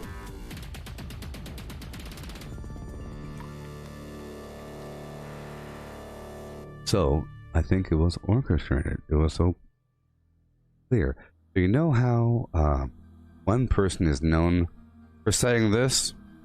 Okay, about that subject, well, let's just... It's better not if it's better if I didn't do that. It's better if, you know, let's just move on. Yeah, it's better if I didn't do that. So he'll start talking and then meander off or forget what he's saying or cut himself off and say, I shouldn't say that. Now, that was integrated into the moderator functionality where it was timed, so that was when the moderator would help him. Or when he would say, all right now, Mr. Trump, you better stop saying that. You better stop it.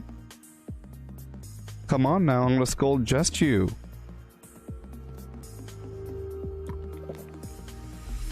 But yes, it was hilarious. Made me upset. But it's... I saw the reviews afterwards and they all bit the bait. You know, they got their bullet points they wanted. They got their little samples and schnapples. Sort of ridiculous. Sort of ridiculous. I mean, it's amazing that the whole thing's planned. It's going to get worse. It's going to get real bad. Because it's like they're double teaming. It's terrible. He's just standing up there laughing the whole time. You see him just laughing? Laughing like buddy-buddy with the moderator. Oh, this guy is crazy. I can't get him. Oh, I can't even understand what he's saying. Can you? Nope, I can't either. Oh, you and me, brother. What's going on here?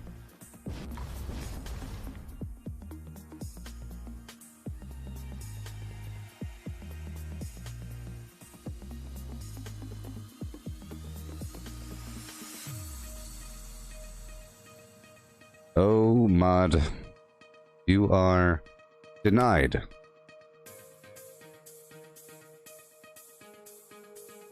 Yeah. I can talk about whatever I want to talk about, Mr. Mod. Get out of here. How about I ban you forever, Mod, for being a loser? Flameperson.com. Yeah.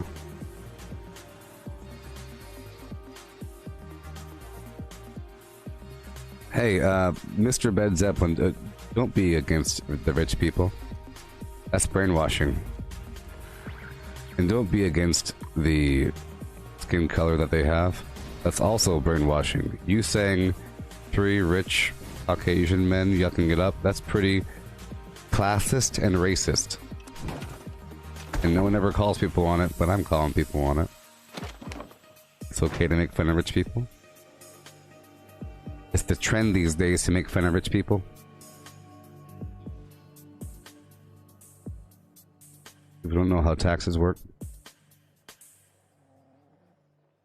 Guess what? If you build a hotel, you get like tax credits and stuff because it's a service to the city. It's a hotel. Why do you think tax credits exist? Nonsense.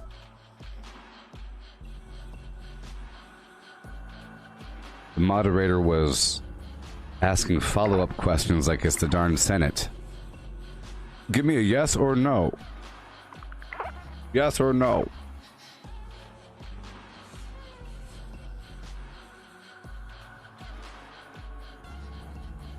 Will you give me a yes or no?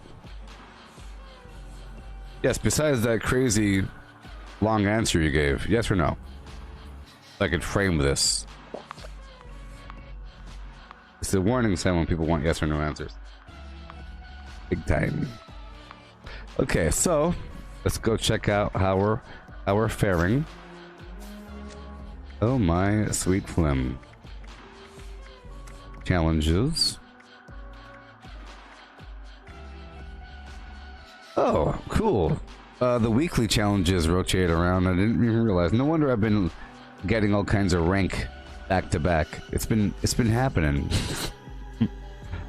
All right, that's great. And in 1 hour and 11 minutes, we'll be getting more and more rank. We're about to rank it up during this session. I'm telling you all kinds of things on this avenue. Oh, Cole, we were specifically talking vaguely, indirectly, non-specifically, as vague as possible about the debates. I was just being vague about it. I was talking about how bad the moderator was. That's pretty... Isn't the moderator supposed to be, you know... It's a non-biased or non-affiliation. You talk about the moderator. That's a neutral guy, right? I was just talking about the moderator. Yeah. But anyways... Yeah, I didn't want to talk about it, but Barbara Papa brought it up, and now we're done talking about it. Hey, trust me, I wanted to talk about it, but I can't talk about it.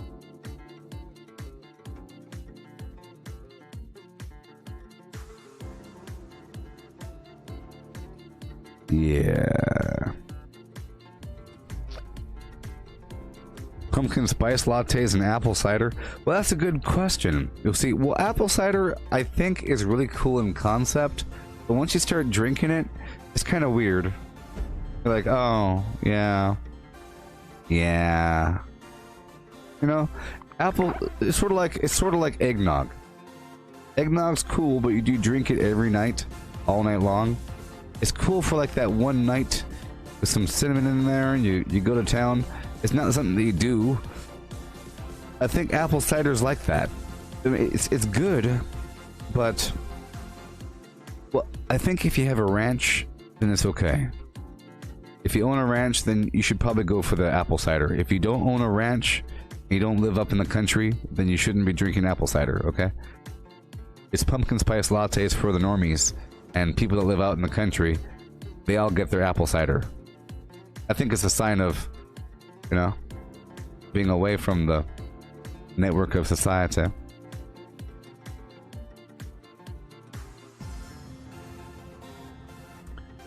Yeah. Yeah, I have to change my total hours past 4.7. I meant to do that. It's at 4.8 now.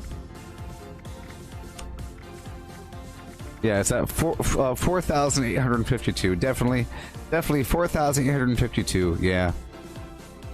Did that go up 760 atoms, or was it always 760?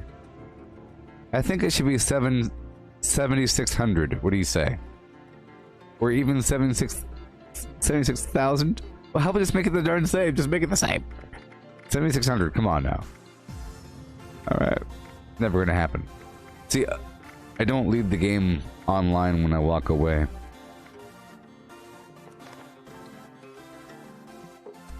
Well, maybe I've had... I think my problem is I've had bad apple cider in my life. I think my apple cider was a bit too tart. Okay.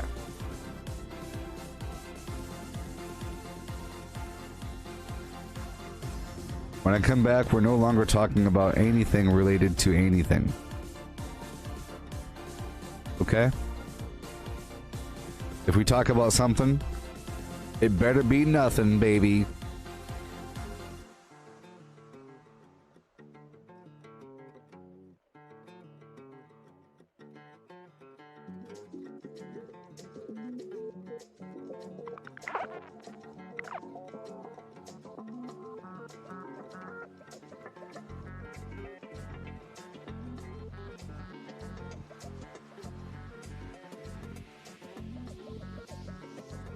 I don't know anything about apple cider.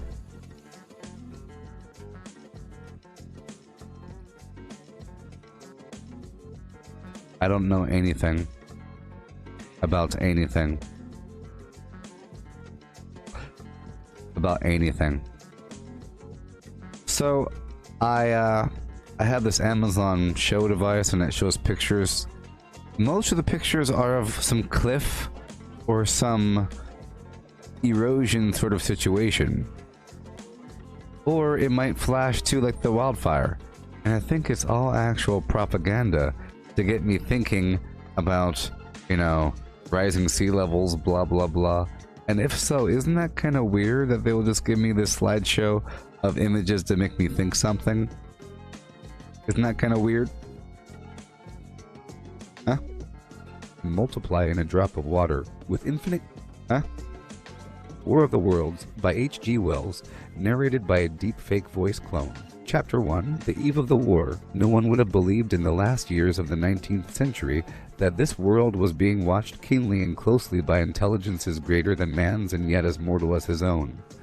That as men busied themselves about their various concerns, they were scrutinized and studied, perhaps almost as narrowly as a man with a microscope might scrutinize the transient creatures that swarm and multiply in a drop of water. With infinite complacency men went to and fro over this globe about their little affairs, serene in their assurance of their empire over matter. It is possible that the infusoria under the microscope do the same.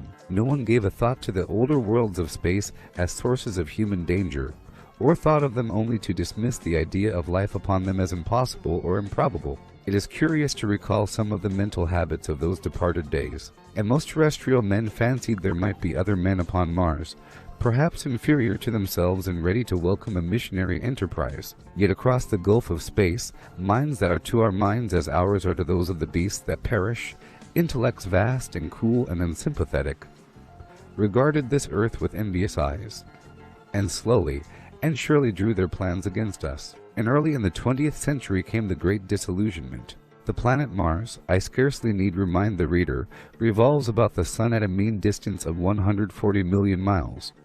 And the light and heat it receives from the Sun is barely half of that received by this world. It must be, if the nebular hypothesis has any truth, older than our world, and long before this Earth ceased to be molten, life upon its surface must have begun its course. The fact that it is scarcely 1/7 of the volume of the Earth must have accelerated its cooling to the temperature at which life could begin. It has air and water and all that is necessary for the support of animated existence. Yet so vain is man, and so blinded by his vanity, that no writer, up to the very end of the 19th century, expressed any idea that intelligent life might have developed there far, or indeed at all, beyond its earthly level. Nor was it generally understood that since Mars is older than our Earth, with scarcely a quarter of the superficial area and remoter from the Sun, it necessarily follows that it is not only more distant from time's beginning but nearer its end. The secular cooling that must someday overtake our planet has already gone far indeed with our neighbor.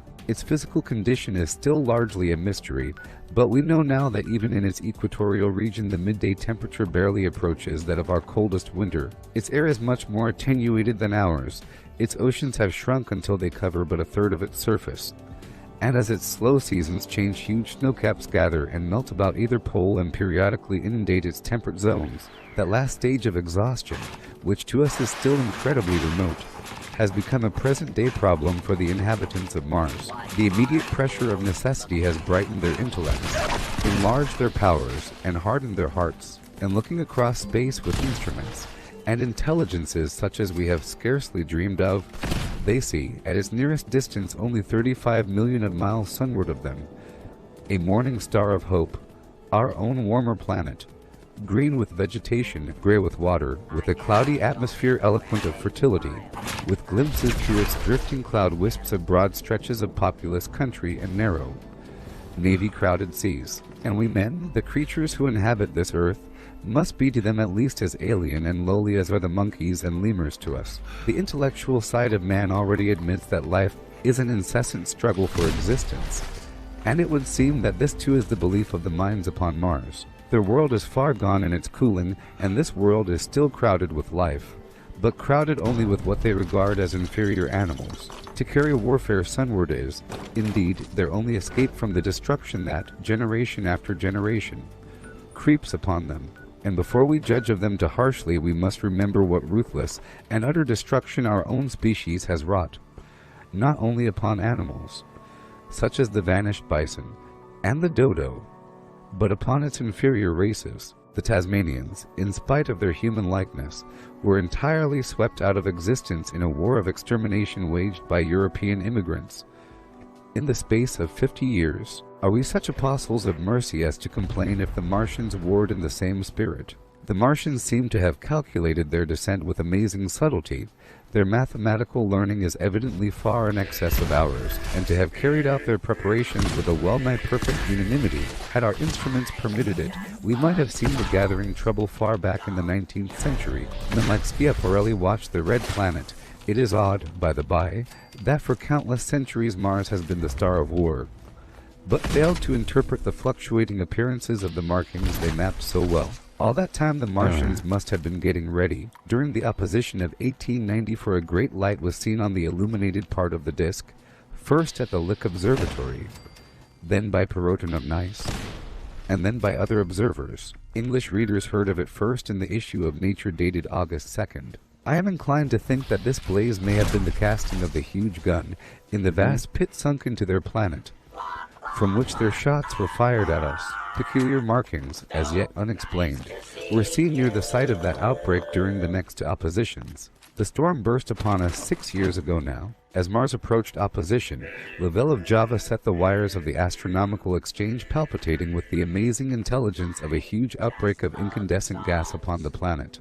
It had occurred towards midnight of the 12th, and the spectroscope, to which he had at once resorted, indicated a mass of flaming gas, chiefly hydrogen, moving with an enormous velocity towards this Earth. This jet of fire had become invisible about 12:15. He compared it to a colossal puff of flame suddenly and violently squirted out of the planet, as flaming gases rushed out of a gun. A singularly appropriate phrase it proved. Yet the next day there was nothing of this in the papers except a little note in the Daily Telegraph, and the world went in ignorance of one of the gravest dangers that ever threatened the human race. I might not have heard of the eruption at all had I not met Ogilvy, the well-known astronomer, at Ottershaw. He was immensely excited at the news, and in the excess of his feelings invited me up to take a turn with him that night in a scrutiny of the red planet. In spite of all that has happened since, I still remember that vigil very distinctly, the black and silent observatory, the shadowed lantern throwing a feeble glow upon the floor in the corner, the steady ticking of the clockwork of the telescope, the little slit in the roof, and oblong profundity with the stardust streaked across it. Ogilvy moved about, invisible but audible. Looking through the telescope, one saw a circle of deep blue and the little round planet swimming in the field. It seemed such a little thing, so bright and small and still, faintly marked with transverse stripes, and slightly flattened from the perfect round. But so little it was, so silvery warm, a pin's head of light. It was as if it quivered, but really this was the telescope vibrating with the activity of the clockwork that kept the planet in view. As I watched, the planet seemed to grow larger and smaller and to advance and recede. But that was simply that my eye was tired. 40 millions of miles it was from us, more than 40 millions of miles of void. Few people realize the immensity of vacancy in which the dust of the material universe swims. Near it in the field, I remember, were 3 faint points of light, 3 telescopic stars infinitely remote. And all around it was the unfathomable darkness of empty space. You know how that blackness looks on a frosty starlight night. In a telescope it seems far profounder, and invisible to me because it was so remote and small, flying swiftly and steadily towards me across that incredible distance. Drawing nearer every minute by so many thousands of miles, came the thing they were sending us, the thing that was to bring so much struggle and calamity and death to the Earth. I never dreamed of it then as I watched. No one on Earth dreamed of that unerring missile. That night, too, there was another jetting out of gas from the distant planet. I saw it, a reddish flash at the edge, the slightest projection of the outline just as the chronometer struck midnight. And at that I told Ogilvy, and he took my place. The night was warm, and I was thirsty, and I went stretching my legs clumsily and feeling my way in the darkness to the little table where the siphon stood, while Ogilvy exclaimed at the streamer of gas that came out towards us. That night another invisible missile started on its way to the Earth from Mars, just a second or so under 24 hours after the first one. I remember how I sat on the table there in the blackness, with patches of green and crimson swimming before my eyes. I wished I had a light to smoke by, little suspecting the meaning of the minute gleam I had seen and all that it would presently bring me. Ogilvy watched till one,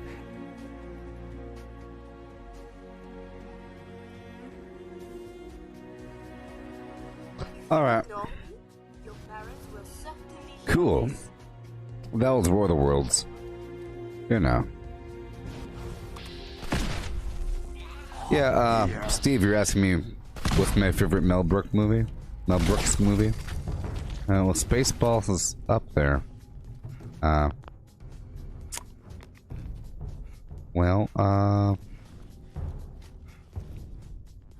Is Robin Hood Men in Tights a Mel Brooks movie? Might be.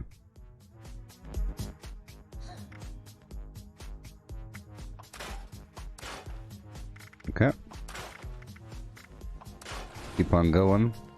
My teammate just started the daily op. I might join. I'm trying to move around the map, retaking workshops, clearing out some bad guys, and in the process, I level up. Yeah. Yeah, that was a pretty good movie. I'm drawing a blank on the extensive history of Mel Brooks movies, but I like many of them. I have a sense of humor. I'm a silly person, and I like such things. Also, Monty Python, garbage. You know. Hey Cortana, name a couple Mel Brooks movies. Just a couple.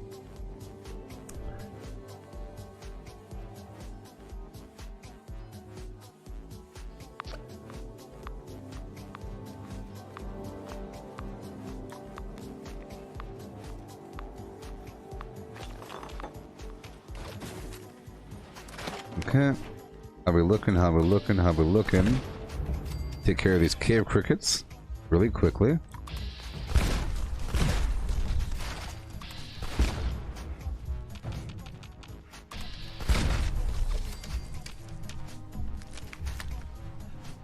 Gotta be quick here.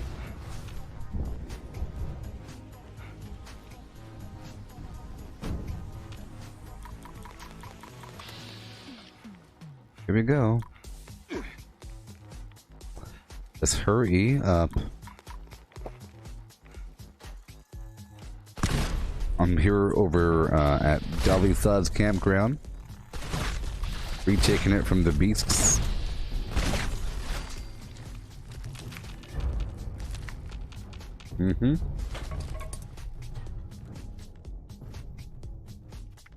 Alright, we're still taking care of business here. We have an audio bug. We can't really hear the footsteps, and this mask is stuck on my head, which is not good.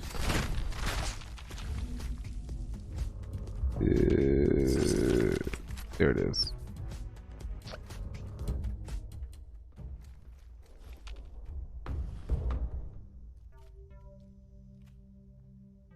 Yeah.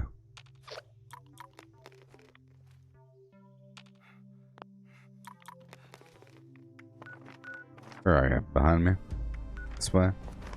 To the left, to the left.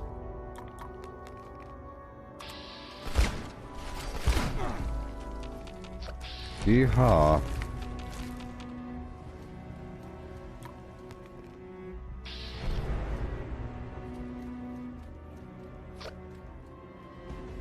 Oh my gosh. Is what I do.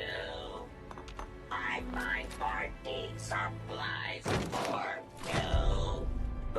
Okay. Hooray. Hoorah. You're here now, and I couldn't be happier. I couldn't be one drop of happier. Yep. Yep, Steve. How old were you when Jurassic Park came out, the movie? And do you have any favorite books? What are y'all's favorite books? Back when you used to read?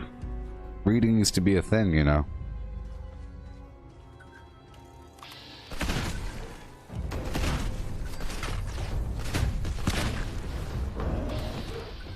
I'll tell you one thing. If Michael Crichton were still alive and released another book, I would buy it and read it in a heartbeat. You know what I mean? It's that sort of thing.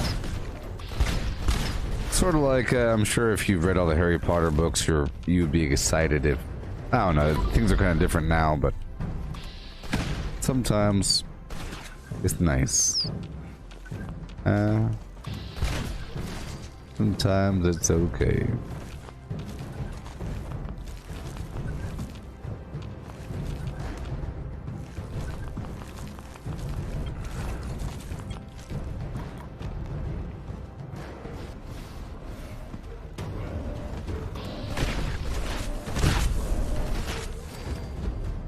Well, so be it.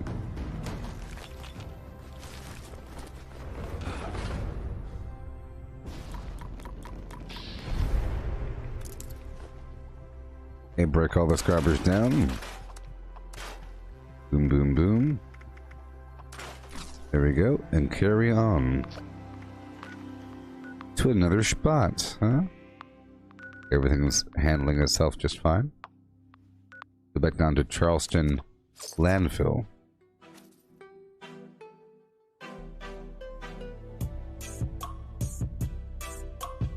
Yeah.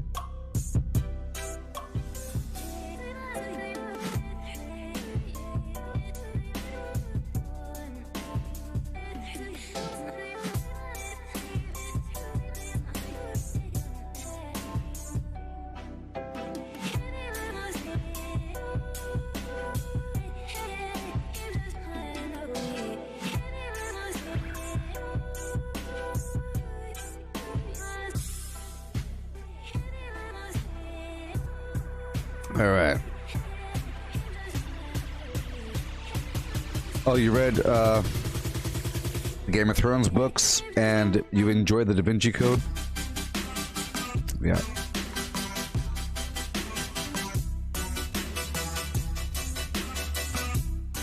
Well, Dan Brown also wrote Angels and Demons and Inferno. Those are both pretty good. Pretty good. Pretty good things.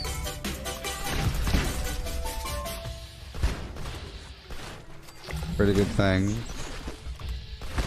I've only read part of part 1 of Game of Thrones. I really have to read them. I'm waiting for the apocalypse or something. But sadly, all my books are ebooks. Pretty sure I have the ebook version of Game of Thrones. All of the Song of Ice and Fire.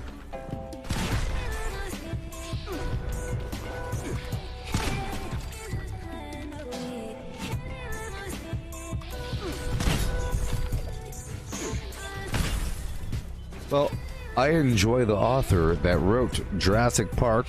He also wrote several other books. Because he inserts a certain level of realism and science and interesting details. It's really scientific and cool. Where it really makes sense, and he explains how it works. If there's science, it's sort of explained, you know?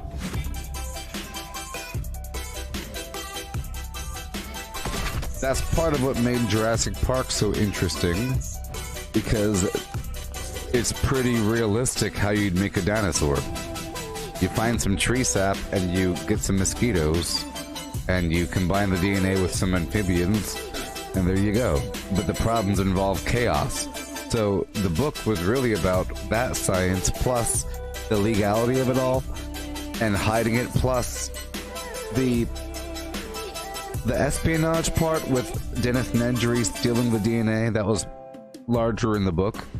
And the Ian Malcolm chaos theory, that was, every chapter was sort of about that. So this building chaos and what could happen in these systems, blah blah blah. It was a very nice book. You should read it. Jurassic Park. It's a good book. And it's a good example of book to movie comparison. I thought the movie was fine. You know, the movie was fine. Right? It's different here and there, here and there, here and there, here and there, of course. But the general concept is there. Jeff Goldblum did a great job as Ian Malcolm. So there you go. And he brought the weirdness to it that was needed because you're supposed to be thinking of chaos and things are getting weird and, you know, but the dinosaurs, and the Pirates of the Caribbean, did the robots eat the people? It's always about that. What could happen, problems that happen in these systems. Let's go over here and take over the power plant. I am in the area and I might as well. It's a fun thing to do. And it's very helpful as well. Hey-o.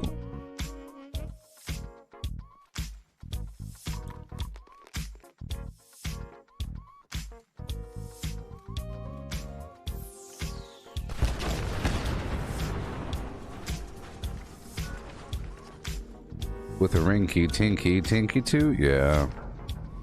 With a rinky tinky tinky tinky tinky too. It's a rinky tinky too. I guess I can't take it over right now. It's all flimmed up. Alright, moving on down. Across the land to do what I have to do. Let's talk to the Huntsmaster and then to the... and then head over to the Clarksburg shooting range and then talk to... what's his name to go pick up the toxic mutagenic waste all up in that area. It's pretty easy, pretty fun.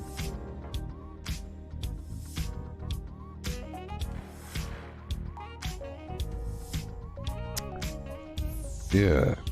Yeah. Yeah. Yeah.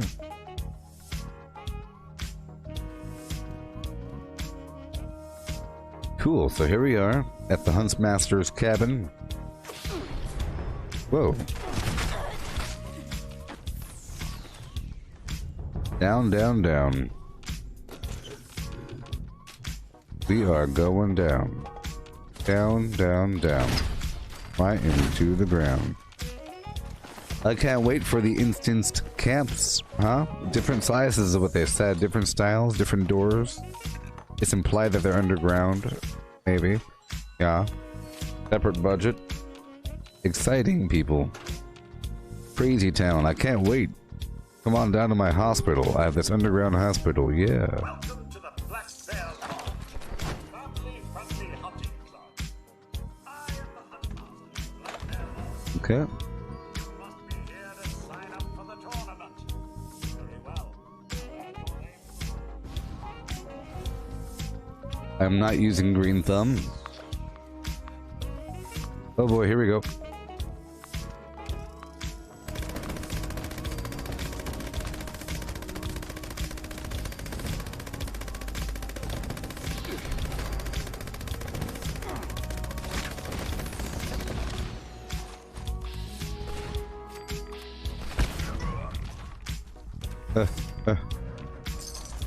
A well-placed grenade launcher shot, like a two-shot grenade launcher, or like a fat man, is beautiful for situations like that. Wonderful.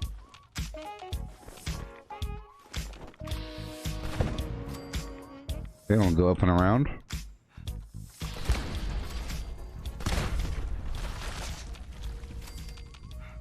All right.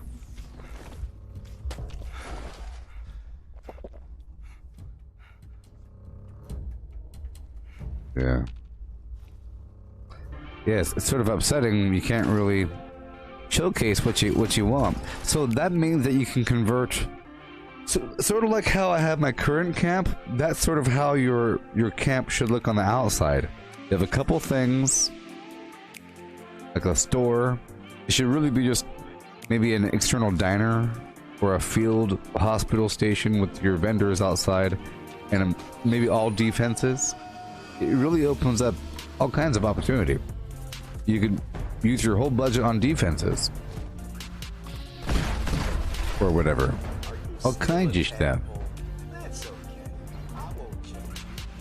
If you are going this tadpole, I'll never see. It seems a pioneer scout's work. Alright, where we're going? Just as you clean up the toxic mutagenic waste. More bubbles up. Oozes up. Ooh.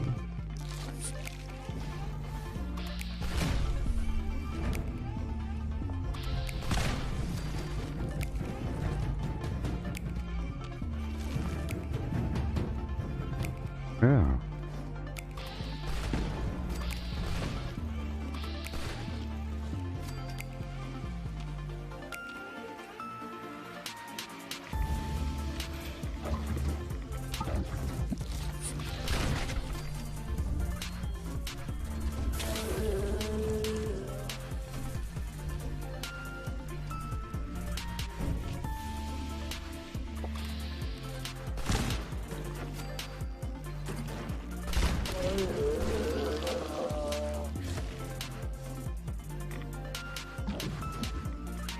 Cool.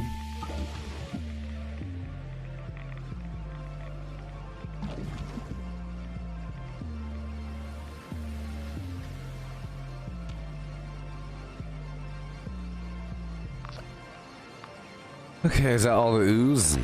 That was all the ooze. Wasn't that fun? I'm gonna swing on through here and kill a couple more creatures on the way down. Now, I'm an herbivore, so I can eat sort of anything I want to eat. Let's go check out these daily challenges. We've made good use of this hours before the rollover. It's always a concern. We still have 42 minutes until it rolls over to the next day for the daily challenges, which is great. Great for everybody, right?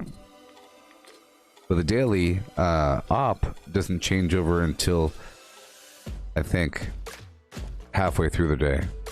I don't know. I don't think it's at the same time. Here's some Yaguai.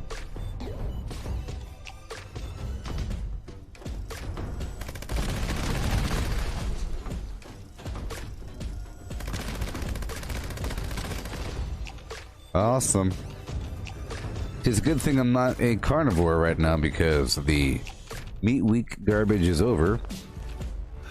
I mean, not garbage as a bad thing, but yeah. During meat week, it's a really good thing to be a carnivore. Lots of different foods. Hey Kevin, you're confused. Coming back. What's going to be implemented? Yeah, so there's these camps. Let's see if I could find it for you. I'll find the reference. Okay. But there's instanced camps, or you could expand your camp by having a little door that leads to an expansion of your camp that is a separate budget from your main camp. Let's see here.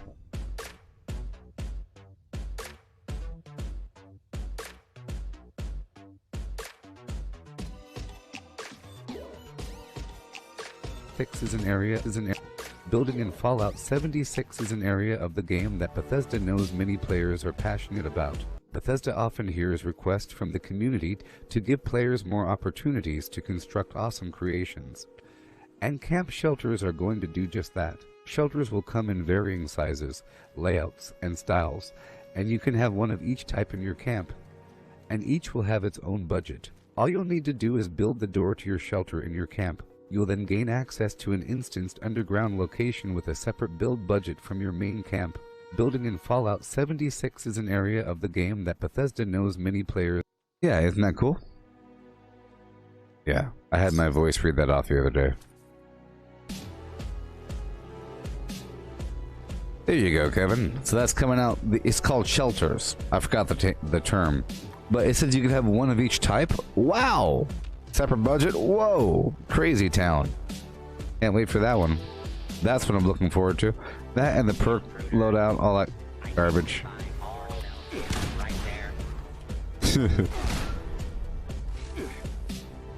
Dootin' dootin' doo doo doo doo doo. I like to head over here. By this hardware store.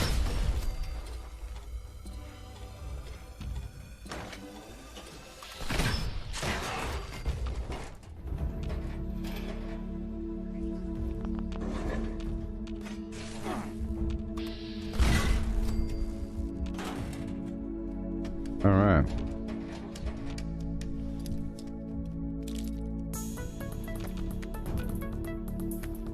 You like that voice there?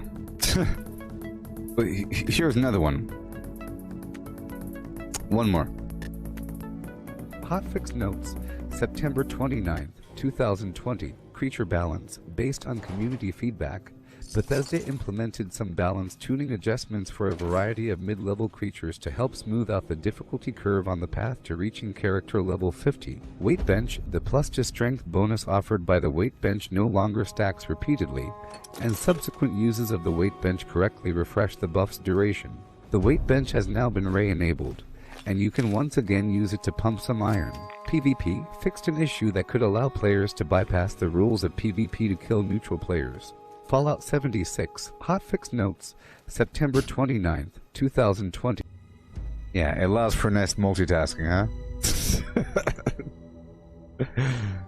huh? Especially once the voice is perfect, you know, then. But it's basically pretty good. Pretty good. It does the trick. I could have it read large volumes of text without stopping the game. The weather destroys them in just a couple days. Okay, I think, you know, I think they will definitely sell some garbage with atoms.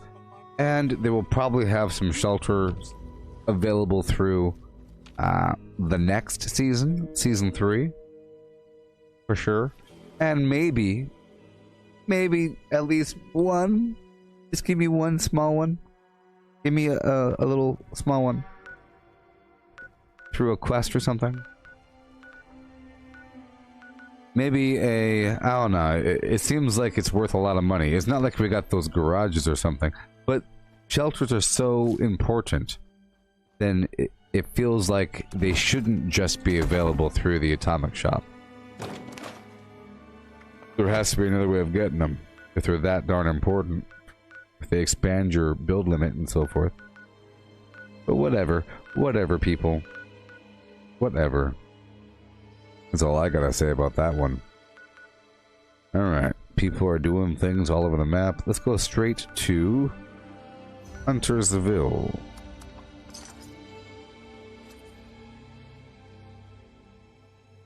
It's sort of like backpacks, you know? They sell backpack skins through the Atomic Shop. They don't sell backpack. You have to get that in the game because it's so important. It gives you carry weight.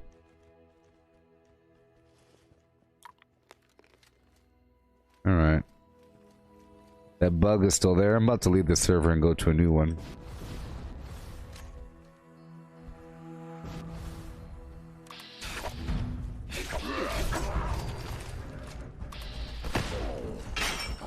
Splatter your brain.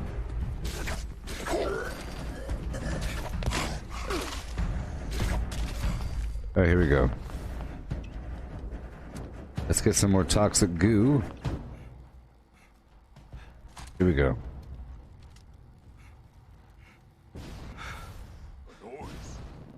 It's nothing.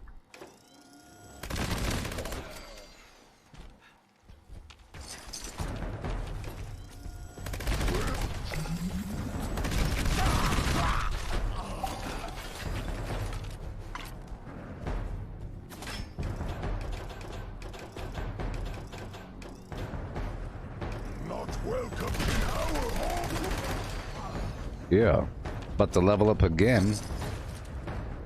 You all know how long it takes. Not that much time.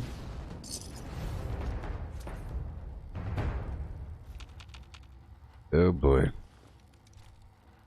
So if I tried really, really hard, that voice would be perfect. It's just imagine something says, hey, did you know that if you read these 20 pages of text, you'll get a perfect voice. Read them. At first, it's going to sound really good, but on page 13 or something, it's going to start to sound weary. Weary. At a certain point. Or rushed or something. Unless you were given the task that said, here, you have the next 3 months to record the audio of you reading these 20 pages. You are assigned 1 paragraph per night, and you must submit 1 sentence per hour. Go. Okay, I can do that. You know? And you're penalized if you do anything ahead of time. Oh. Okay. A person might want to just knock it out and say, let me save myself time in the future. But if you're forced to do a certain amount per day, and you're penalized for doing too much, then it'll sound wonderful. It's just it'll take longer. Now, what you could do is, you could do the entire thing in one night, have it sound really iffy, and then improve the sections that need improvement, and then over time replace everything and reveal additions of the voice over time, saying, hey look, it's getting better, it kind of sounds like me, hey look, it really sounds like me, you know? But if you really want to do it professionally, you just do bit by bit, take your time, and maybe do one line 3 different takes. Do 3 different takes of the same line. If you're supposed to say, in Antarctica, the polar bears are struggling to find ice to stand on to catch their fish. More often, the polar bears have to swim in the stupid water to go eat the fish because of global warming. Okay? There's different ways to say that. In Antarctica, the polar bears struggle to find stable footing on the ice. Due to rising temperatures and global warming, the flim-flam polar bears are catching them fish. Yeah. You read it a bunch of times, you hit publish with the best one, or you just read pages and pages. Terrible, terrible, terrible. Okay, moving on. I think now's the time to move to another server. Oh my goodness. Let's pull out some toxic goo.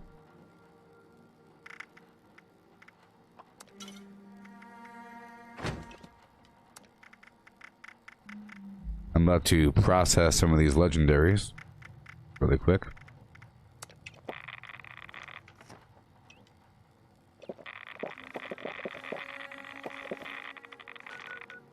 Okay. Let's go do some processing really quick. Let's stop first by my camp to get some free water. And I'll get rid of all these plans I have.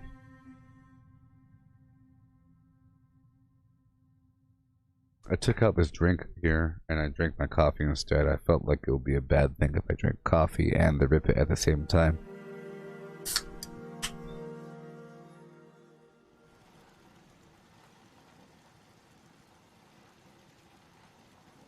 Y'all think Fallout First will get anything else in the future? Who else here believed that you'd be getting dance moves every month?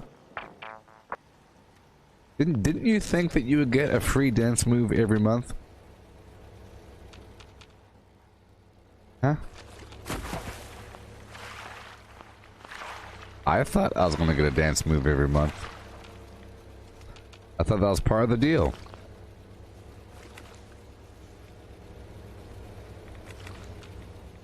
I thought I was going to get a new tent every month. Huh? New tents and dance moves. But, like, you know what? Hey, they're pretty happy with those 2 dances that we gave them like a year ago. They're still happy. Whatever.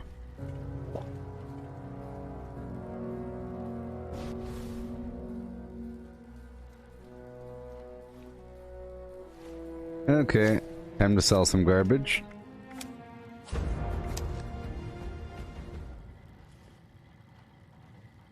Hey,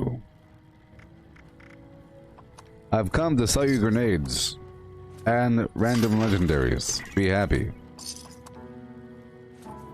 Don't worry. Buy some junk. Listen to this little song God and wrote. Guess what? It's still the morning time. Isn't that wonderful? You do a lot of stuff and it's still like the morning time. Sometimes I dilly-dally, wasting time. in reality. Owned loot for sale. Okay, sort by Free. spoilage.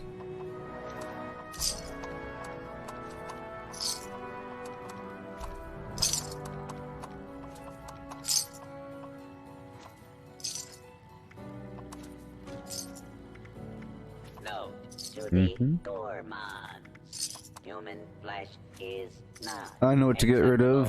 tender. I'll save some of those drugs and sell them. Maybe. Nah.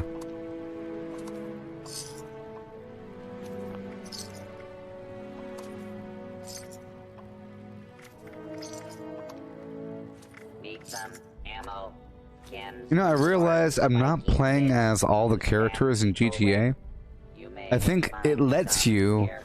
play as one main character, and then you could use the other ones as side characters or whatever. You know. But it forces you to play as the other characters from time to time.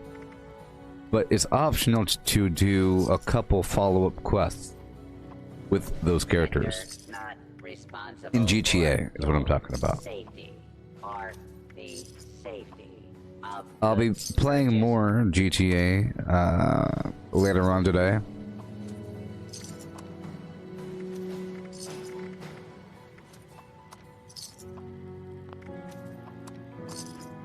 I will get rid of everything. It's okay. Everything. Please don't stab other customers while they shop. Okay. And now I'll buy your junk if I could. Aluminum, I love it. Concretia. Gears. Lead. Reminder, Springs. any attempted Screws. five-finger discounts will be reclaimed and paid for with said fingers.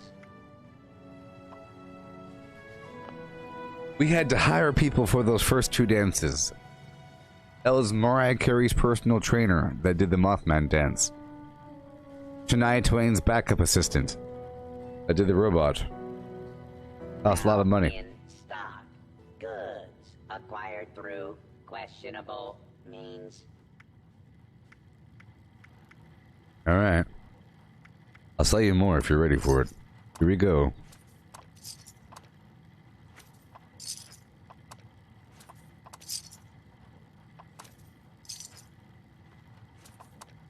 So I see here that you hired Just kidding. noted choreographer Buy or Flim Flam sell. Jones. Oh yes, top of the. You said spare no expense, highest quality experience, and we know that gamers today really care about these dance moves. Here, studies show that dance moves in video games really start viral trends. You have the orange shirt guy, you have Flim Flam Jones. To the gourmand. Most kids are just copying dance moves from games. We figure we could make up our own. The Musty Mothman.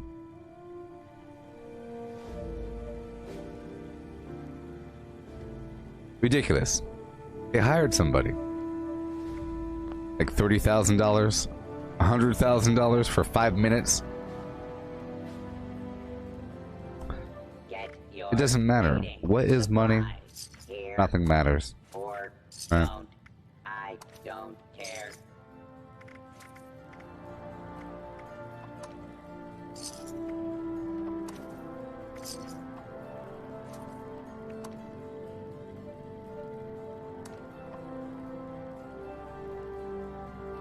I love getting skimpy. Responsible for your safety or the safety. I mean, the Mothman dance just isn't that fun to do in public.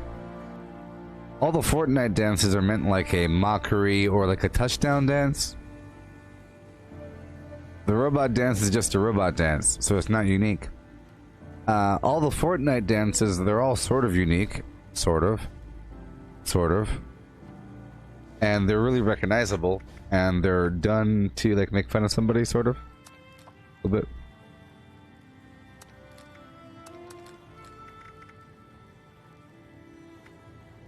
Okay. Doing some final sales here. I'm gonna sell some stuff to the vendor.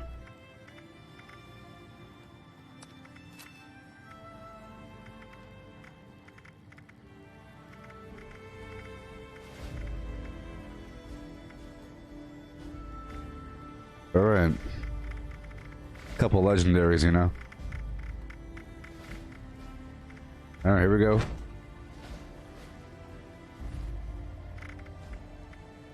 And I'll pull out some more aid items. Huh? Yeah.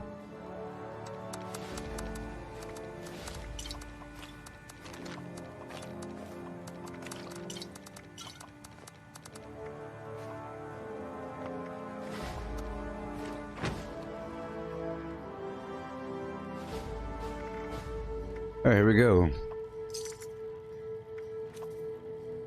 I'll sell the Nuka-Colas, it's okay. I'm getting skimpy in all other regards, and I love it. Perfect. 351. I'm selling these legendaries like a big weirdo. Yeah, you don't got enough caps? That's okay. Now you do. Dangerous to go alone. Perfect. It's dangerous to go in groups. Okay, I'm gonna sell half of my purified water, or whatever. Out there. So Or as much as I have to. This is very important, people. Alright, the rest of these. Go. All of these, I'll just sell.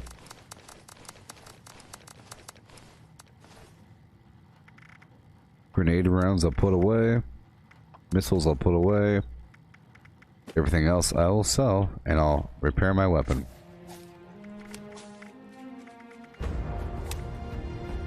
Yeehaw! Having a good old time here.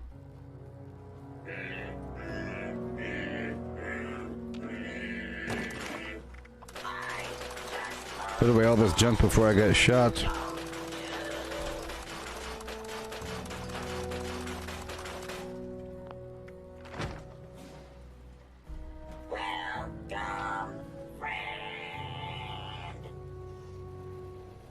Alright.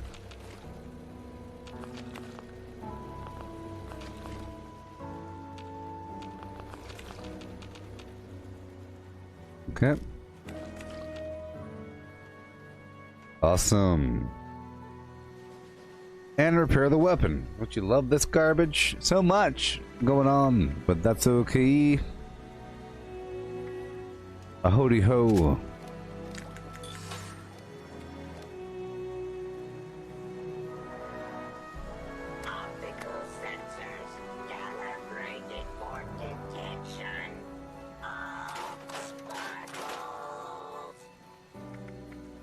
Have any of you ever played World of Warcraft? What's your opinion of the whole situation? Anybody planning on going for the expansion? And I know it's weird. I know it's weird. Alright, let's go to another server here because we have these bugs going on. Leave world. Here we go. Done.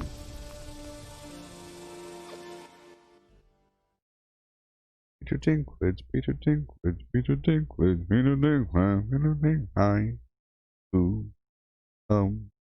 hey.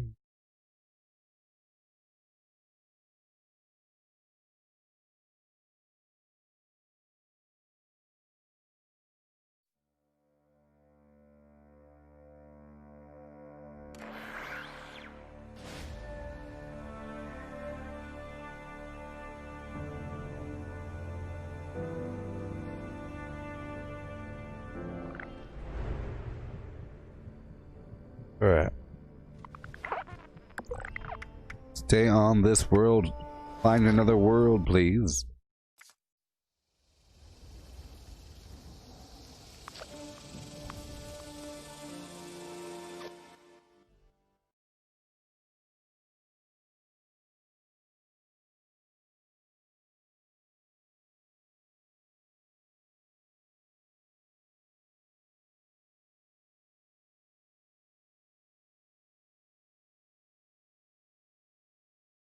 Who? And who? Well, hopefully, Jurassic World, evolution, Return to JurassicPark.org will be playable later on today. I tried when Strawberry Milk Person wasn't available to watch, and it didn't work out. So I'm equating it to that. I'll have to make some changes to my settings to make sure it's smooth, but it didn't work out last time. Yeah.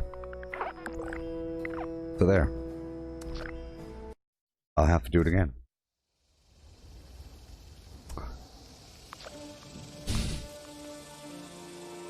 But from what I saw so far, the Return to Jurassic Park expansion, it's a what-if scenario where you're able to go back and fix the mistakes or some garbage. Who knows? Oh, Steve, you used to play WoW before Burning Crusade. Wow. Came back after Lich King, stopped again, came back around Pandaria. There you go. Yeah, I played almost the same exact situation. There you go. I didn't play as much during the Burning Crusade, but I joined right after that was a big thing. I played at the very beginning for a bit, for a while, right when it first came out, you know, for a long time, and then I dipped out, then I came back in, and I was like, oh look, there's like Outlands and stuff, that's interesting. Wow, it's like all sundered up and everything, that's cool. And then you had the Wrath of the Lich King scenario, that was cool, and I went through that for a while. I stopped after, I came back with Pandaria, but I didn't do the one right before Pandaria. Whatever that was. And then I stopped after that. I liked what they did with the Pandaria situation, even though it was completely, you know, just based upon Kung Fu Panda or whatever.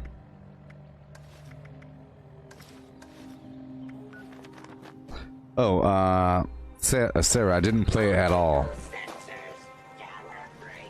What happened was I clicked on the game, the stream was starting, it opened up, and right when it was just loading with the Universal logo and all that garbage, the stream itself and my camera and everything was running like a slideshow. Kind of like how it does when there's too much CPU being used or something. And I tried to back out, and I heard some bad voice actors for Dr. Sattler and Dr. Grant talking about some garbage. The voice actor for Ian Malcolm, it might actually be him. I think we discussed the fact that it's him. That's Jeff Goldblum. You know, but I heard them talking and I exited out of the game because it was bad. It wasn't working out. Yeah, I really enjoyed the world of Warcraft. And I was deployed. You see, the game came out in 2004. Right, so I played it for a year and a half, off and on, 2 years, whatever, off and on in the background. Wonderful game. Wonderful, wonderful, all weekend long is what you do, sort of thing. Zug zug. Brr, you know, all that garbage. Wonderful. But then, in 2006-07, well, I went to Hawaii. I transitioned, so I was doing a lot more Hawaii stuff versus World of Warcraft stuff. My time off was spent at the beach or something, and then I deployed to Iraq and everything, and then during my deployments I would read the World of Warcraft books. There's a bunch of World of Warcraft books, and they're really good, and I learned all about the lore when I was deployed because I can't play the game, so I learned all about the lore, and that was fun. Here, I'll show you. I could find it. One second. Boom, boom, boom, boom. Here we go. Boom, boom, boom, boom, boom, boom.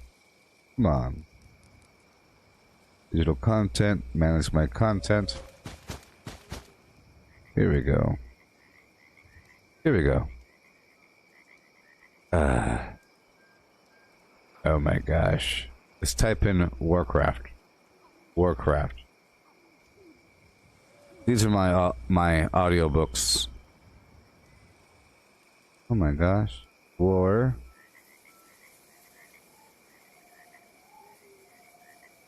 Oh my god.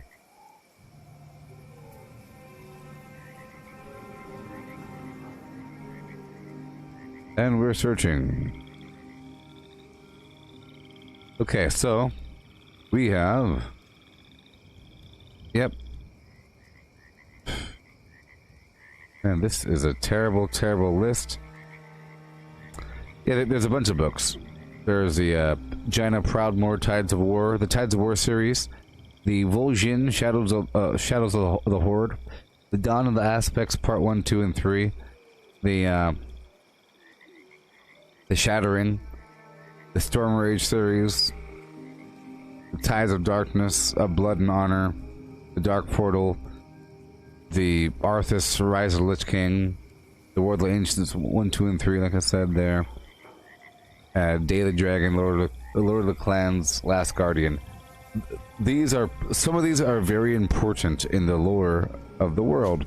You learn about the importance of the dragons and about certain characters, certain figures throughout history since the beginning of time.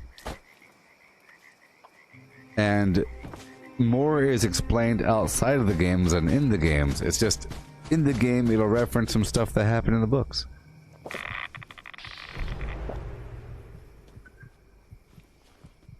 Now, World of Warcraft has a nice PvP mechanic. They have really cool PvP games, you know, like activities. Pretty cool, like you're storming an island, you're breaking through different walls to get through, sort of situation.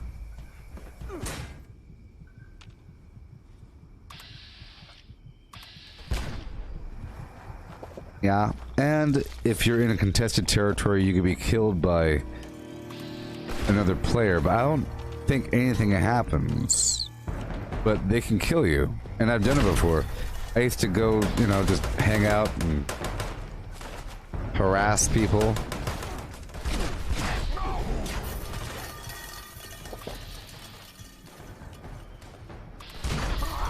And it costs money per month, but apparently you're able to make some gold relatively easy once you get into the flow of things. You can make some money, and it pays for itself.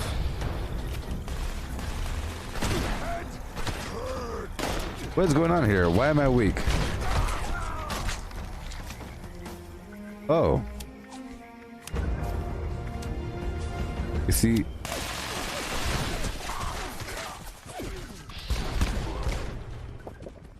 I can feel it, you know? I feel weak sometimes.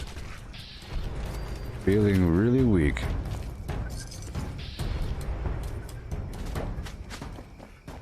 Oh no, I hope you're okay there, Sarah.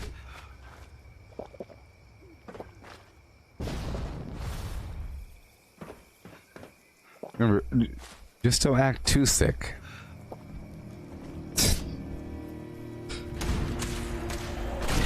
Yeah, I can't go in. I'm just feeling sick right now. Alright, stay at home. Let me call the authorities. They'll lock you in your house. But that's not always a bad thing, right? Some people have very nice homes. You have like multiple floors, indoor bowling alleys, pools, multiple layers of pools, jacuzzis, and little indoor movie theaters, kitchens of multiple types, cooks and service people. Wonderful.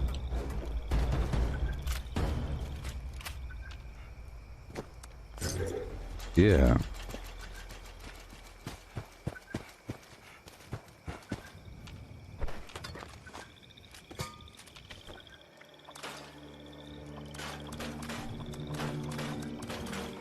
Yeah, I've been leveling up quite a bit during this session.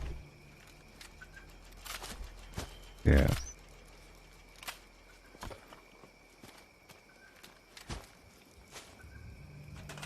Yes. Those people eating their produce. Heads of lettuce. What the heck? Do you have room in your fridge for a head of lettuce? What luxury is that? Ridiculous. It's like all air and water. But no. Lettuce. What's going on here?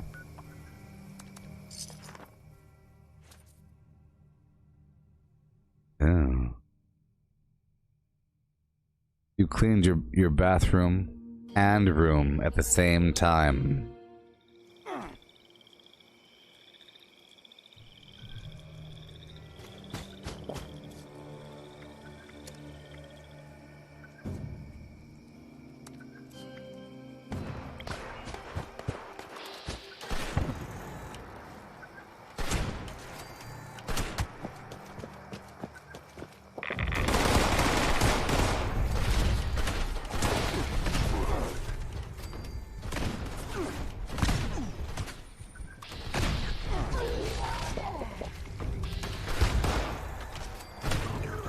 But they spawned right there.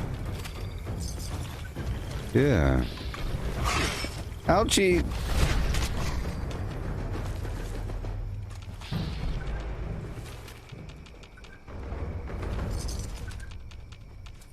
Okay.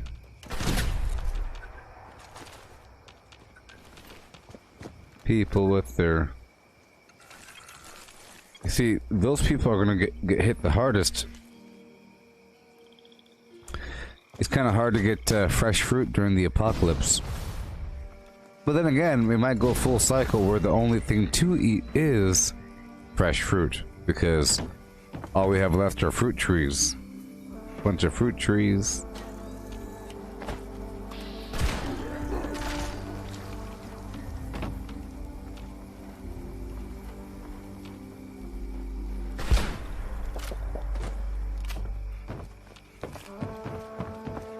Hello.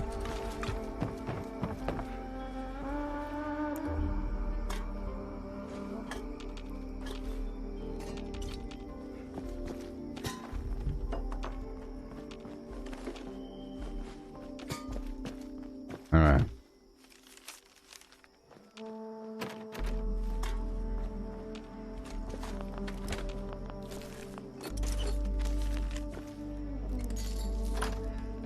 Okay, let's go repair my armor.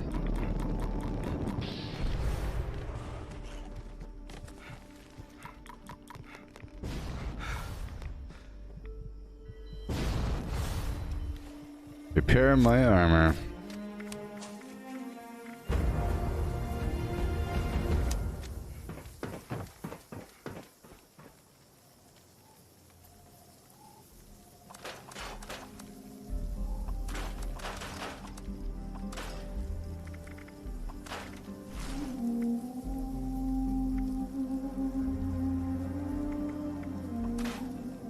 All right. Repair.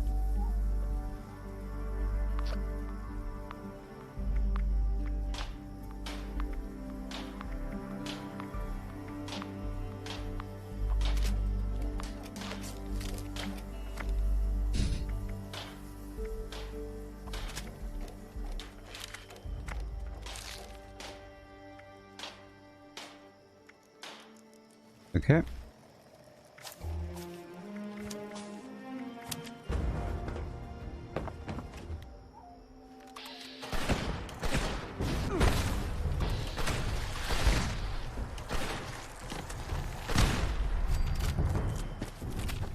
Cool. Thank you. It adds up.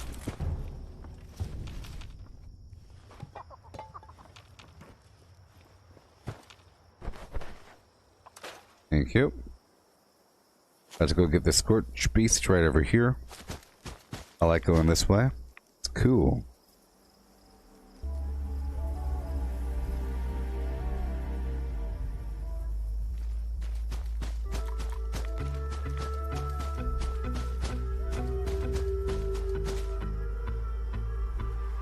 Yeah.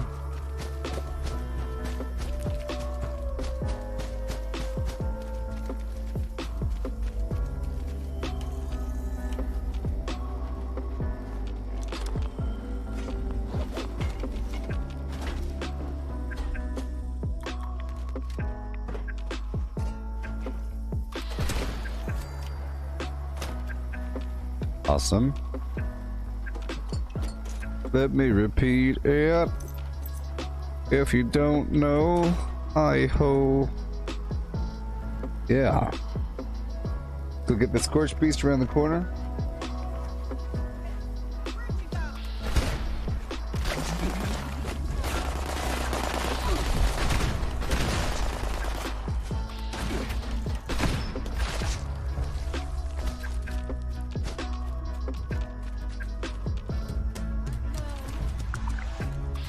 Left arm, please. There you go.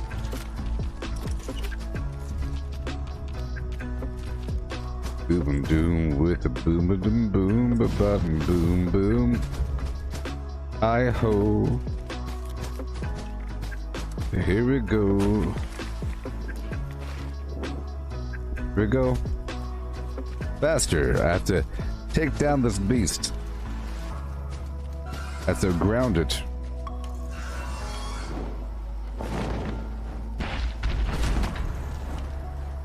Just a couple taps. After 3 or so, it falls down. It falls down. Oh, he's definitely going down now. See that?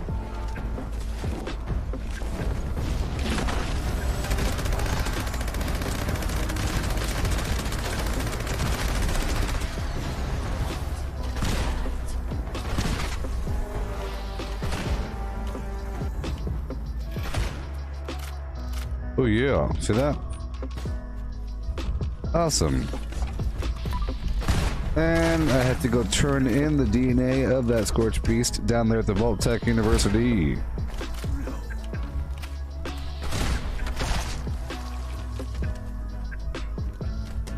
Okay, let's go all the way in.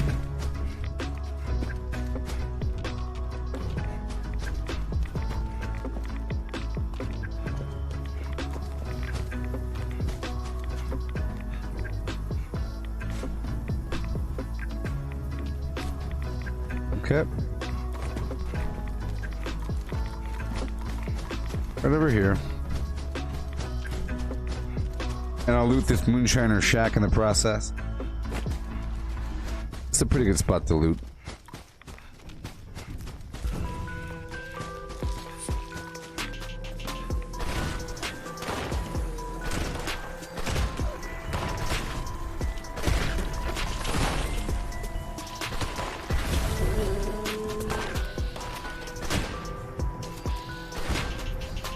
Yeah.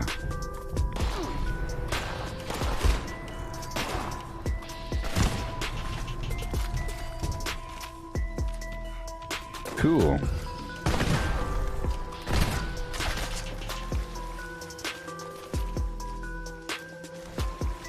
Okay, we're working our way on up.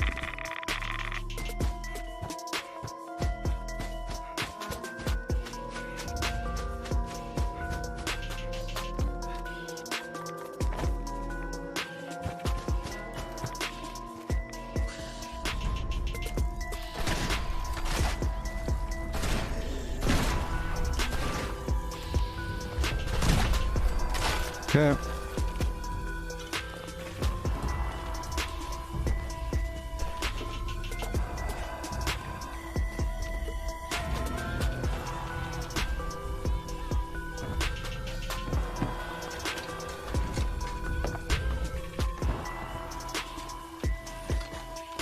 Yeah.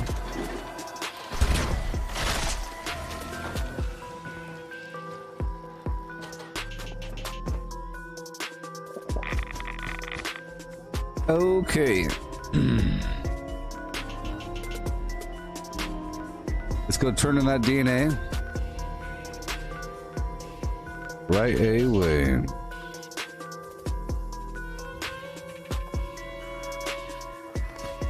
Let's break down what we have first. There's a workbench here. Pretty important.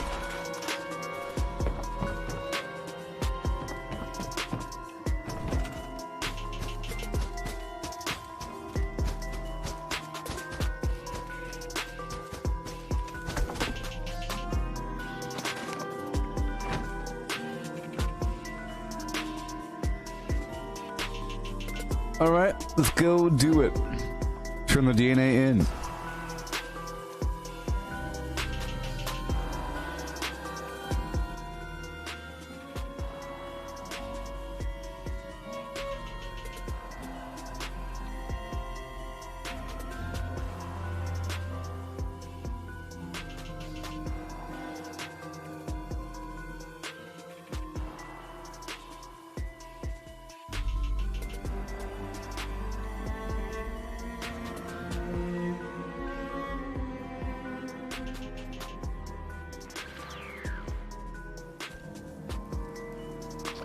Yeah.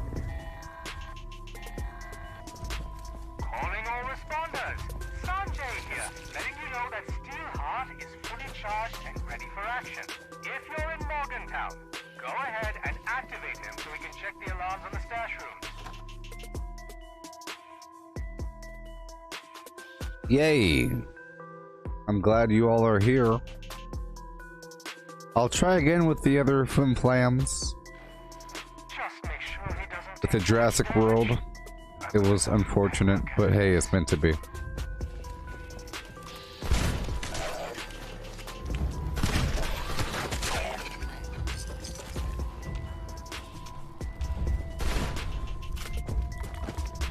I downloaded Among Us for the phone, but not for the computer.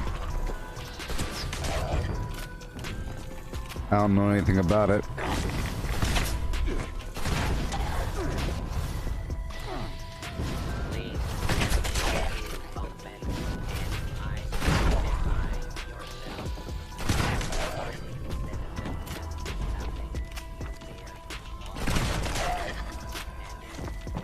Alright.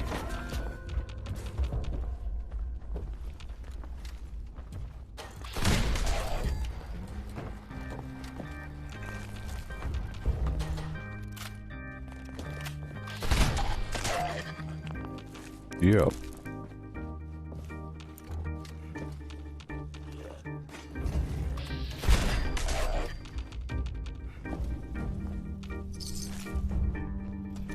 Yep.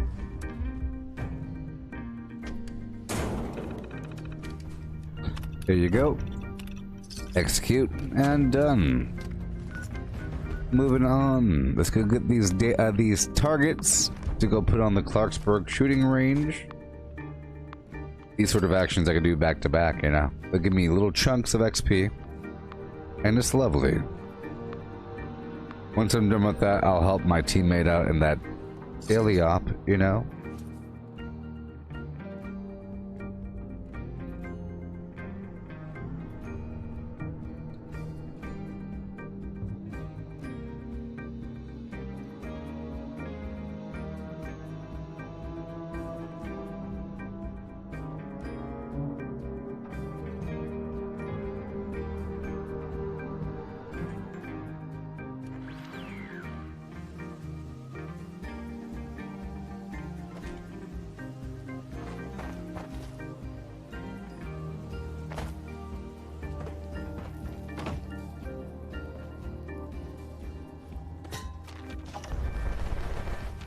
Okay.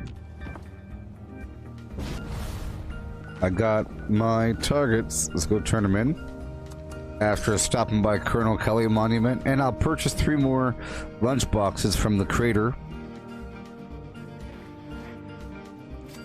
Oh yeah. I think eventually it'll be pretty important to have numerous sets of power armor, because I think you'll be able to put it on the NPCs. You'll be able to dress them in the good armor, and maybe multiple NPCs across your multiple workshops. I really view a situation where you're able to pull from some pool of humans, you know, or once you save a human, they'll go down to the light spring, and then you could say, I want to use said human here at this spot, and then you dress them up, and now they level up, and they live, or they die, or whatever. Be kind of cool, but it'll be important eventually, I think. Then I could imagine they could develop a method where you could repair the items on your NPC buddy without them taking their stuff off, and then eventually that could be applied to other players. Because then you could have a service. You could say, I'll repair your armor. The repairman's in. Come on down and take a seat. And then you, maybe once they sit down, you could like go flim flim blam, little animation, and then you're done. Wouldn't that be kind of cool? They pay you? That'd be kind of cool. Alright, going this way, drop off the goo. The ooze. I'll stop by this restaurant-y poo to collect a few goods. Look at that, it's all bugged. You can't see my jetpack, huh? There you go.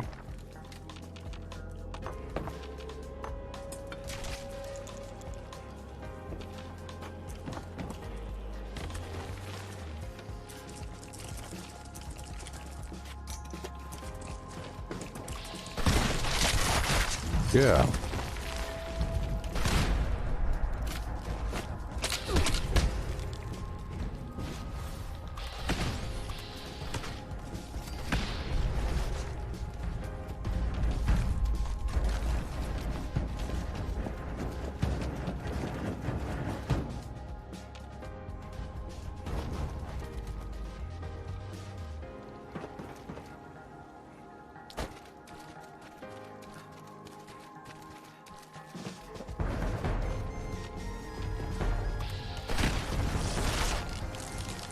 I hear the noises of battle.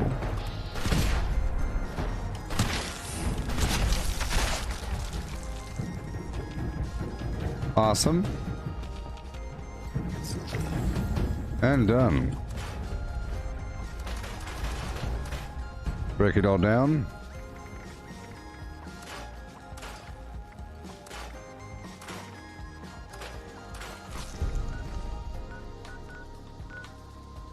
Okay. Let's hop on back down to the bog town to clear out these enemies that have spawned and taken over my land. And I'll build a couple things there and move on.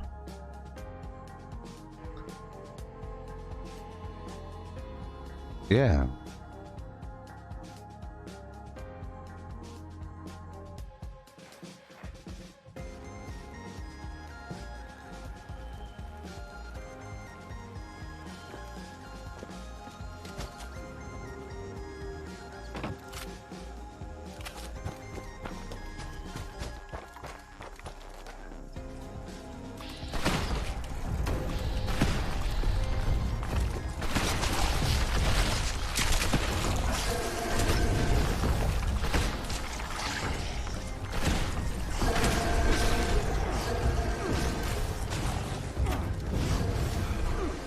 Oh yeah, I have to help out my teammate. But my teammate might be farming ammo. Been in there for quite some time.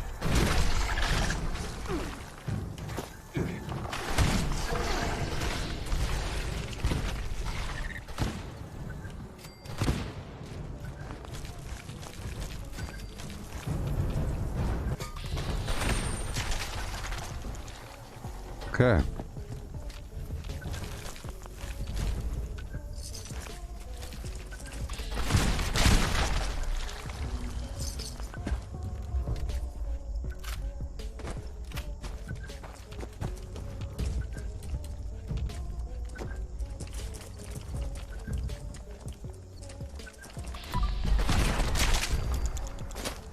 Where are you?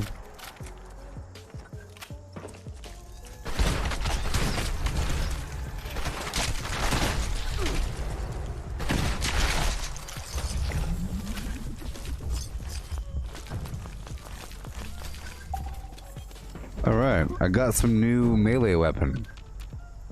Skin. It's kinda ugly though. Oh. Alright.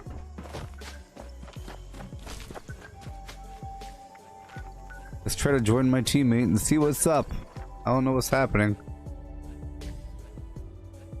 Don't know what's happening in there.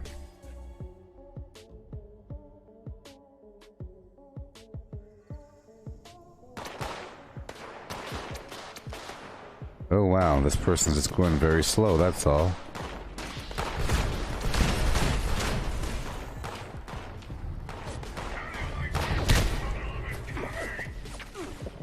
Sort of no point in doing this.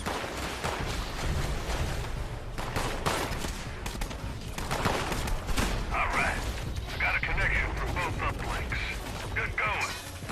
Don't get comfortable. Big and bad near you. Head over.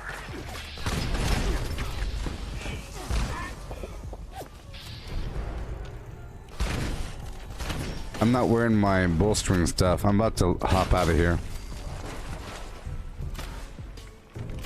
Alright, moving on.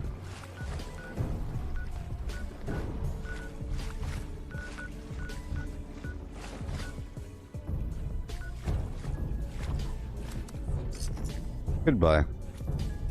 Goodbye, teammate. Goodbye, teammate.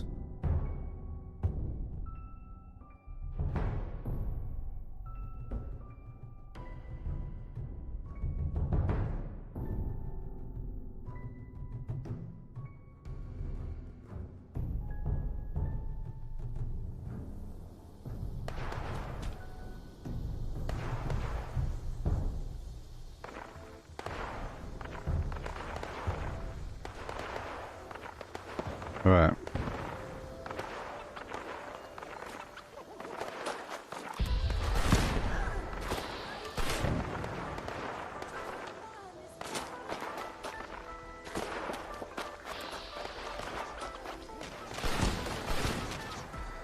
Gotta clear it up and through and do what I have to do.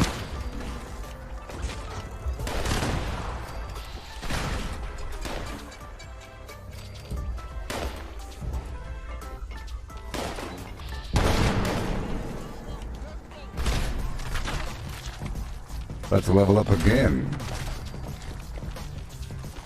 Eventually. Eventually.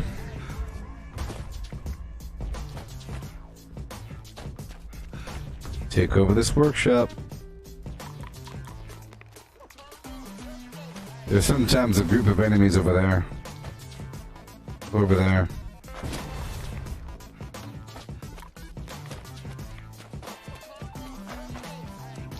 Alright.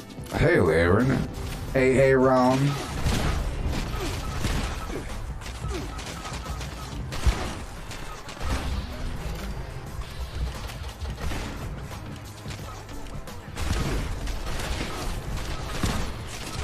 I am just doing what I gotta do.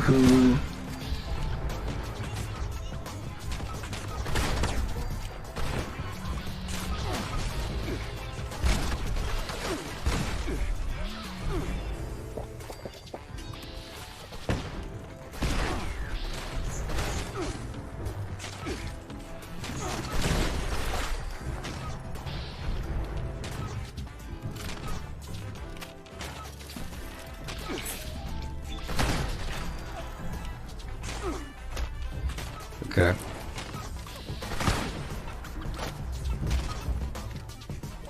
Whoa. Yikes. Yikes. Whoa, I was all big and stuff. Hey, don't know what button that was. Okay. So I'm gonna do something really quick.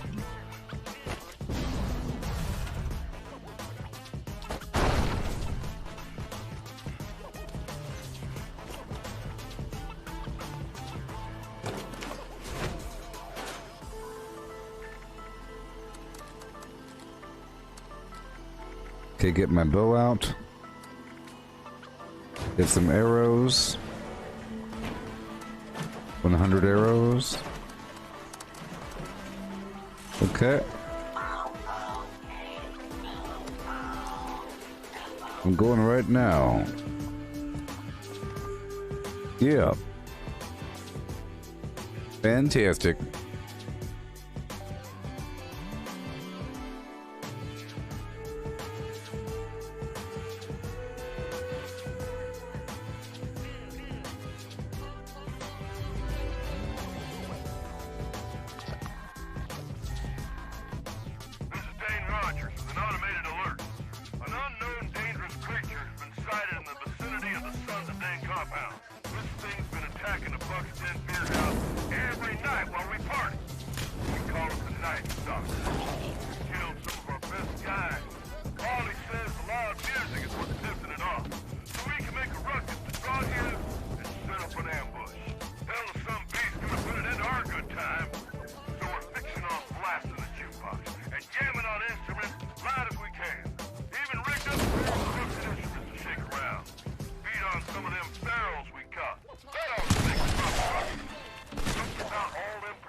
Awesome. Some garbage, booge. Okay.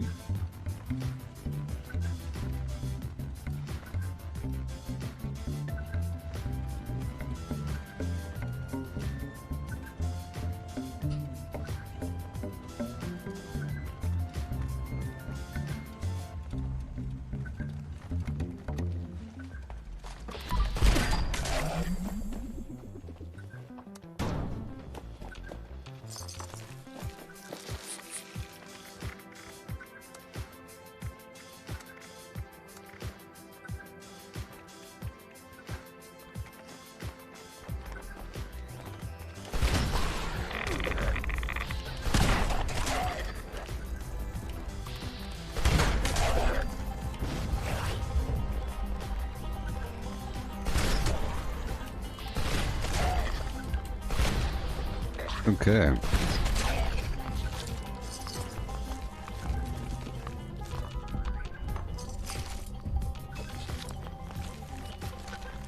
I'm multitasking.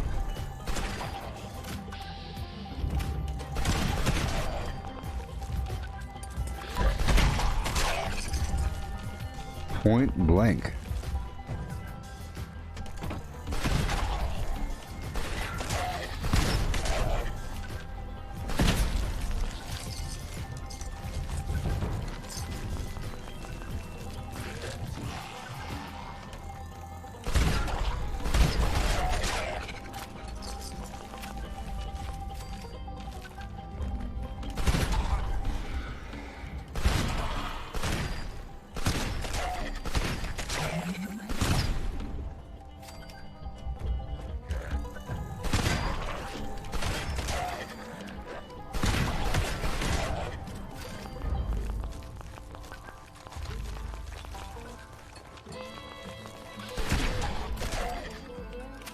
Sweet.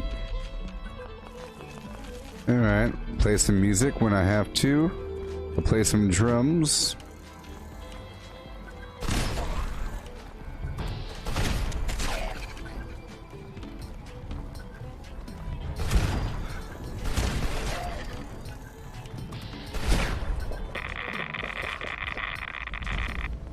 Let me get my teammates over here.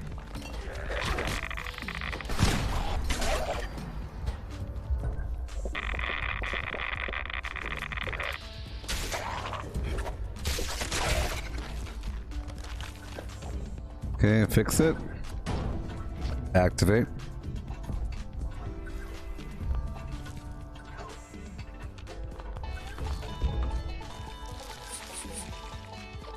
Here we go. For as long as possible.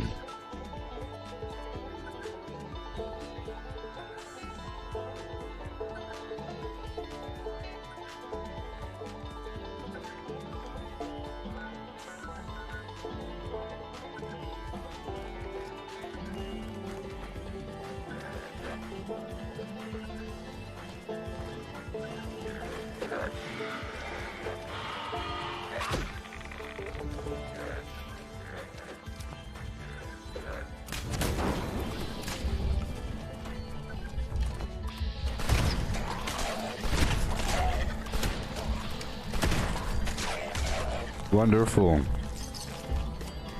Loads of enemies doing their thing.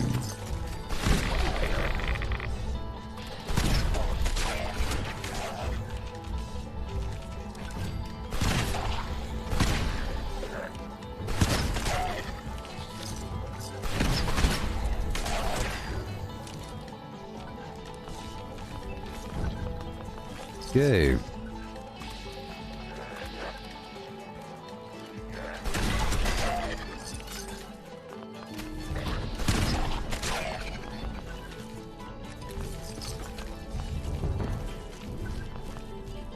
Yeah.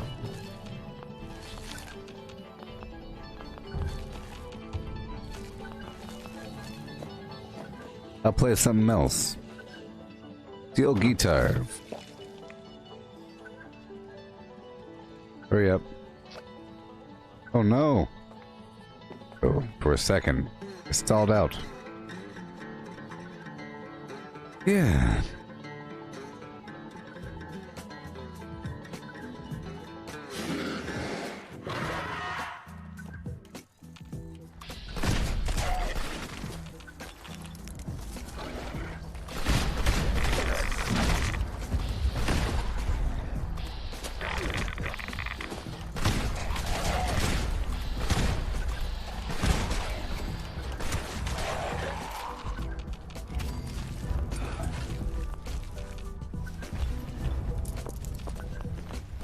Alright. Awesome.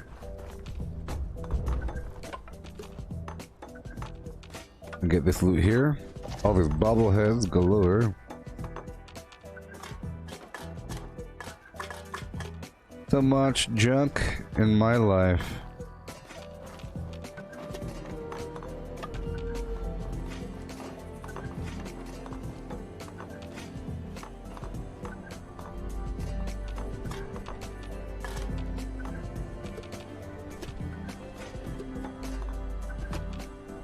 Thank you very much.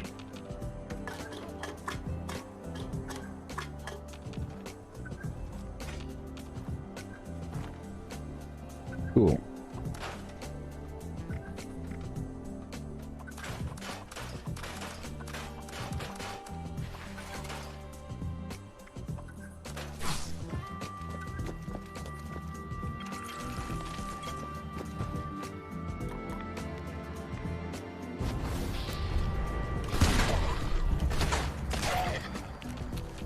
Yeah.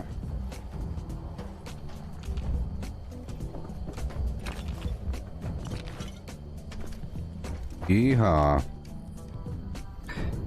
Now we carry on. Yep. Right exactly here. Go defend Dabney and repair the weapon at the workshop. Yep.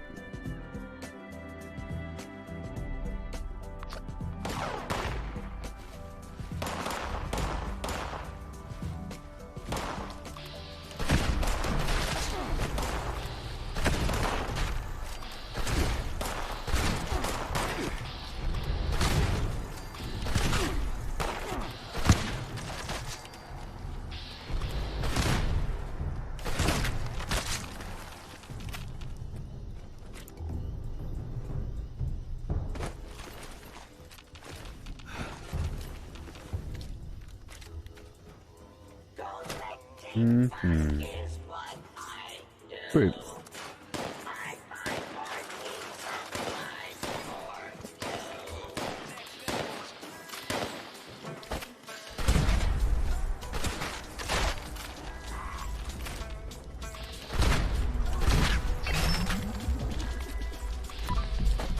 why I'm here. I'll just defend against these waves. Scorched. Maybe. I'll put down the basic turret really quick. Just so I can see where the enemies are. That's one good thing that turrets do.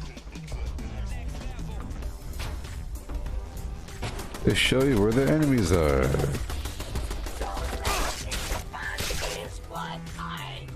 That's all.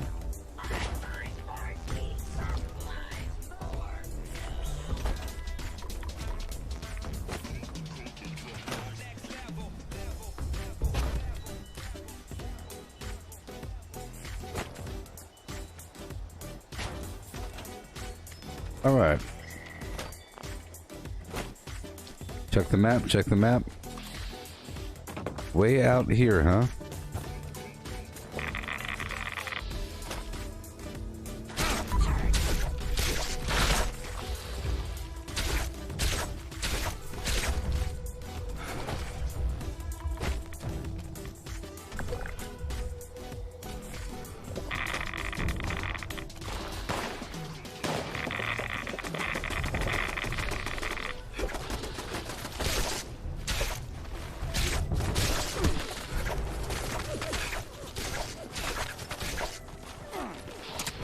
Awesome.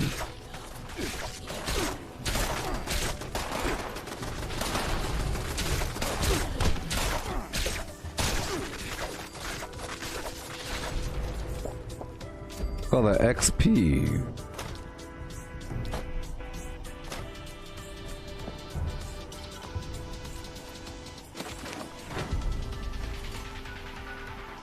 Well, yeah.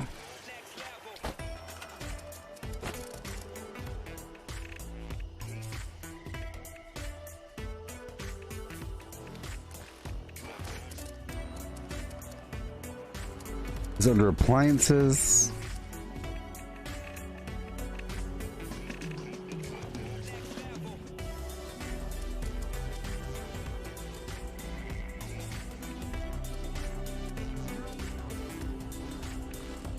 Ooh.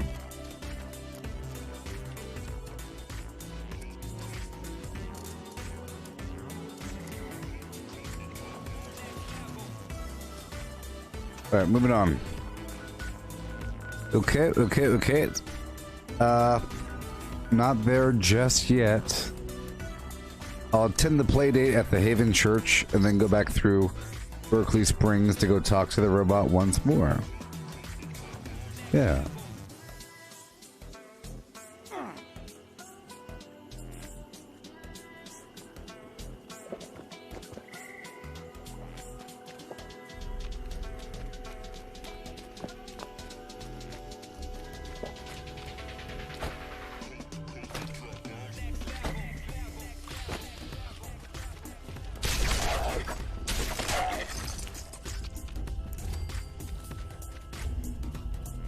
Okay.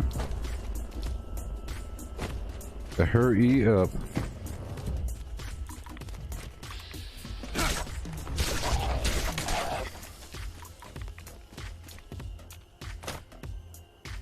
Done here. Okay, now I'll go down the hill through Berkeley Springs. Really quick. Repair the weapon.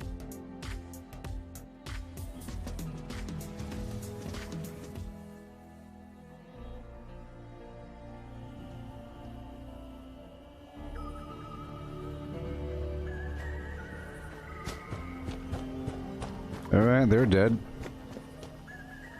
Let's hurry up. Bounce our way all the way down with my little jetpack.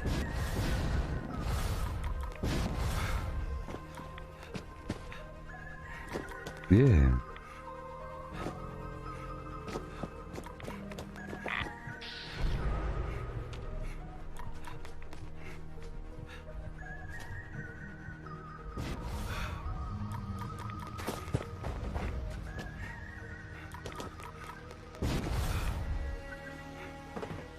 All right.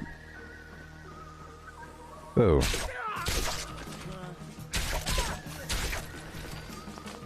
Okay.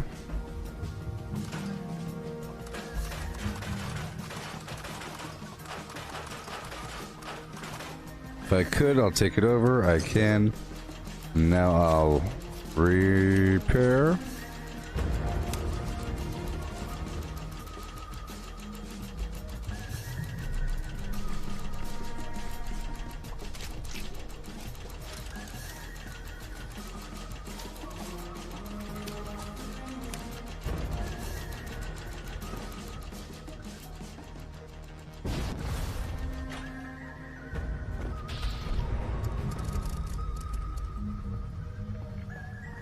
Okay.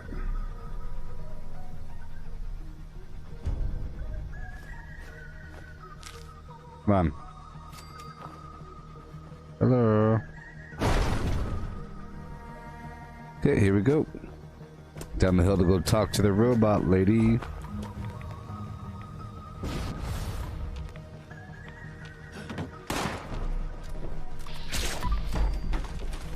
And I'll wreck these guys in the process.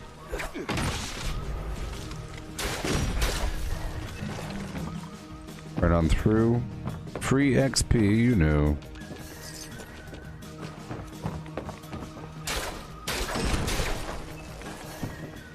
I'm hoping to do this and then that Enclave event over there at Seneca Rocks before it goes away.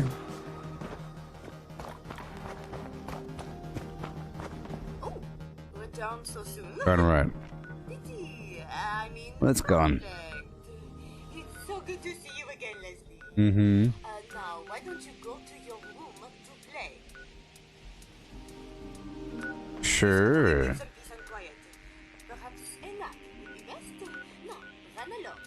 I'll run along, alright. Yay.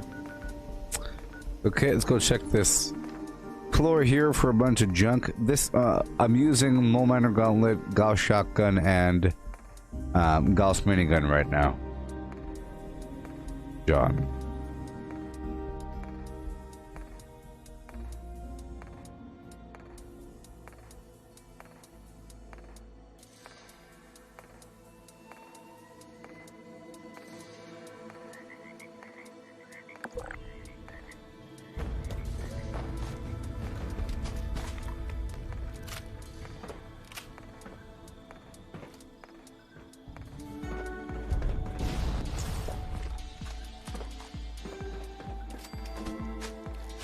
Oh, this is a Mole Miner Gauntlet.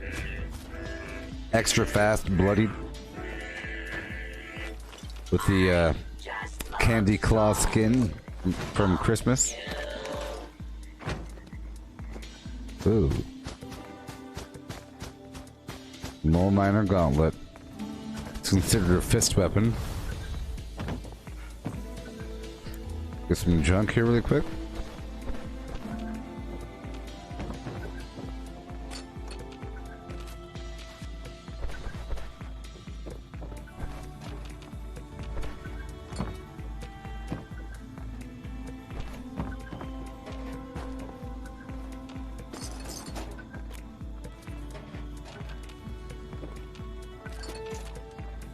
Yeah.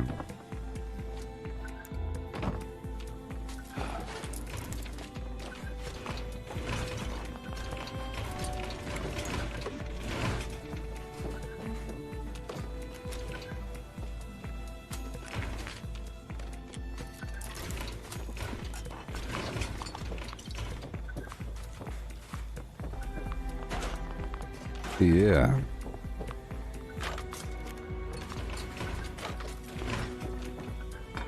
I love junk. I love looting for junk. Okay, we're now at the 6-hour mark of this stream. My, how time flies when you're doing all kinds of garbage. Huh? So exciting.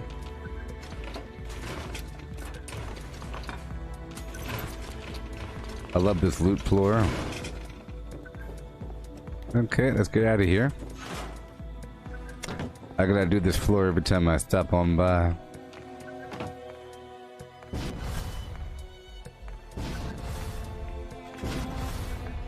Thank you for your confidence there, John. Optical sensors calibrated for detection.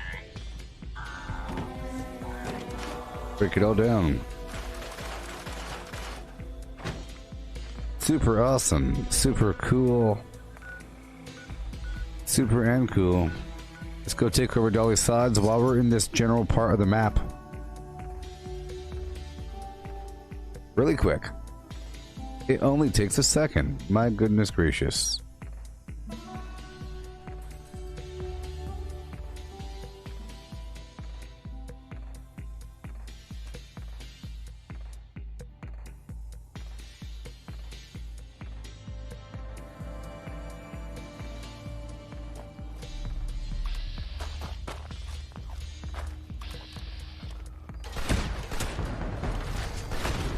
Alright.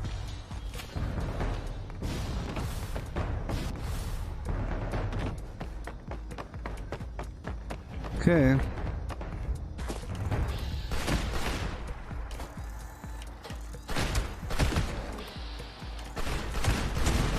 Leveling up as I do, accomplishing tasks through and through.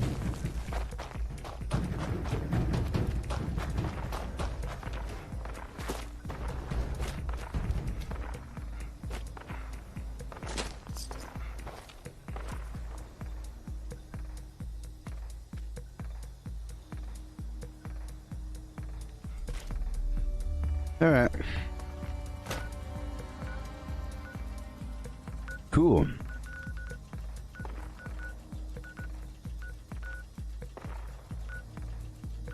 Okay. We're about to do the last 2 hours of the stream. Every 2 hours or so, I get up and stretch my legs and refill my coffee cup and whatnot. So, put this down.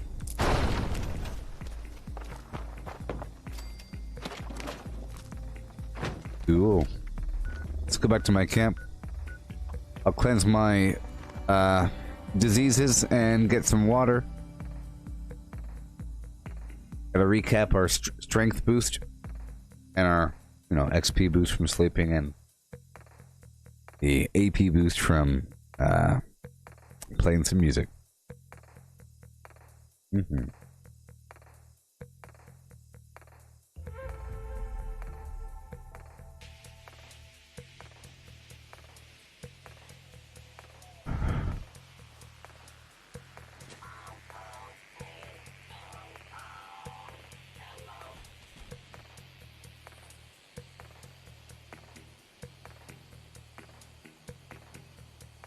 All right.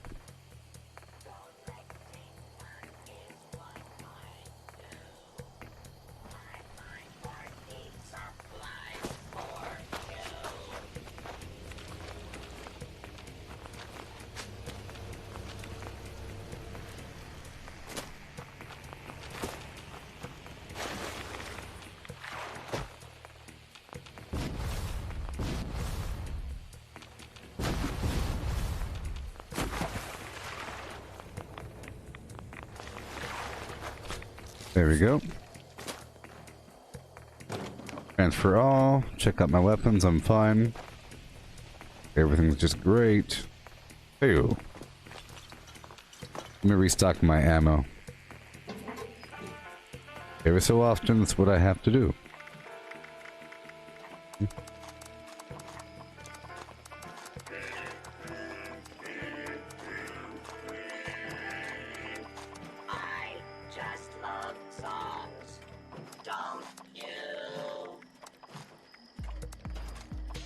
I love selling ammo. For 1 cap each.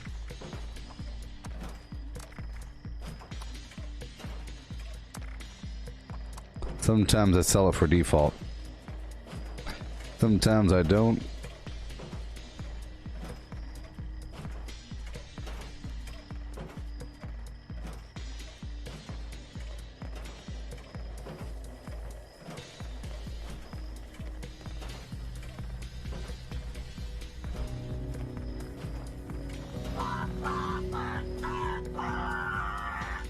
So nice to see you.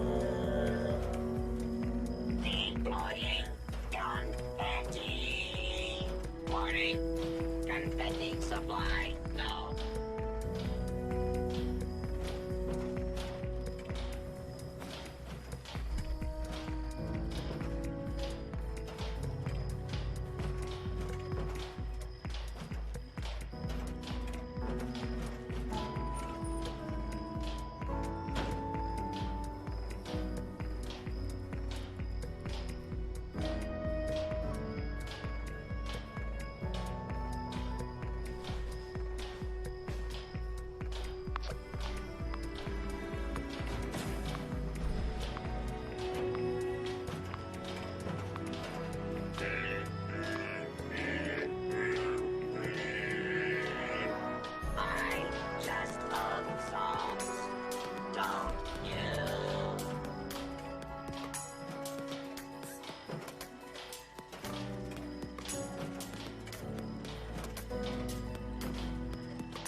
Okay, so to answer the question with words, if you have the Starch Genes mutation on under luck, it prevents random mutations from being earned through radiation exposure, and it prevents your current mutations from being lost by clearing your radiation. Normally, you gain mutations randomly through random radiation exposure.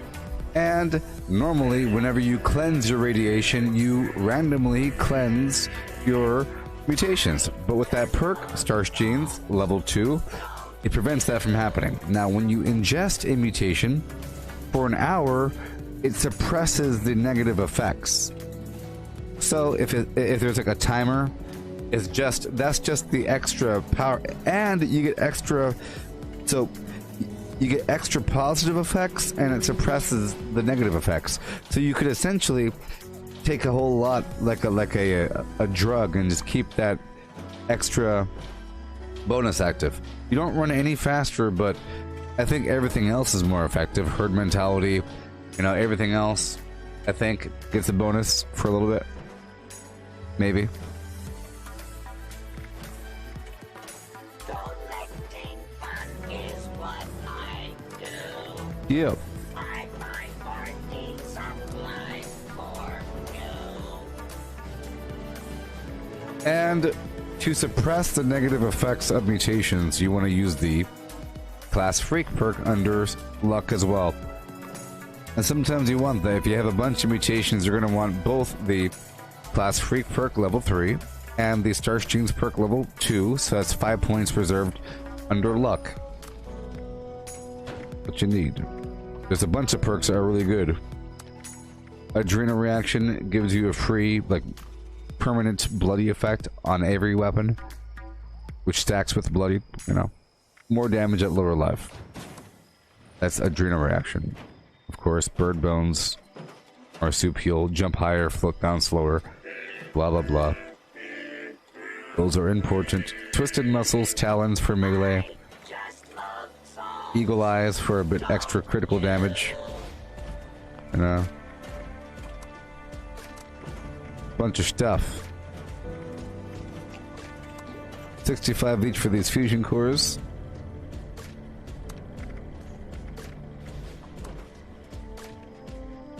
I like to sell different ammo.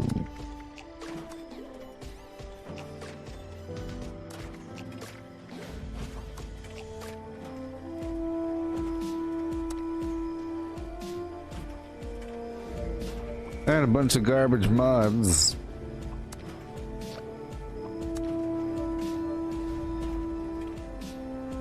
Sure.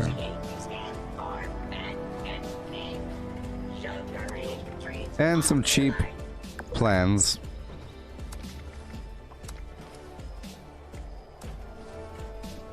Alright, that's nice.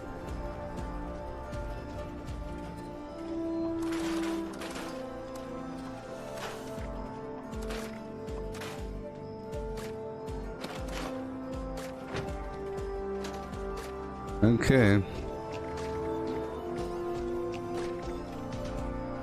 Alright, now we run on over to the vendor again and we sell what we have.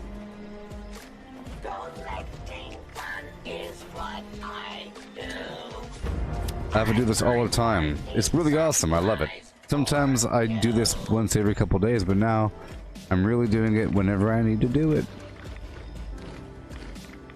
Cleanse out everything I have. There we go. Hard bargain, great intense, and sell. I'm even selling a couple legendaries from time to time. It's fun. Of course, you want to script what you have. Alright. All these grenades, all these legendaries, goodbye. Vendor doesn't have enough caps, so let's change that. I love to give the vendor money. So, concrete 15, yeah. I love it. Gears, lead, spring, adhesive, ballistic fiber.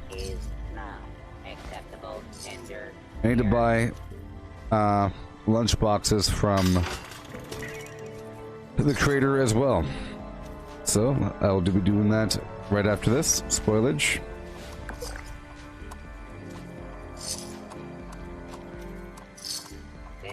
Remember, I'm not using through hacker, so I have to do this all the time.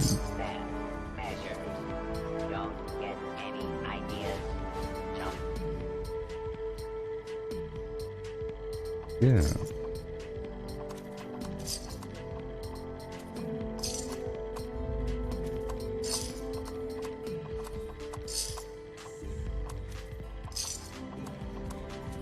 Please don't stab other customers while they shop.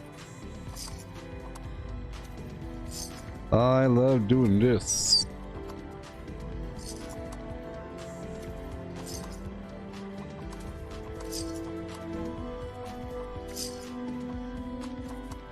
Yeah.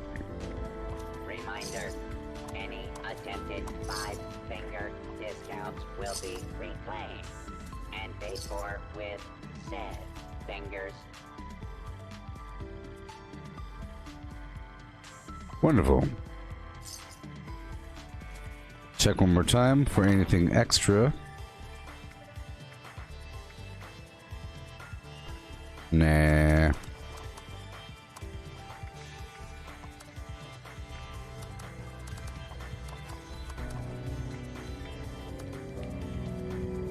Wonderful. Now I'll drop off the rest of my nonsense plans. And the other ammo right here.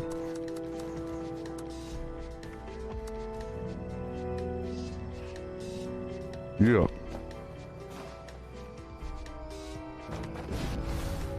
I am definitely looking forward to the new camps there, Martin. It's super exciting. You see, right now I have my camp sort of like an open vendor format. There's some garbage up top that's kind of hidden away. But the budget gets filled up quickly, and I want to put cool stuff out, but you know, the budget gets filled up quickly. Hey there, Holden. How's it going? Okay, done here. I'll be moving up to the crater right now.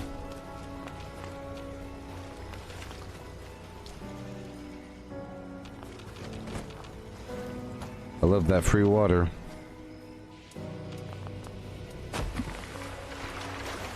I'm gonna quickly do the weights before I leave.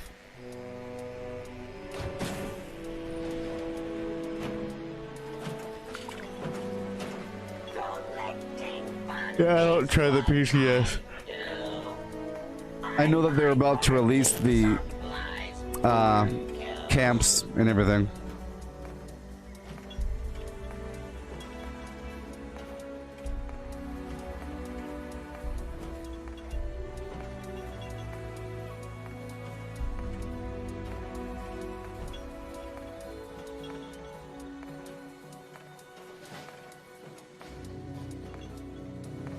Yeah.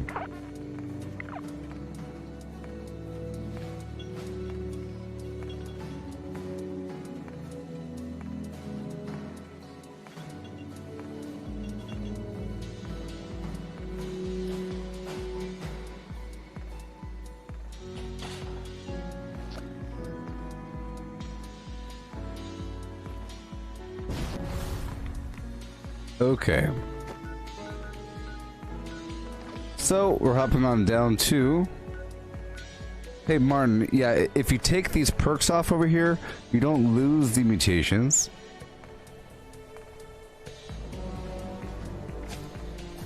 You don't lose your mutations if you take off Starch Genes and Class Freak. But what happens is, if I take off Starch Genes, I'm fine. Until I accidentally, let's say, cleanse my radiation. So if I took off the Starch Genes perk and then used a bunch of Radaways, or like a Nuka Grape, or walk through a decontamination shower, I would lose several of my mutations. You know.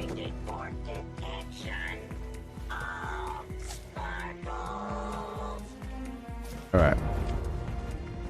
So we're moving up to the crater.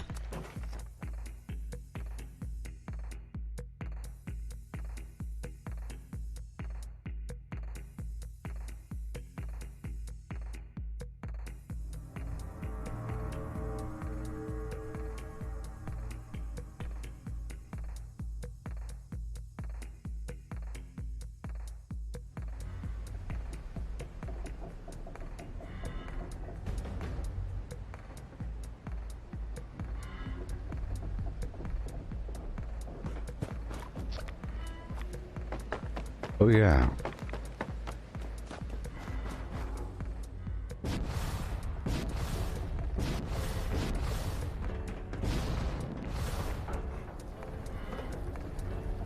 So, think of it this way.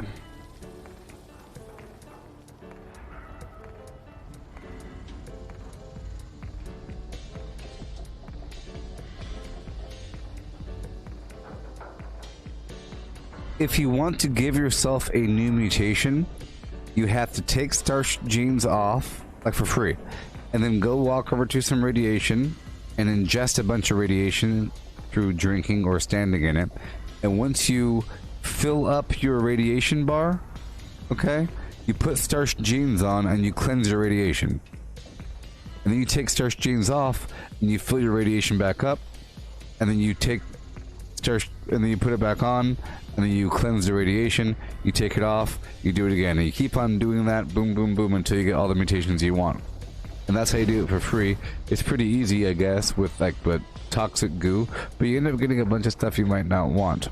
So again, you put you make sure that you have Starch Genes level 2. You take it off. You take a bunch of toxic goo and you drink it up until your bar is almost fully red. But then if you drank any more, you would die.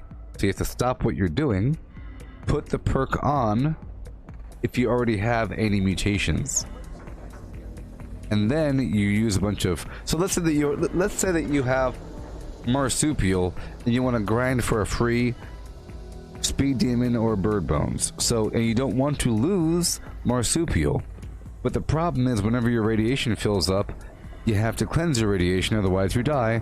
So you have to have Starch Genes on. So you have to take it on, put it off, take it on, put it off, put it on, take it off, put it on, take it off, over and over and over again, while you cleanse your radiation and fill your radiation back up, like that.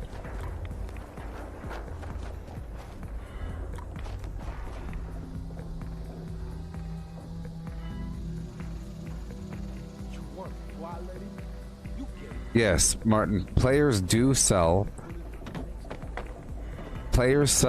mutation serums, but you could also get mutations randomly, just like you would get a disease from radiation exposure.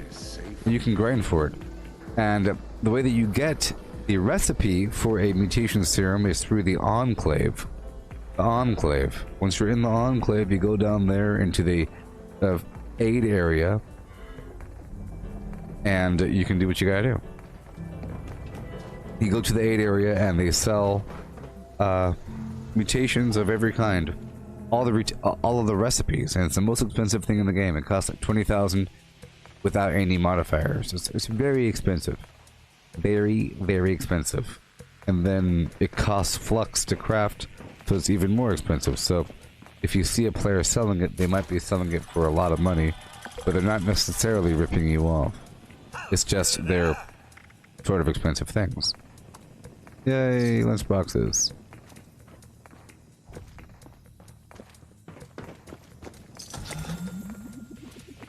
Yeah, it's based upon your charisma.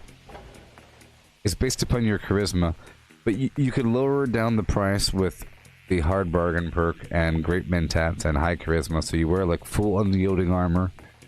For things like that, you really want to get the price down as low as possible, so you have to stack the charisma and put the hard bargain on. You can get it down to like the high 16s or something. Alright.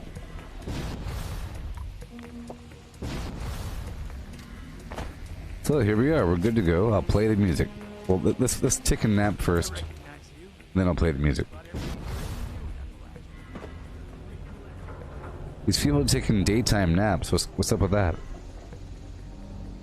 Daytime naps.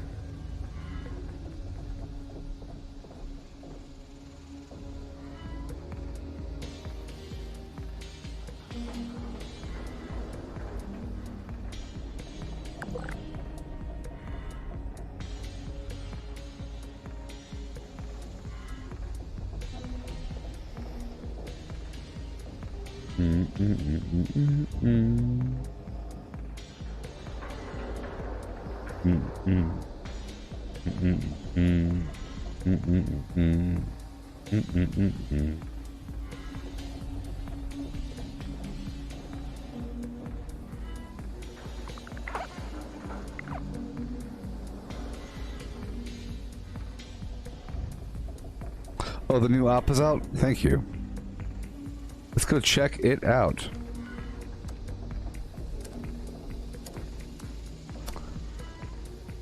Mutants, Resilient, Vault 94. Mutants aren't all that hard, but there is a problem with mutants. Some mutants have horrible heavy weapons and they just stand back there laughing, shooting at you. You know, and you have to bring them forward by using a line of sight break. Line of sight means that you break the line of sight, which forces ranged enemies in video games to move towards you, usually using a corner. It's called a line of sight pull or a corner pull in the tank world. If you're a tank, you gotta do a line of sight pull, which means you gather up everybody and then you run around the corner. All the enemies will bunch up at the corner. So same thing happens here. Alright, 1 second.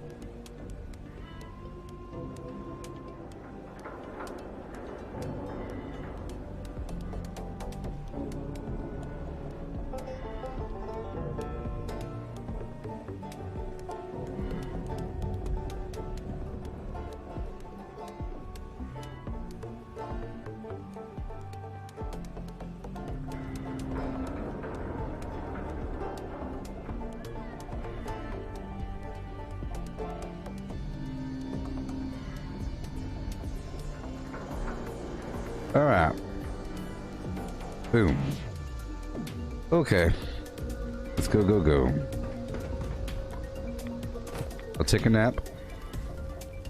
We'll continue doing what we have to do. I gotta use the bathroom, Lieutenant Dan. Help me. Alright, I'll be right back.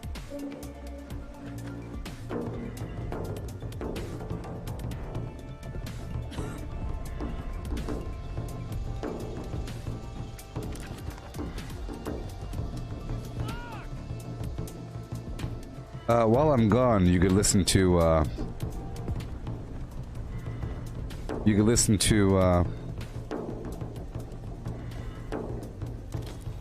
some flim-flam here with my fake voice.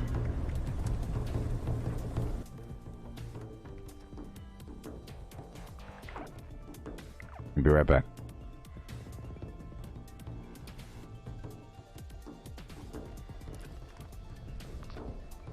About 2 hours left in this stream.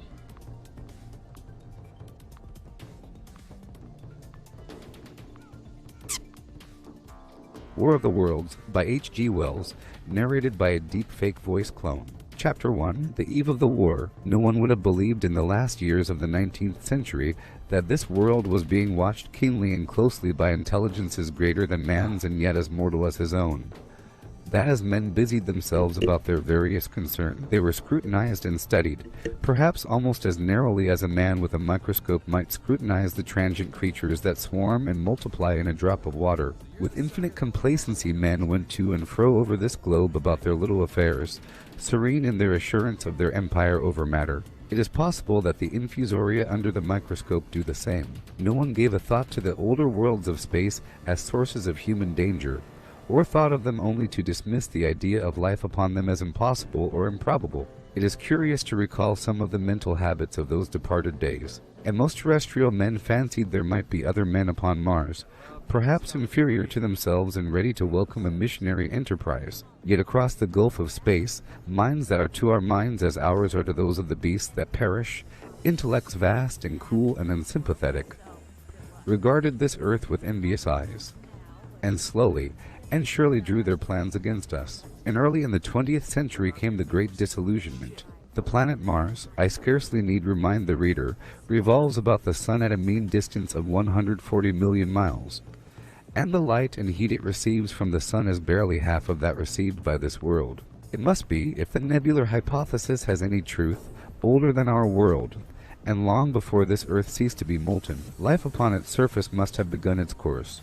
The fact that it is scarcely 1/7 of the volume of the earth must have accelerated its cooling to the temperature at which life could begin. It has air and water and all that is necessary for the support of animated existence. Yet so vain is man, and so blinded by his vanity, that no writer, up to the very end of the 19th century, expressed any idea that intelligent life might have developed there far, or indeed at all, beyond its earthly level. Nor was it generally understood that since Mars is older than our earth, with scarcely a quarter of the superficial area and remoter from the sun, it necessarily follows that it is not only more distant from time's beginning but nearer its end. The secular cooling that must someday overtake our planet has already gone far indeed with our neighbor. Its physical condition is still largely a mystery, but we know now that even in its equatorial region the midday temperature barely approaches that of our coldest winter. Its air is much more attenuated than ours.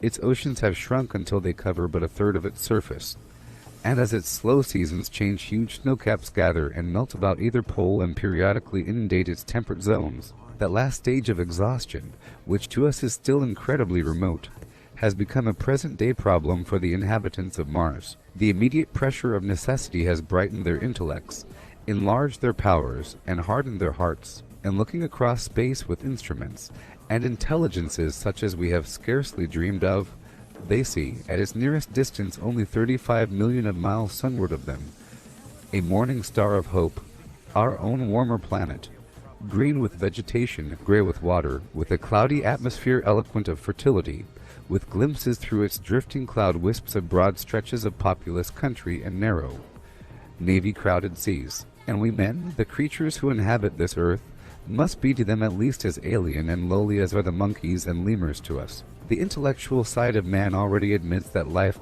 is an incessant struggle for existence, and it would seem that this too is the belief of the minds upon Mars. Their world is far gone in its cooling, and this world is still crowded with life, but crowded only with what they regard as inferior animals. To carry warfare sunward is, indeed, their only escape from the destruction that, generation after generation, creeps upon them.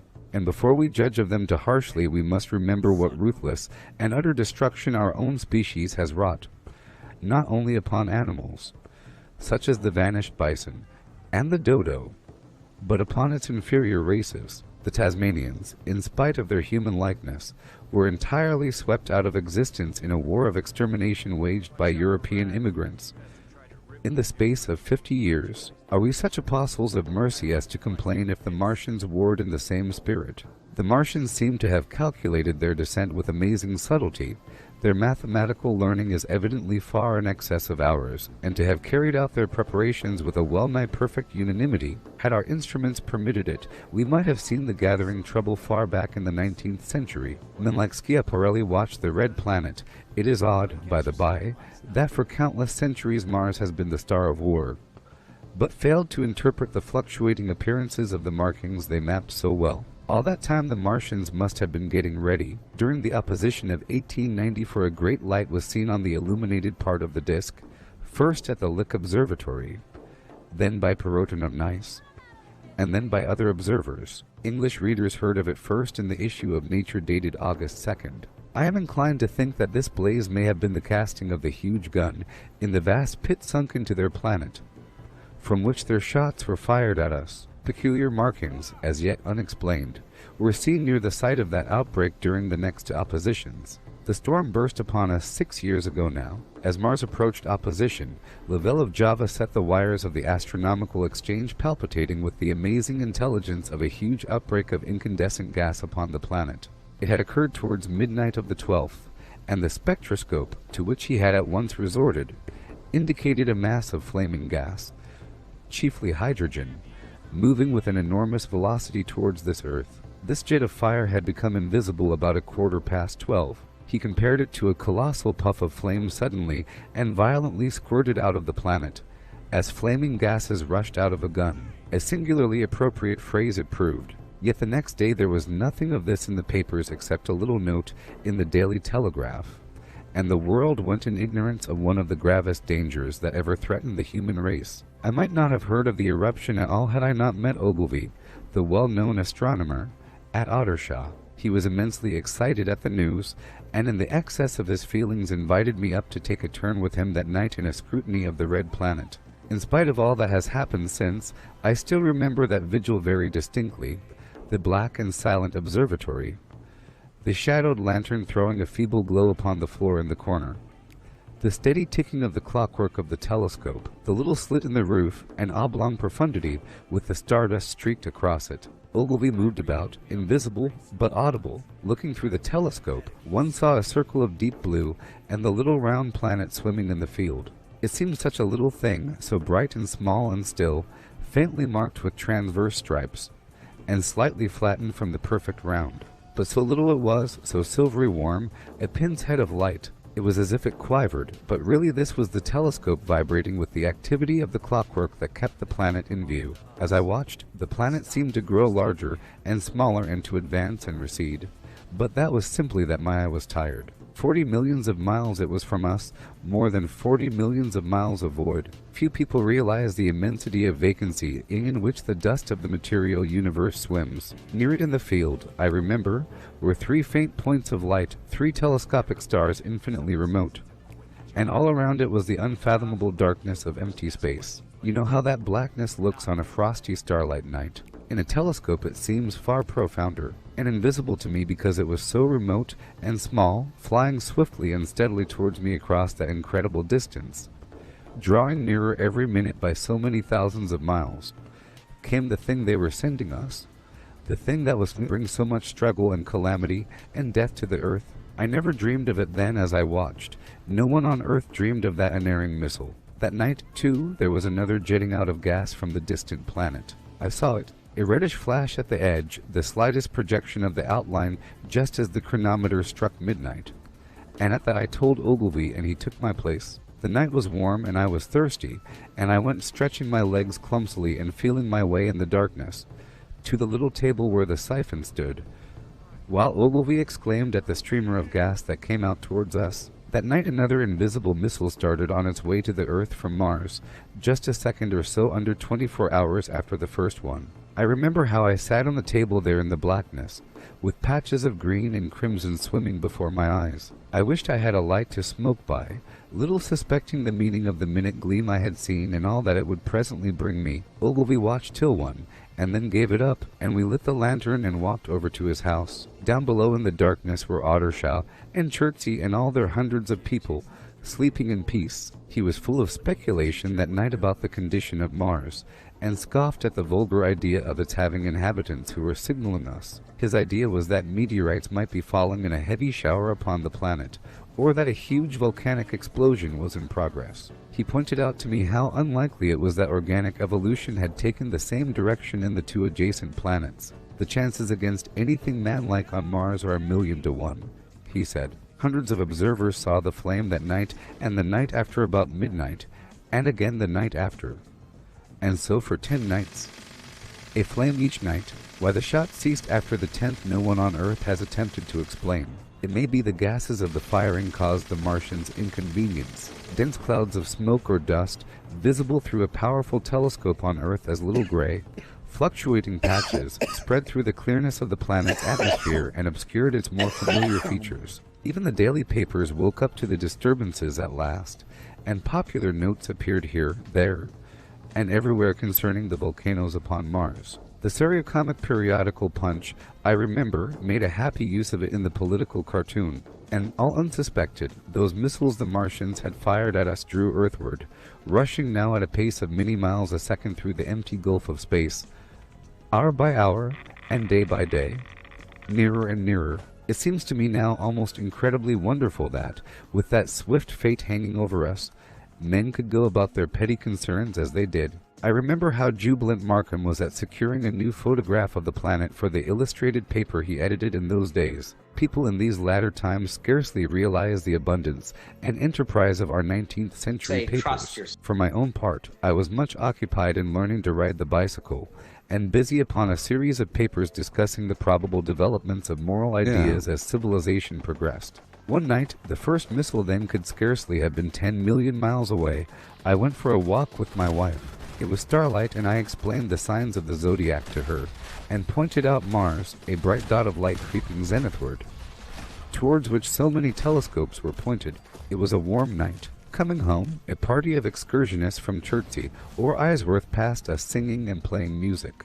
There were lights in the upper windows of the houses as the people went to bed. From the railway station in the distance came the sound of shunting trains, ringing and rumbling, softened almost into melody by the distance. My wife pointed out to me the brightness of the red, green, and yellow signal lights hanging in a framework against the sky. It seemed so safe and tranquil. Chapter 2, The Falling Star. Then came the night of the first falling star. It was seen early in the morning, rushing over Winchester eastward, a line of flame high in the atmosphere. Hundreds must have seen it, and taken it for an ordinary falling star. Albin described it as leaving a greenish streak behind it that glowed for some seconds. Denning, our greatest authority on meteorites, stated that the height of its first appearance was about 90 or 100 miles. It seemed to him that it fell to Earth about 100 miles east of him. I was at home at that hour and writing in my study, and although my French windows faced towards Ottershaw, and the blind was up, for I loved in those days to look up at the night sky, I saw nothing of it. Yet this strangest of all things that ever came to Earth from outer space must have fallen while I was sitting there, visible to me had I only looked up as it passed. Some of those who saw its flight say it traveled with a hissing sound. I myself heard nothing of that. Many people in Berkshire, Surrey, and Middlesex must have seen the fall of it, and at most have thought that... Okay. Well, yeah, the skin came from Christmas time.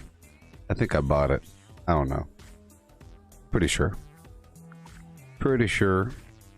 Atomic Shop Flim Flam. You gotta snatch him up. There's also a cane, candy cane skin. I never got. Never got that one. Yeah. So, I'm gonna do a couple things and then inspect the daily op. Looking for these enemies here. Yeah.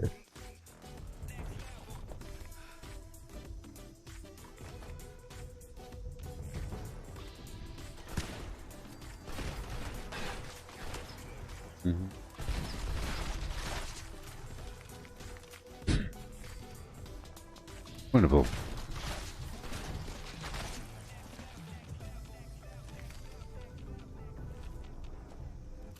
You got the liquid courage recipe there, Charles?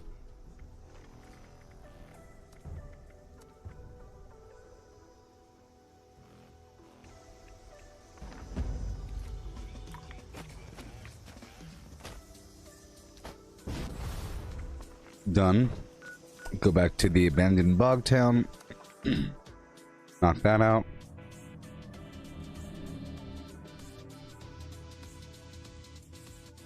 Now that I know that my extra damage was due to some exploit, I feel like I'm kind of weak. But we'll see. We'll see how it's handled. Once I do a couple more things, I'll be swapping back my gear into bolstering land, and we'll try our hand with the daily op. And like usual, I'll do it something like 3 times alone before I do it with the group. I did not get the reward yet for today, and I'm hoping to get the solar panels, because I do workshopping all the time.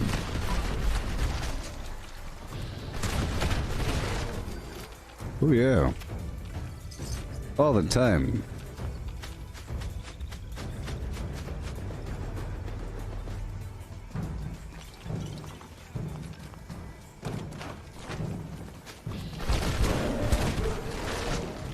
Yeah.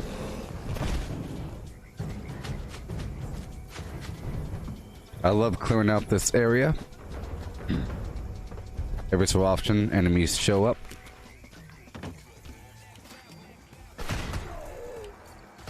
And they have a lot of XP inside of them.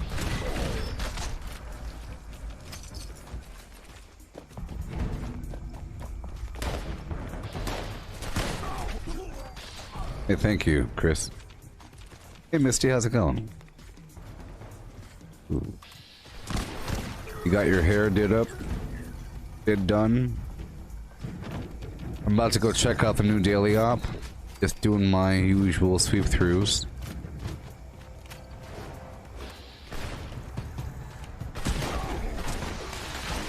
Yep.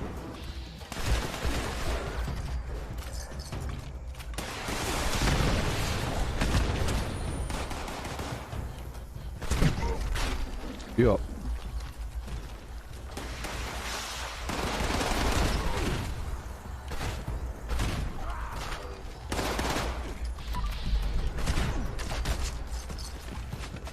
Okay. Big up.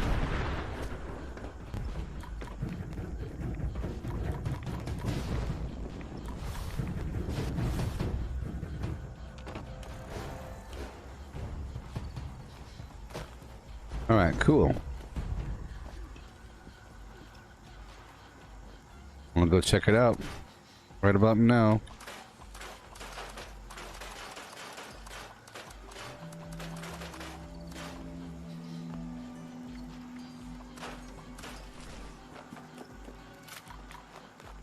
Here we go. Go drop it off.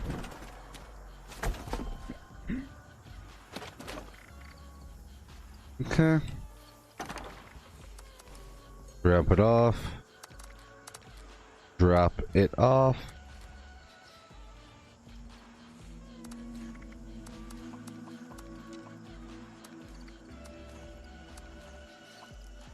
Half the ammo. Alright. Here we go. All this unyielding stuff.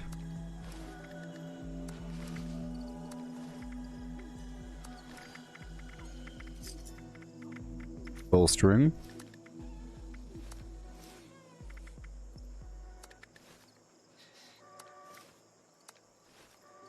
And life saving. Really quick.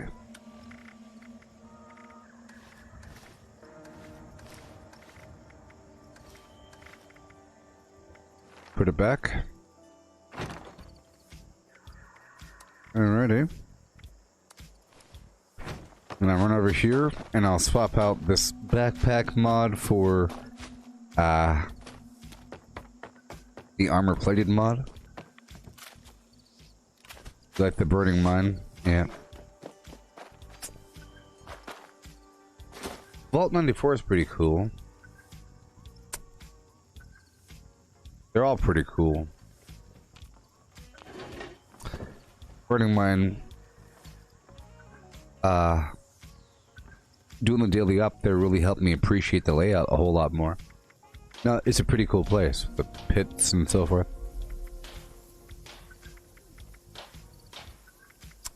So, I have the armor-plated backpack on. Here I go. I'll leave the team. Yeah. Oh my goodness. Check out my goods. I have enough, sort of. Things are okay. Alright. Scary. Oh boy. Vault 94. Mutants. Here I go. Oh boy. As for the weapon, I'm using the bloodied weapon and not the vampire's weapon. It'd be an experiment, okay? An experiment. Because the vampires doesn't do enough. It keeps me alive. If it's too hard, I'll swap over to the vampire. I'm starting the first session with bloodied. Oh boy. Oh my gosh.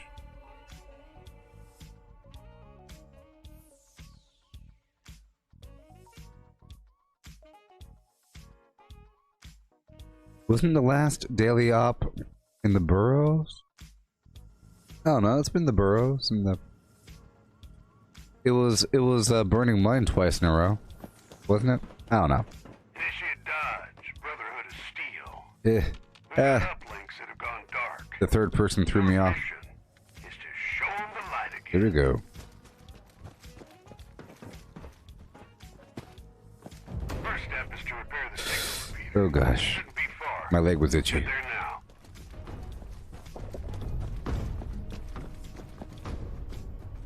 Robots are not the same as mutants. I think the humans are the easiest. I'm seeing the signal calibration has started. It's weak. Humans are just humans. Keep an eye on it. Robots are the hardest. Mutants are in the middle.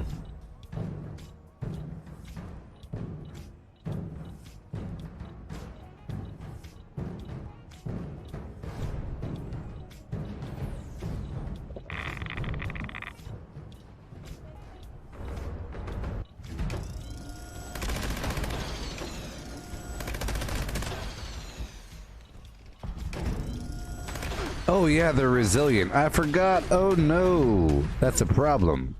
I totally forgot that that's the issue. So I have to use line of sight breaks to bring them over. I mean, that's the issue.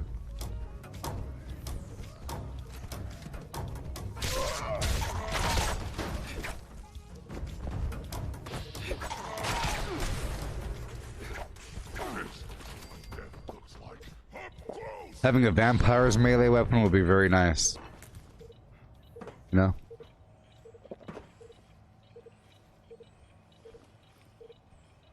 If you go melee the whole time here, it's not that bad.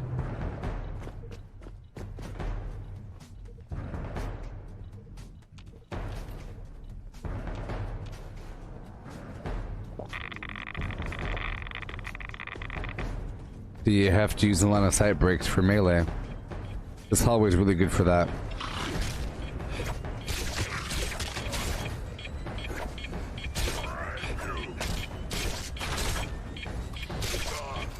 You see where I'm standing? It's really good. This is a really good pro spot for melee. I just determined that right now. I've already known about this spot. I found this spot, but now there's a purpose for it. Before, with the ranged, it wasn't good because too many enemies piled up.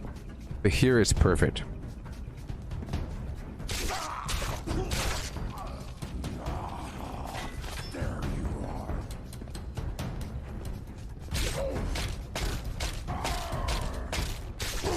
Oh, that's a blocker. I can keep my lights on because they know where I am, right? There is no stealth here. Yeah. How about that one?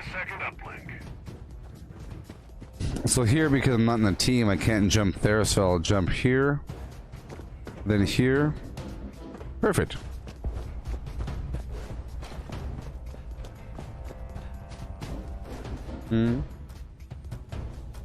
This is about to get wild and crazy. So here, you could use this back room over here as a way to draw them closer into melee range. There's different spots to run to, and you have to kind of use that.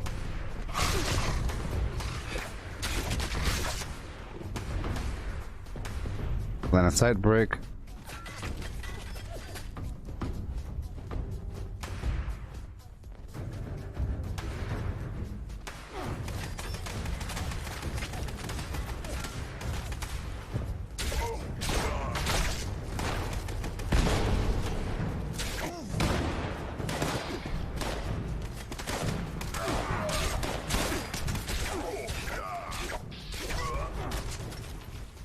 I don't have Ricochet on. I need to put it on, I think. It'll help. But I do have Bloody Mist.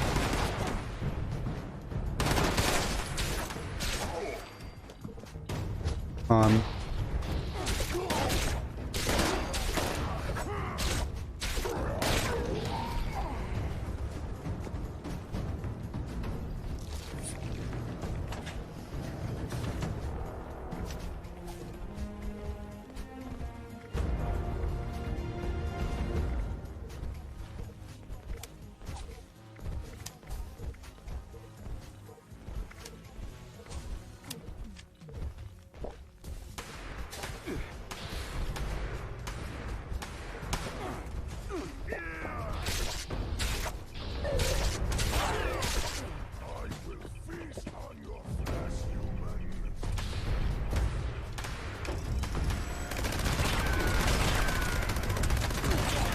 I'm just lowering their life to make it easier whenever I transition. Once they're all red. Yeah, that's all I gotta do. The goal is just to spray them first with the heavy weapon and then melee them once they're flashing red, that's all. And then I'll use the line of sight break way down here to make them move forward, that's all. Now they have to move forwards.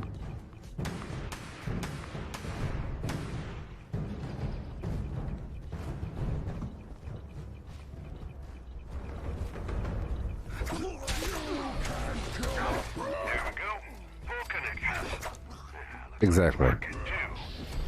That's it. Yes, I love the fact that it gives you random ammo when you're melee. I love that.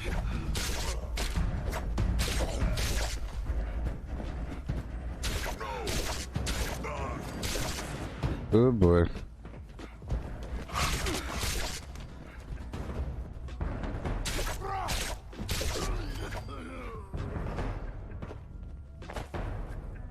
Oh boy.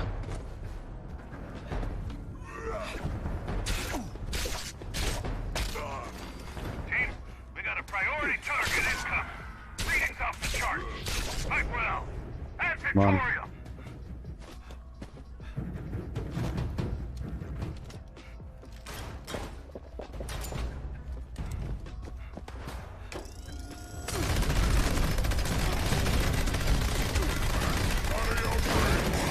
Oh yeah. Hit him. There it goes. Yay. That wasn't bad. Yeah, that was pretty easy. That's pretty easy. I would say actually that Vault 94 might be my favorite area. But it's pretty cool if you think about it. It's this large complex. It's a vault. You know? It's all overgrown.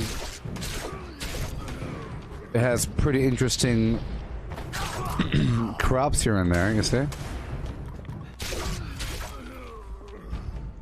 Alright, that was good. What did I get? Come on, baby. Solar panels, A-OK.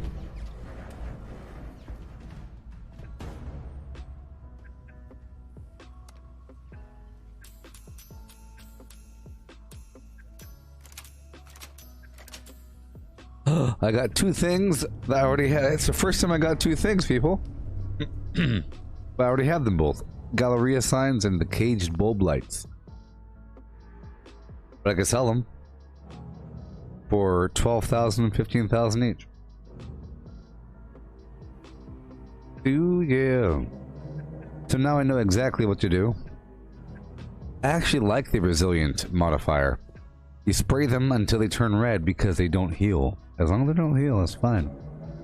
Spray them with your gun. Do whatever you gotta do. And then melee them. You don't just sit there meleeing them. For one, that's boring. Two, is more entertaining. We do it the other way. Three, durability. Isn't focused on one weapon the entire time. Doesn't break on you. You get some ammo. Different types. Yeah. Yeah.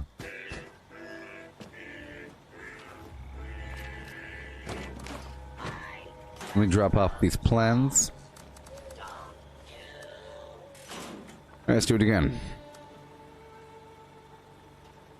That was pretty easy, as they say.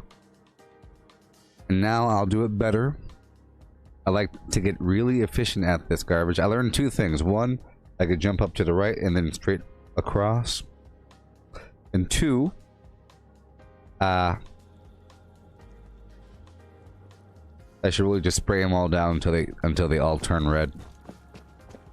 That's the better thing to do. And three, that back hallway is a great spot to do line of sight breaks. Both of the back hallways. The signal repeater's down as well. And that'll need to be repaired first. Head out. Right down here.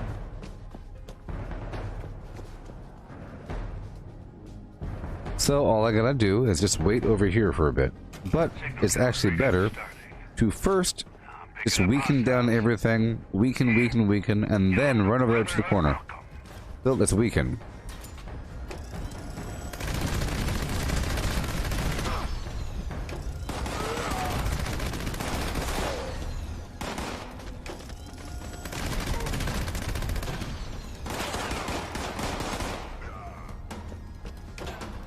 You're red.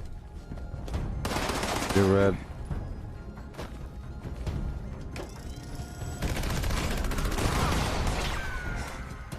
Okay, let's go this way now.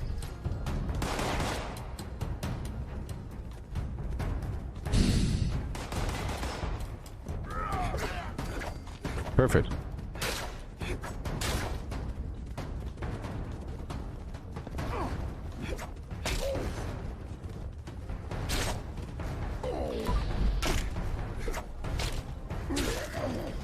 The guy's a good blocker sometimes.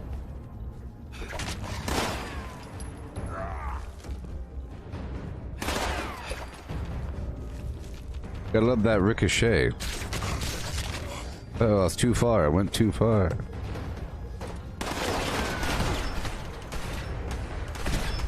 I'm just gonna weaken these guys down for a bit.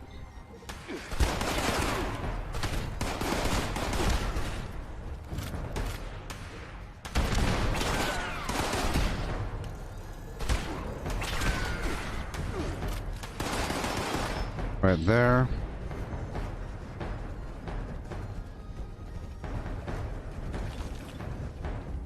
You see where I'm standing, everybody? This hallway?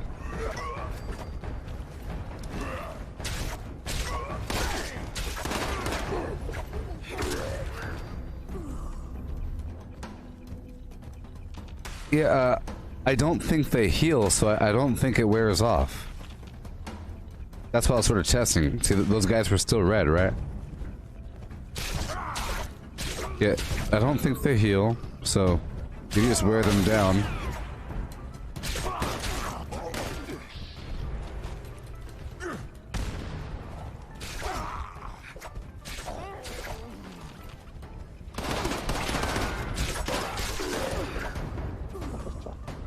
Okay, it's time. I got a signal from the first uplink. Yeah. Head to the other one now. So here, if I'm all alone, I can't jump up there. So I jump here, and then there, and then notch it in there. Yeah, perfect. Zoop. Wonderful. So, once I weaken them down, I'll stand right over here. Or right here, you know? Right here. Doesn't matter. But I'll weaken them.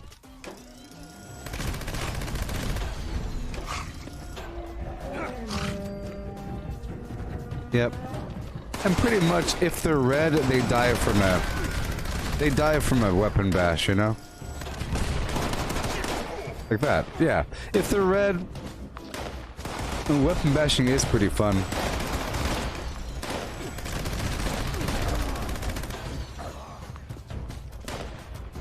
I'm just trying to weaken them down.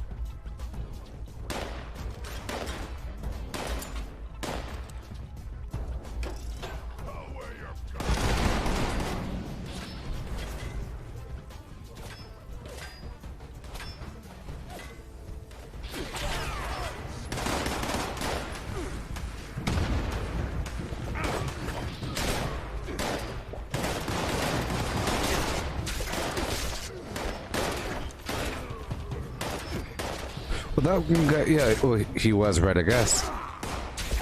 He's red when he's dead there. Okay.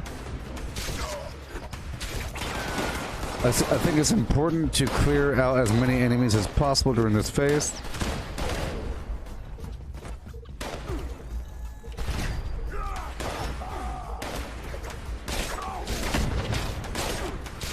I'm thinking about putting my jetpack on, but maybe not.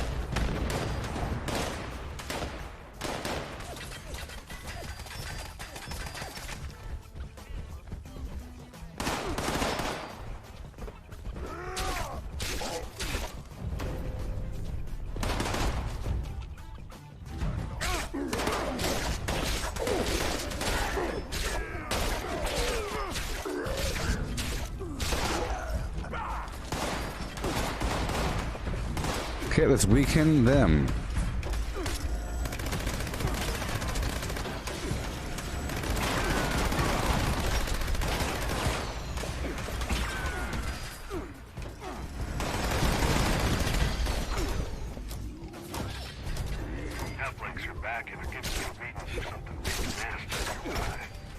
This would be a good test to see if they heal.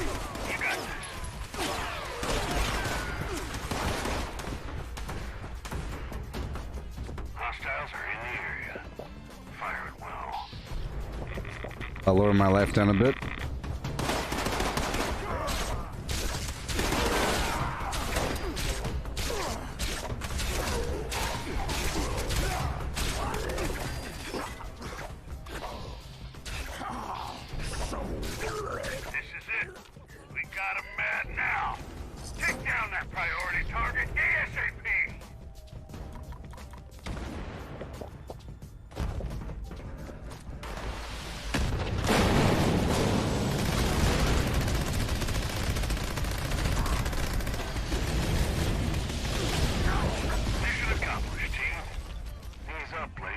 Okay. To understanding hostile activity in the region. Till next time, dodge out.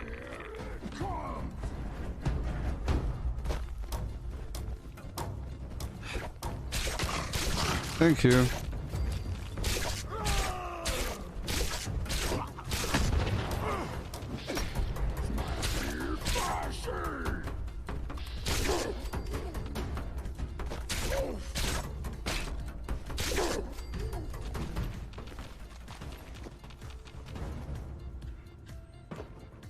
Alright. I'll do a quick cleanup. Quick cleanup. The god. Alright, cool.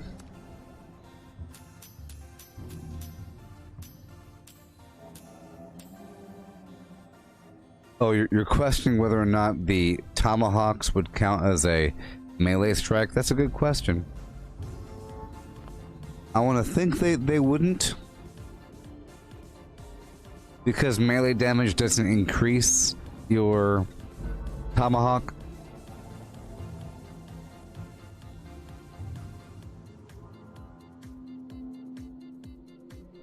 And it counts as a thrown weapon, because thrown weapon perks improve it or whatever. I'm curious as well.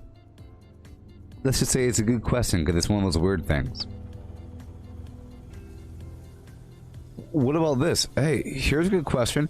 The harpoon has the flechette mod, which is like a little caltrop on the ground where the enemy will run into it and get hurt with melee damage. Huh? How about that one? The harpoon with the flechette mod. That might work. I could totally imagine that working. So much that I'm going to try it. Let's try it. I'll just make a non-legendary Flim Flam, and I'm thinking it might do something.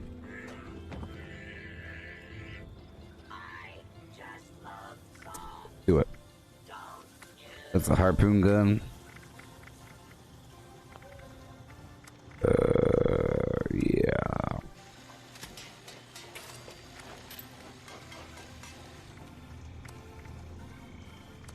The chance. Short scope.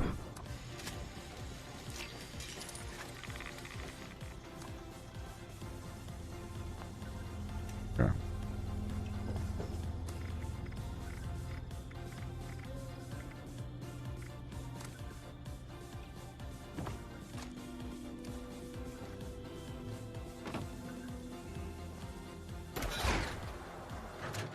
See that right there? Hypothetically, you go flam, flam, flam, and then the bad guys are doomed. Would that count as melee damage? I think it should because it's so slow. Maybe if you had like a quad or something, quad extra fast.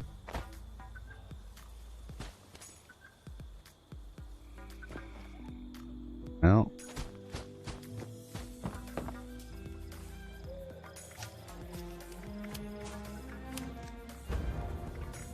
I'm not gonna find out.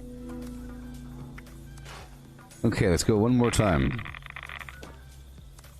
One more time alone.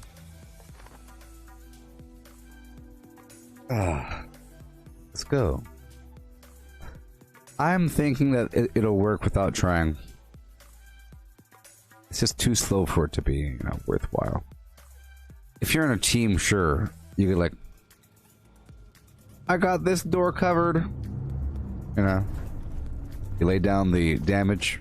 Just too many doors for it to be effective. Brotherhood of Steel. This area is a hotbed of enemy activity, but we've lost connection to the uplinks, providing intel. Prepare the signal repeater to get started. We'll need it working if we want connection to the uplinks. Move out. People all over the world, join hands. Start the love club. Love club. Watch your back. You just kicked a hornet's. Can I go up here? Can I go right here? Hey, I can go right here. I'm exploring. I'm experimenting. Sometimes I experiment. Look at this is a great spot. Hey, look. I was really just I'm looking at the boost speed ×1 right above my head right here. And it stayed ×1 right there. I bet you're right here as well. Uh-oh, wait. Right exactly on this yellow line. No!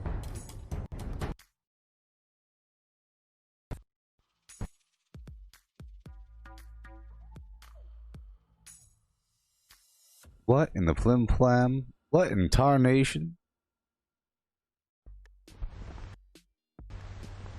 Oh, beautiful hole, or the spacious skies, for the amber waves of grain, for them purple mountains way across the sea, shining for you and me. North America, the United States of America, the masculine god, grace, everything around the place.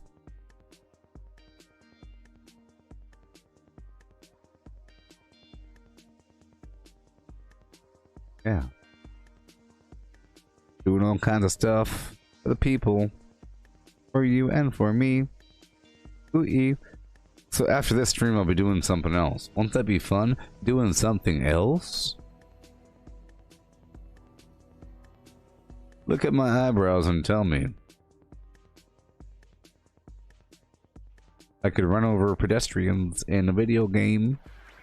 Wouldn't that be fun?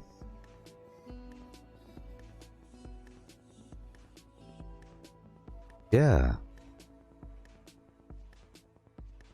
Yeah, with the yeah and the yeah, ooh.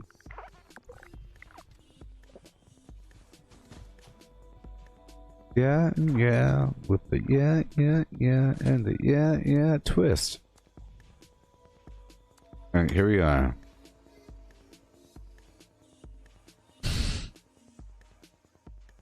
What would you do for a bucket of food? Made out of you and me. Here we go. Again, boss. I'm learning so much. I'm learning so much. Then I'll do it with a group. You know, doing this with a group really is so fun. So much fun. So much fun. You know, as long as you, oh boy, as long as you do it within 7 minutes or 8 minutes, you're fine. You know? I put so much pressure on the people, but it's really kind of hard to fail. And the time is really about the final phase. It's all about just landing that DPS at the very end to get it within the 8 minutes, so it doesn't really matter. So there's no need to scold other players for not standing there. It could be off on the side, you know? Yes, it does help to go faster and faster, but the game isn't really rewarding you for going faster unless you're doing it back to back to back. At that point, you do want it to go faster. Right?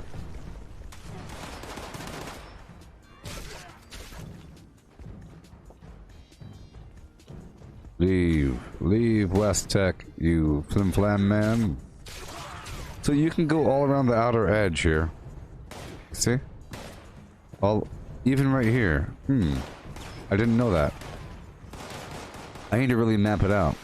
I've been scolding people for no darn reason. You can't go too far though.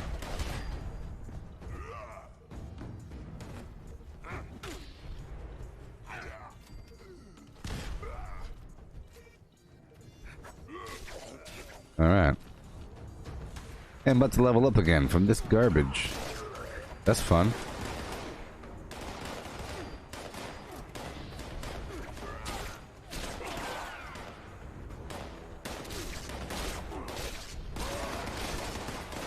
I'm looting everybody.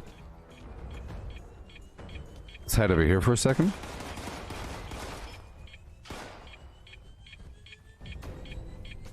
Say hello.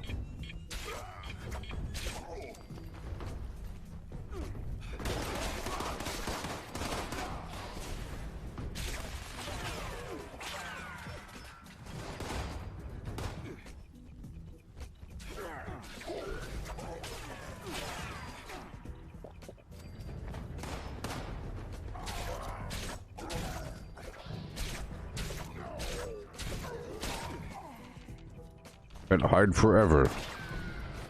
So in this case, I think it'd be good to have maybe maybe an executioner's melee weapon. You know, if the goal is to finish them off, you can go different ways about it. That's the cool thing. Man. Bye. You know where to go. Up and to the right first. One jump here. One jump here. What? Lower my life and run.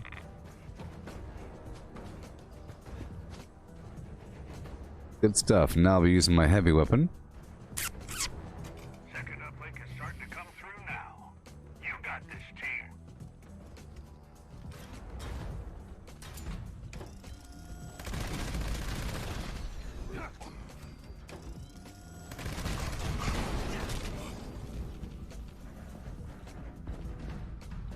Okay.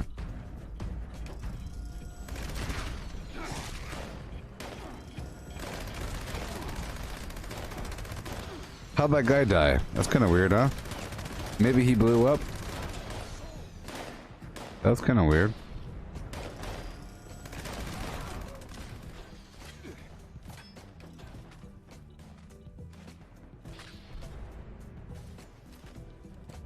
Alright.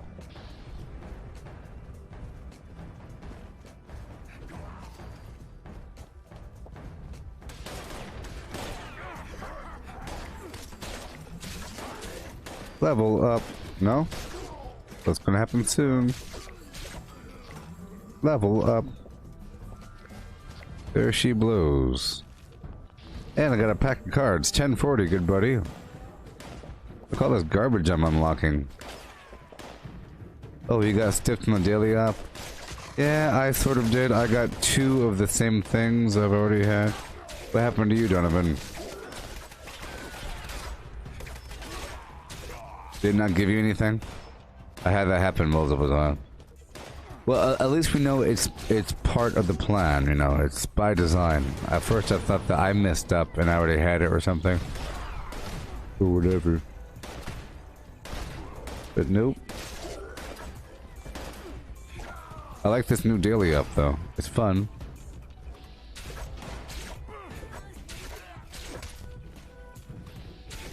I'm enjoying all this ammo and grenades. Yep, more, every pack of cards I consider 10 perk coins, you know? That's why every 5 levels I consider to be,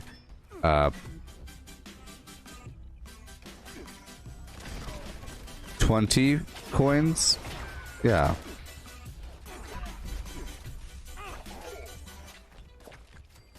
Hey, gotta hurry, gotta hurry, gotta hurry. Bye. Alright, good. If you clear it out, what happens? I think all the enemies are dead. What happens? If I loop back up and around like I normally do, is there anybody back here still? Yes. Maybe I had a couple enemies left. Okay, good, good, good. It gives the enemies that are further away time to run on over. Before I was running to the furthest point, now I run to better points and let the further enemies run to me. Come on.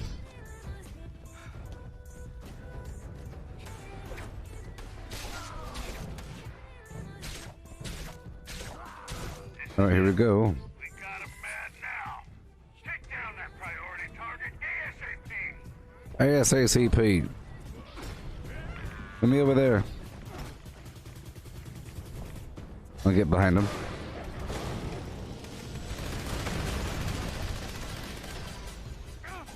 Target down. Mission accomplished. These uplinks are just to get an edge on the enemy. Yeah. You've done the Brotherhood proud. Dodge out. Alright, let's use the shotgun.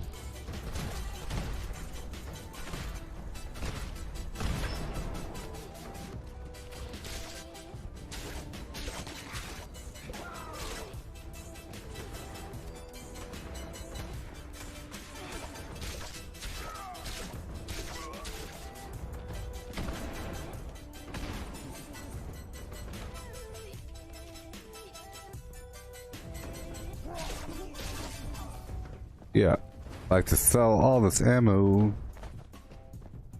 Pretty sure I looted everything because I have to do melee to kill them. Cool, done. Now I can do this with a team. Awesome. Alright, it's 10:59 a.m. Stream has been going by for 7.5 hours. Yep.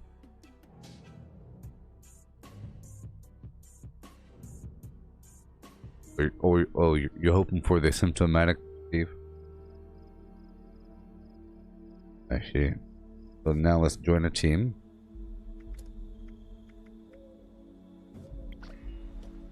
Daily ops. And I'll jump right back in. Without any time to spare.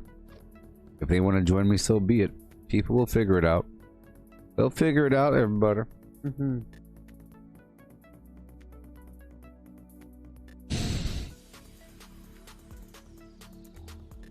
With a teammate, I could do a bit more. Ew. Team, this is Dodge. Brotherhood needs the uplinks in this area operational to track enemy movements. Great. Got connection to the signal repeater. Both uplinks are definitely dark.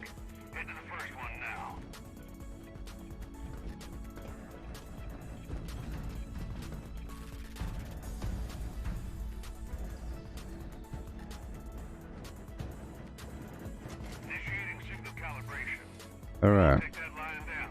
Brace yourselves. You go.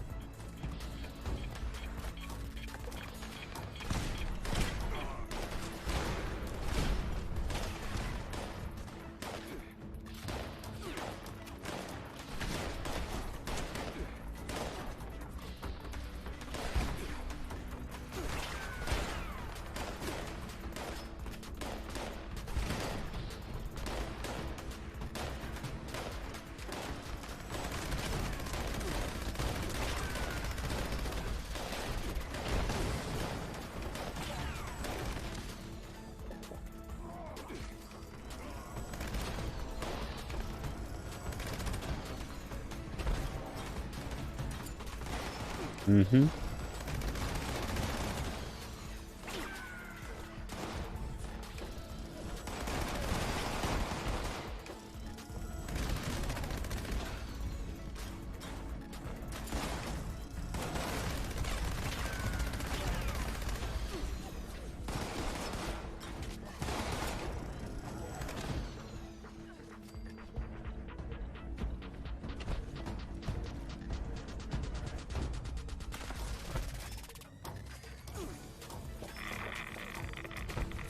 Now I'm just gonna stab them.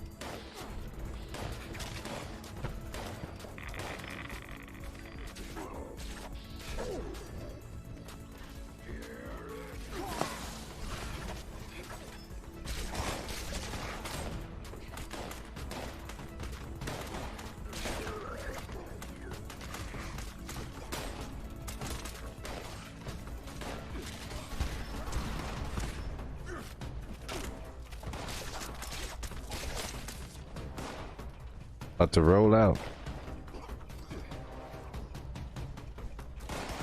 first signal's calibrated. We're not done yet. Head to uplink 2 and hustle. Yeah.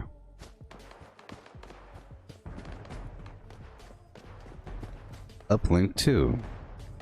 I am hustling. Uplink 2 is calibrated. Keep the area secure while it finishes. Stay safe, team.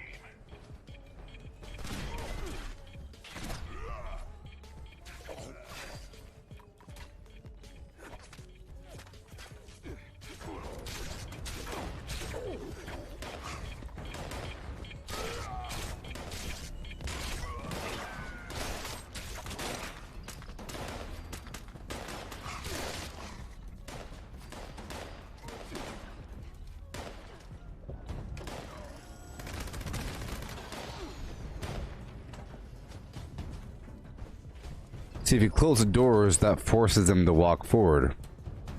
Right?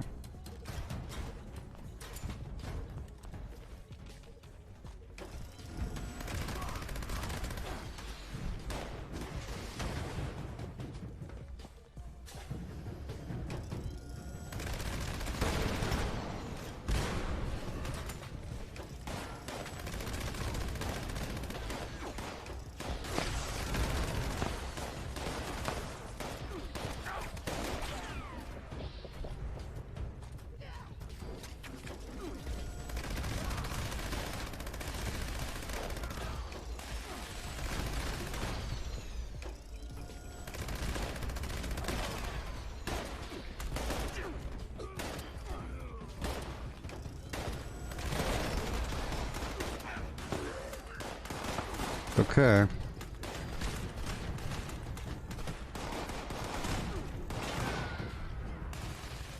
Come on forward, buddy.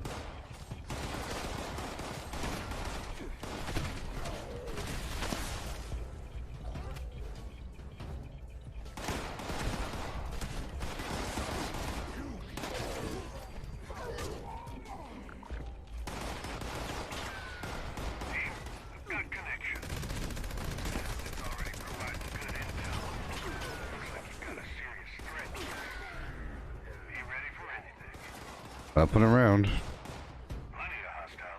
Boom, boom, boom.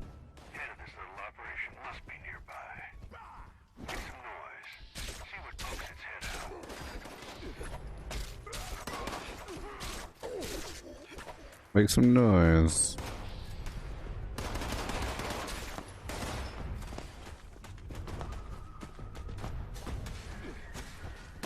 Yeah, I think there's more enemies on a team.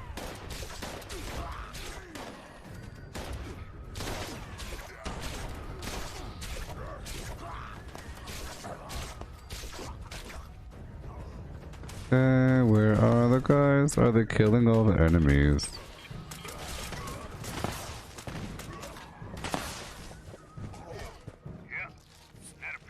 Here we go. Oh yeah, that ricochet is pretty good.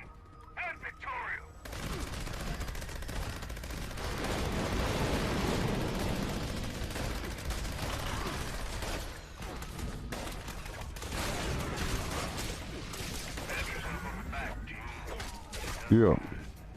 These uplinks are critical for the safety of Appalachia. Head home. Dodge out. Yay.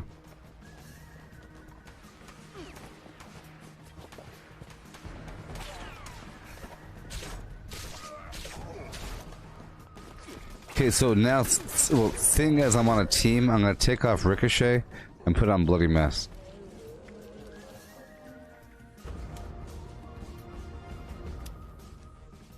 Alright, I'm about to go do another one.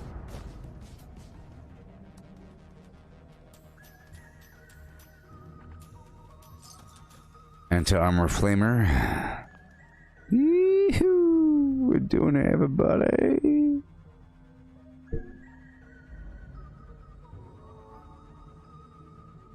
I need that damage. Yep. Yep, today I developed the need for the power armor. All kinds of stuff.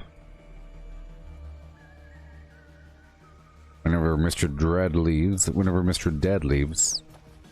I could do another one. I gotta wait. Still in there. Doing whatever.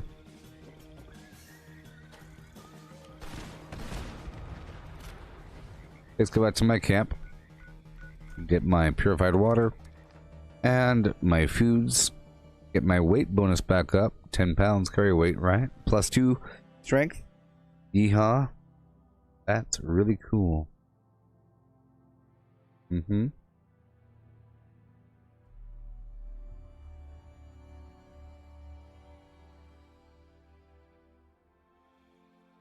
Cause I'm proud to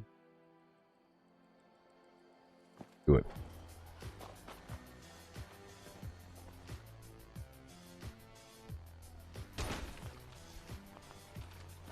And that's our build. Unless he's in a new daily up. I don't know.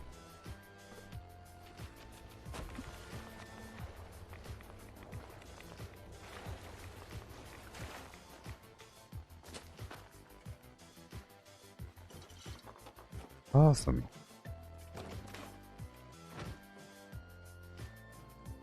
Break down what I could. While I wait for my teammate to leave. Try to stock whatever ammo I can.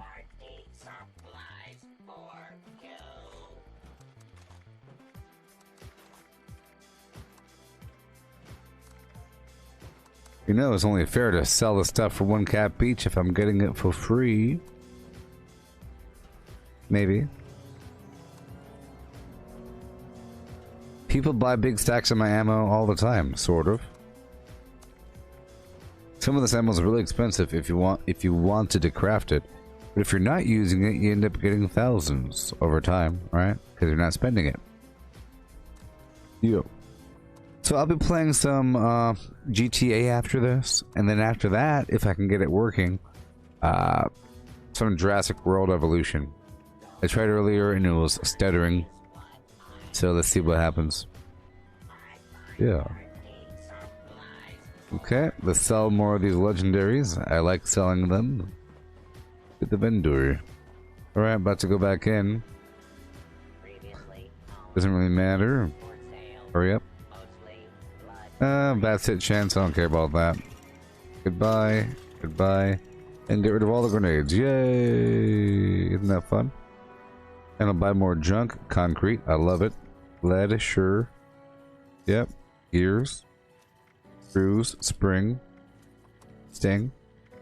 Ballistic fiber. Wonderful. I have no money. That's fine. Yep. 8 items. Sort by spoilage. Let's go back in the daily op in just a second.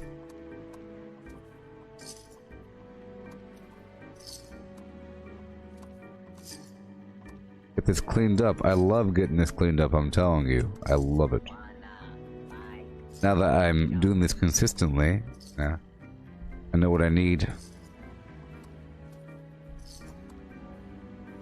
Here we go. That's what I need right there. Even better yet, that's what I need. Boom. Bam. Yup. Alright, cool, cool, cool. Make sure I'm gonna... Alright, I'm going back in. Right now. Yup. I mean, the ricochet is awesome, paired with other things. And it's kind of funny.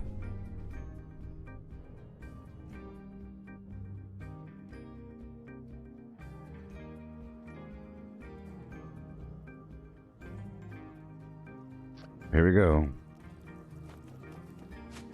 Initiate Dodge, Brotherhood of Steel. We've got uplinks that have gone dark. Your mission is to show them the light again. First step is to repair the signal. Yep. Shouldn't be far. Yep. Get there now.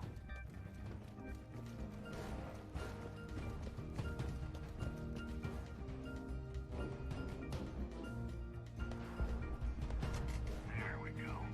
I'm seeing the signal calibration has started. It's weak, but it's there. Keep an eye on it.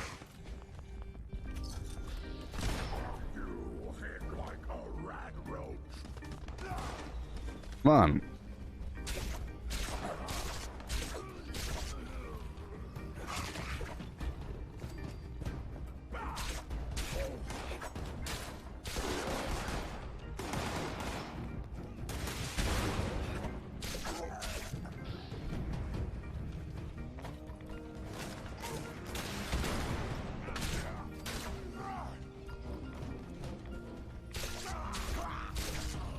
All right.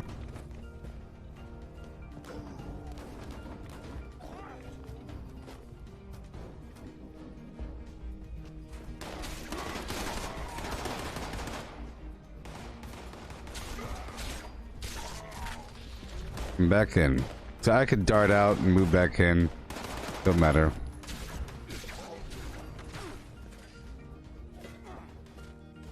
Still gonna get a good time.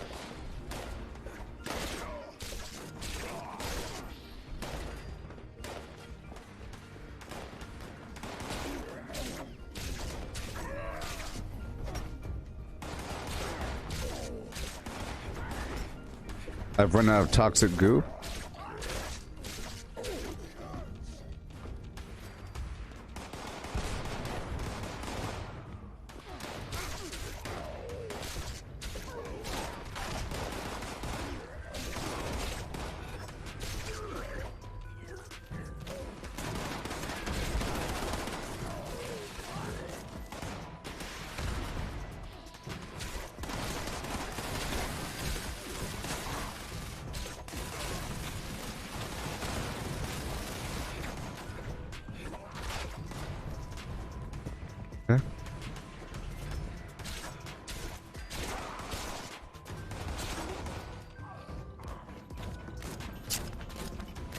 That's some really cool stuff. Look, the back is glowing. So, oh, that's a new Brotherhood of Steel jetpack. See that? That's awesome. The back glows.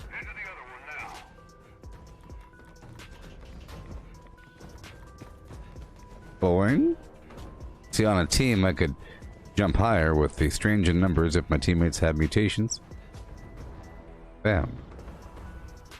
I hope you all come on by the next stream. It's not going to be Fallout 76. But we have a fun time. We have a fun time. Tear you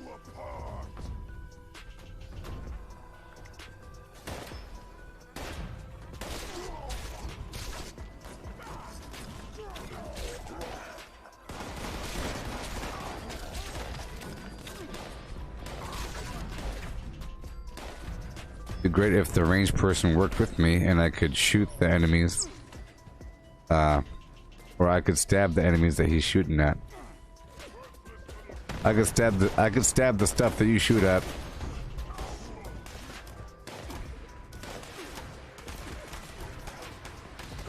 Whatever.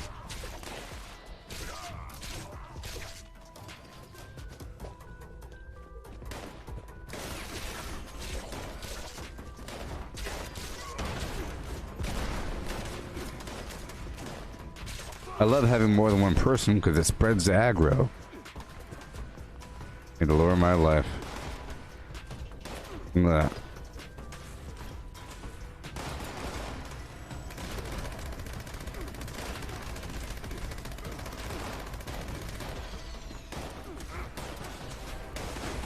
Pull back a little bit to make the move forward.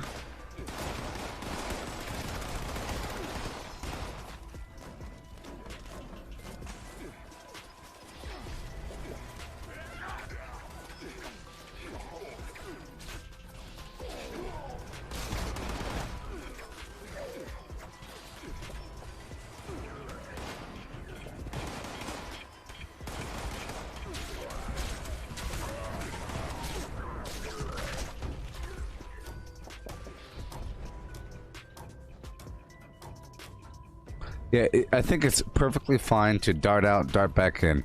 Dart out, dart back in. It's just when people forget about it.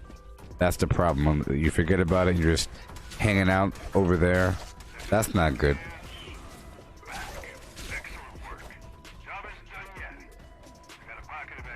Yeah, we jump from this way, back up and around. It's pretty affordable when it's melee land.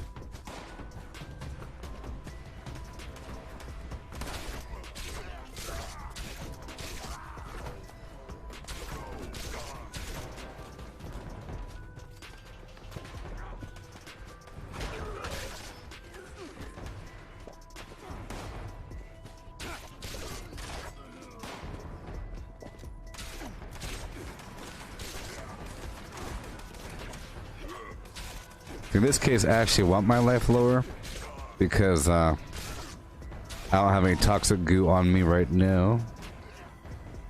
But maybe I shouldn't carry any, you know? I just have no other way to directly lower my life besides just getting hurt.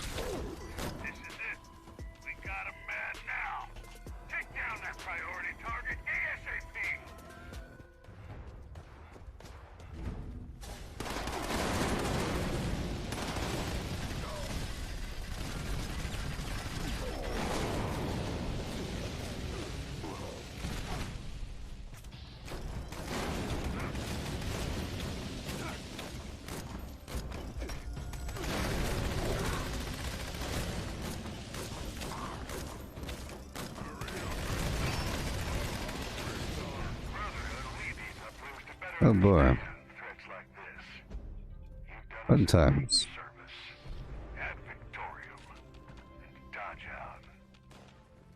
Okay. Well, now I know it's the same room.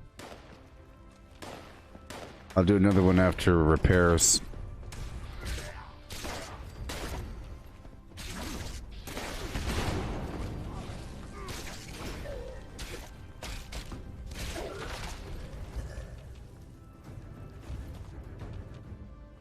Cool. Oh yeah. Wunderbar. Weapon artisan. Do what we have to do. And repair. And repair. And repair. Cool. You're heading on down to White Springs, Cal? Yeah, you'll get what you need. You'll get what you need. Wonderful. repair some armor in a pro session. Yep. Yep. We're doing another one right after this.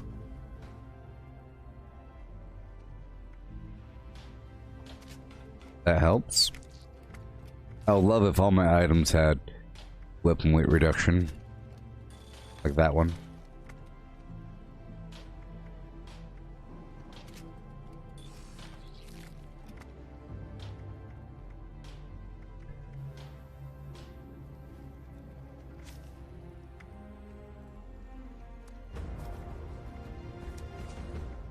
Alright, cool. Now I'll get the heck out of here. Oh boy, I was hoping to lift some weights before doing the darn thing. We have 10 minutes left. That's enough time for one more. One more, if you can believe that much. We do have time for one more. I'm doing it. So next up, I'll be doing some GTA 5. It'll be exciting. Continuing on with the storyline. I've never beat GTA 5. I always get sidetracked somewhere in there, somewhere. Somewhere. I get sidetracked somewhere around between the first and second heist. So here we are back at my flim flam land. Get my food, lift some weight really quick, and then dive back in. Or there's not enough time.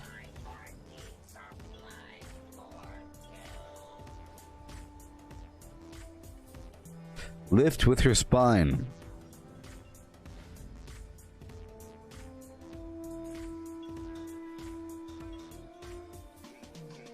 Oh yeah.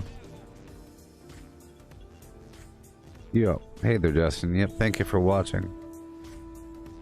Hanging out. It's still morning time over here. I'll be eating some food and then coming back with more garbage. Alright. Done.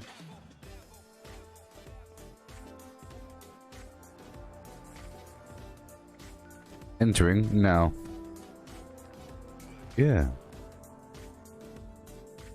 Cool, cool. To drop with a drop, and the drop with a drop, and a drop, and drop, and drop.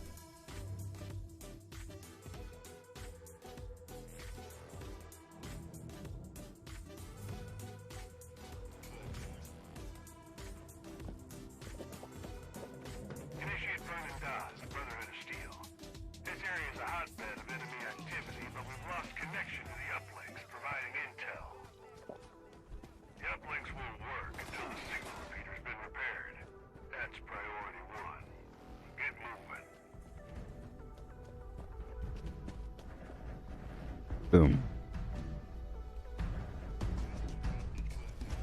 Signal calibration starting now. Looks like you've got company. At Victorium.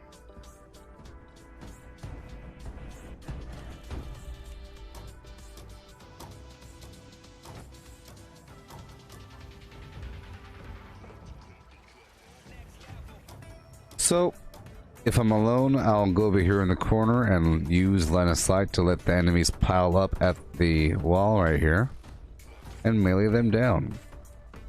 I'm not using any toxic goo right now.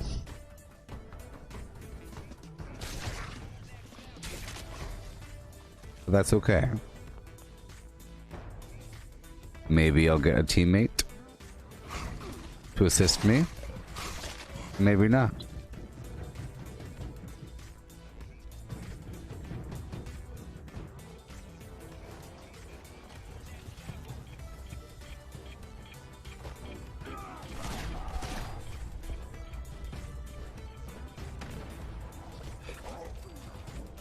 Am I gonna get a teammate? Join me? I don't know. Probably. I think they will join. Unless they just want the daily reward. Or whatever. Get them all lined up.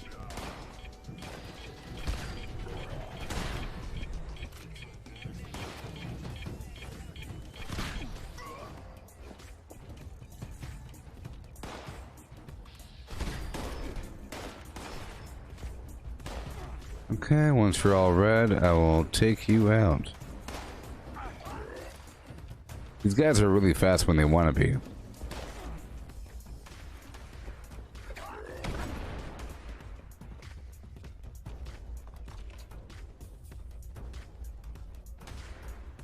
Just hang out over here behind this wall.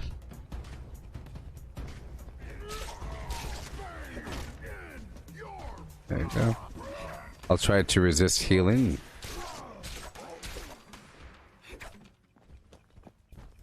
Do more damage. Alright, we're about to rank up again.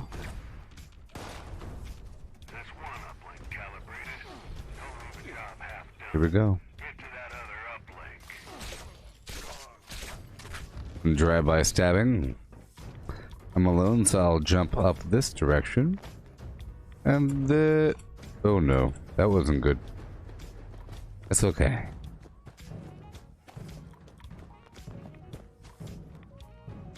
And boom. This next part should be fun. That looks like another uplink coming through.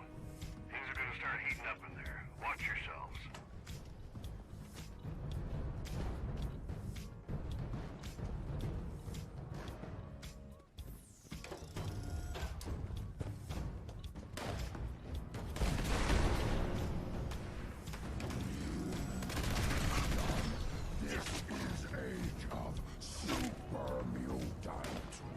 Alright. I am not using Ricochet. That's okay. And now my life is nice and low. Hopefully the enemies come. Let's play. Cool. Oh yeah. Tons of ammo.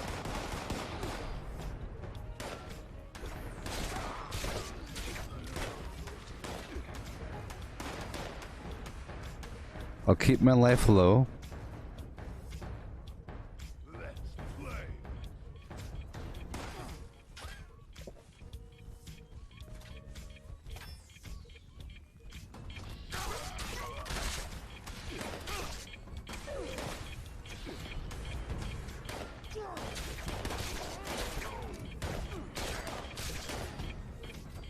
Mm-hmm.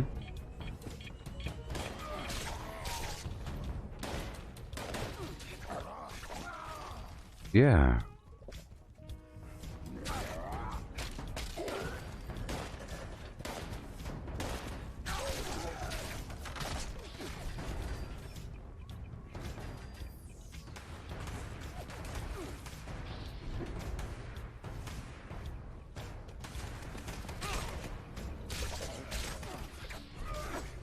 Oh boy.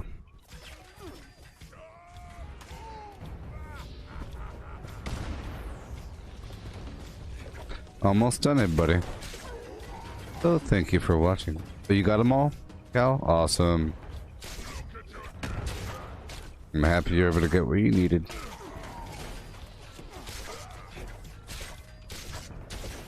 It's sort of a project to go through all of those vendors and purchase all of the plans. All of those plans from every single one of those vendors. They all sell different stuff, sort of. It's a fun thing to do. Eventually. I've already done all that. That's why I'm able to spend my money on junk and whatever. Whenever I need to spend my money, I buy junk. But you and everybody else, if you should buy something that you need. I say spend caps if you have over 20,000 to allow for future sales, right? Otherwise you can't sell anything.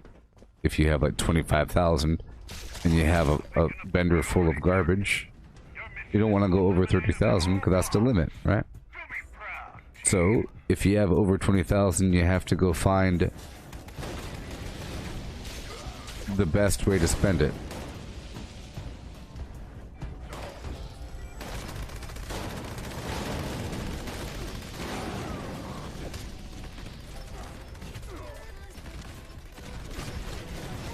Okay. There you go. All done.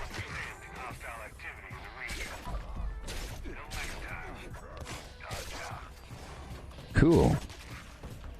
That we had time. No big deal. Huh? Go clear out a few more bad guys. We're all done. So thank you all for watching. For hanging out, being part of the narrative. We talked about a couple things. That was cool.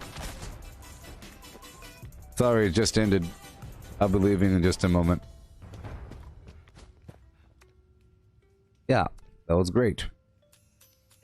So thank you all for hanging out. Ooh, look, Mutant Slayer's bear arm. Hey, that might be kind of fun. Hey, I made a thing. Please be extra fast. The main problem is I don't have the cool mods for the bear arm. You get them from Project Paradise. I would love to have the fire mod or something.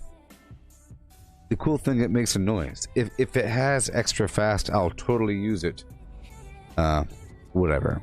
Let's just see what mods I have and whether or not it has extra fast. But mutant slaying versus mutants, pretty cool. It might be a great weapon. Just like troubleshooters versus robots, ideally, right? You want to have a whole set. Assassins versus people, if it does work. Well, we're at the 8-hour mark. So goodbye. Let's check out that weapon.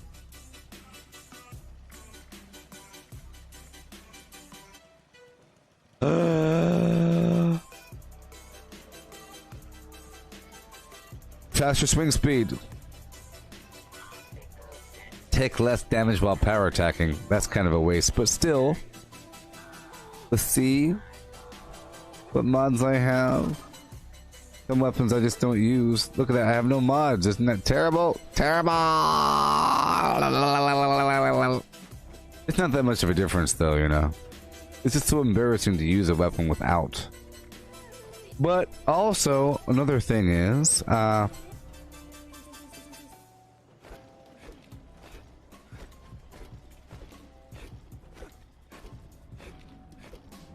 nice. It makes a noise. Hear it? So now I have to totally... Let's go kill a couple things. Now I have to... totally... farm Project Paradise for the farm plans. But hey, that was cool. Let's go,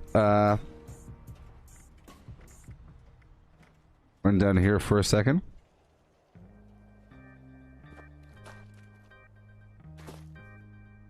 Yeah. Cal, I don't think there's any colored headlamp mods for the excavator. Okay, we're all done. I'm just using this weapon. My life ain't at the lowest right now, so that's kind of a problem. It has to be lower. It would probably one-shot them if my life was about to die. Oh, I like it. Oh, I like it a lot. Okay, cool. So now I have a goal. I have to do the Project Paradise whenever it's available. I like missions. I don't have all the plans, apparently. But I like it. I like how it feels. It's nice. Thank you for lowering my life. Excellent. So I really want the mods. It does make bear sounds. Listen. Can you hear it? It does make... That's the cool thing about it. It does make... Listen. It's more like a mountain lion. Listen. The mods have flames coming out the mouth, and they're really cool. Alright, goodbye everybody. I'll be back in just a bit. Slim Flam. Here, I'll turn off the music just so you can really hear it.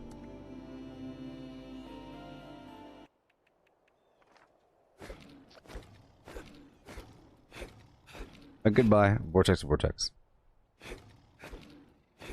It's super duper duper duper faint.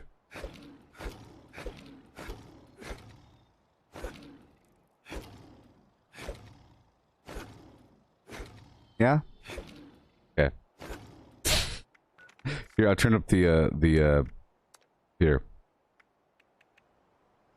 Here.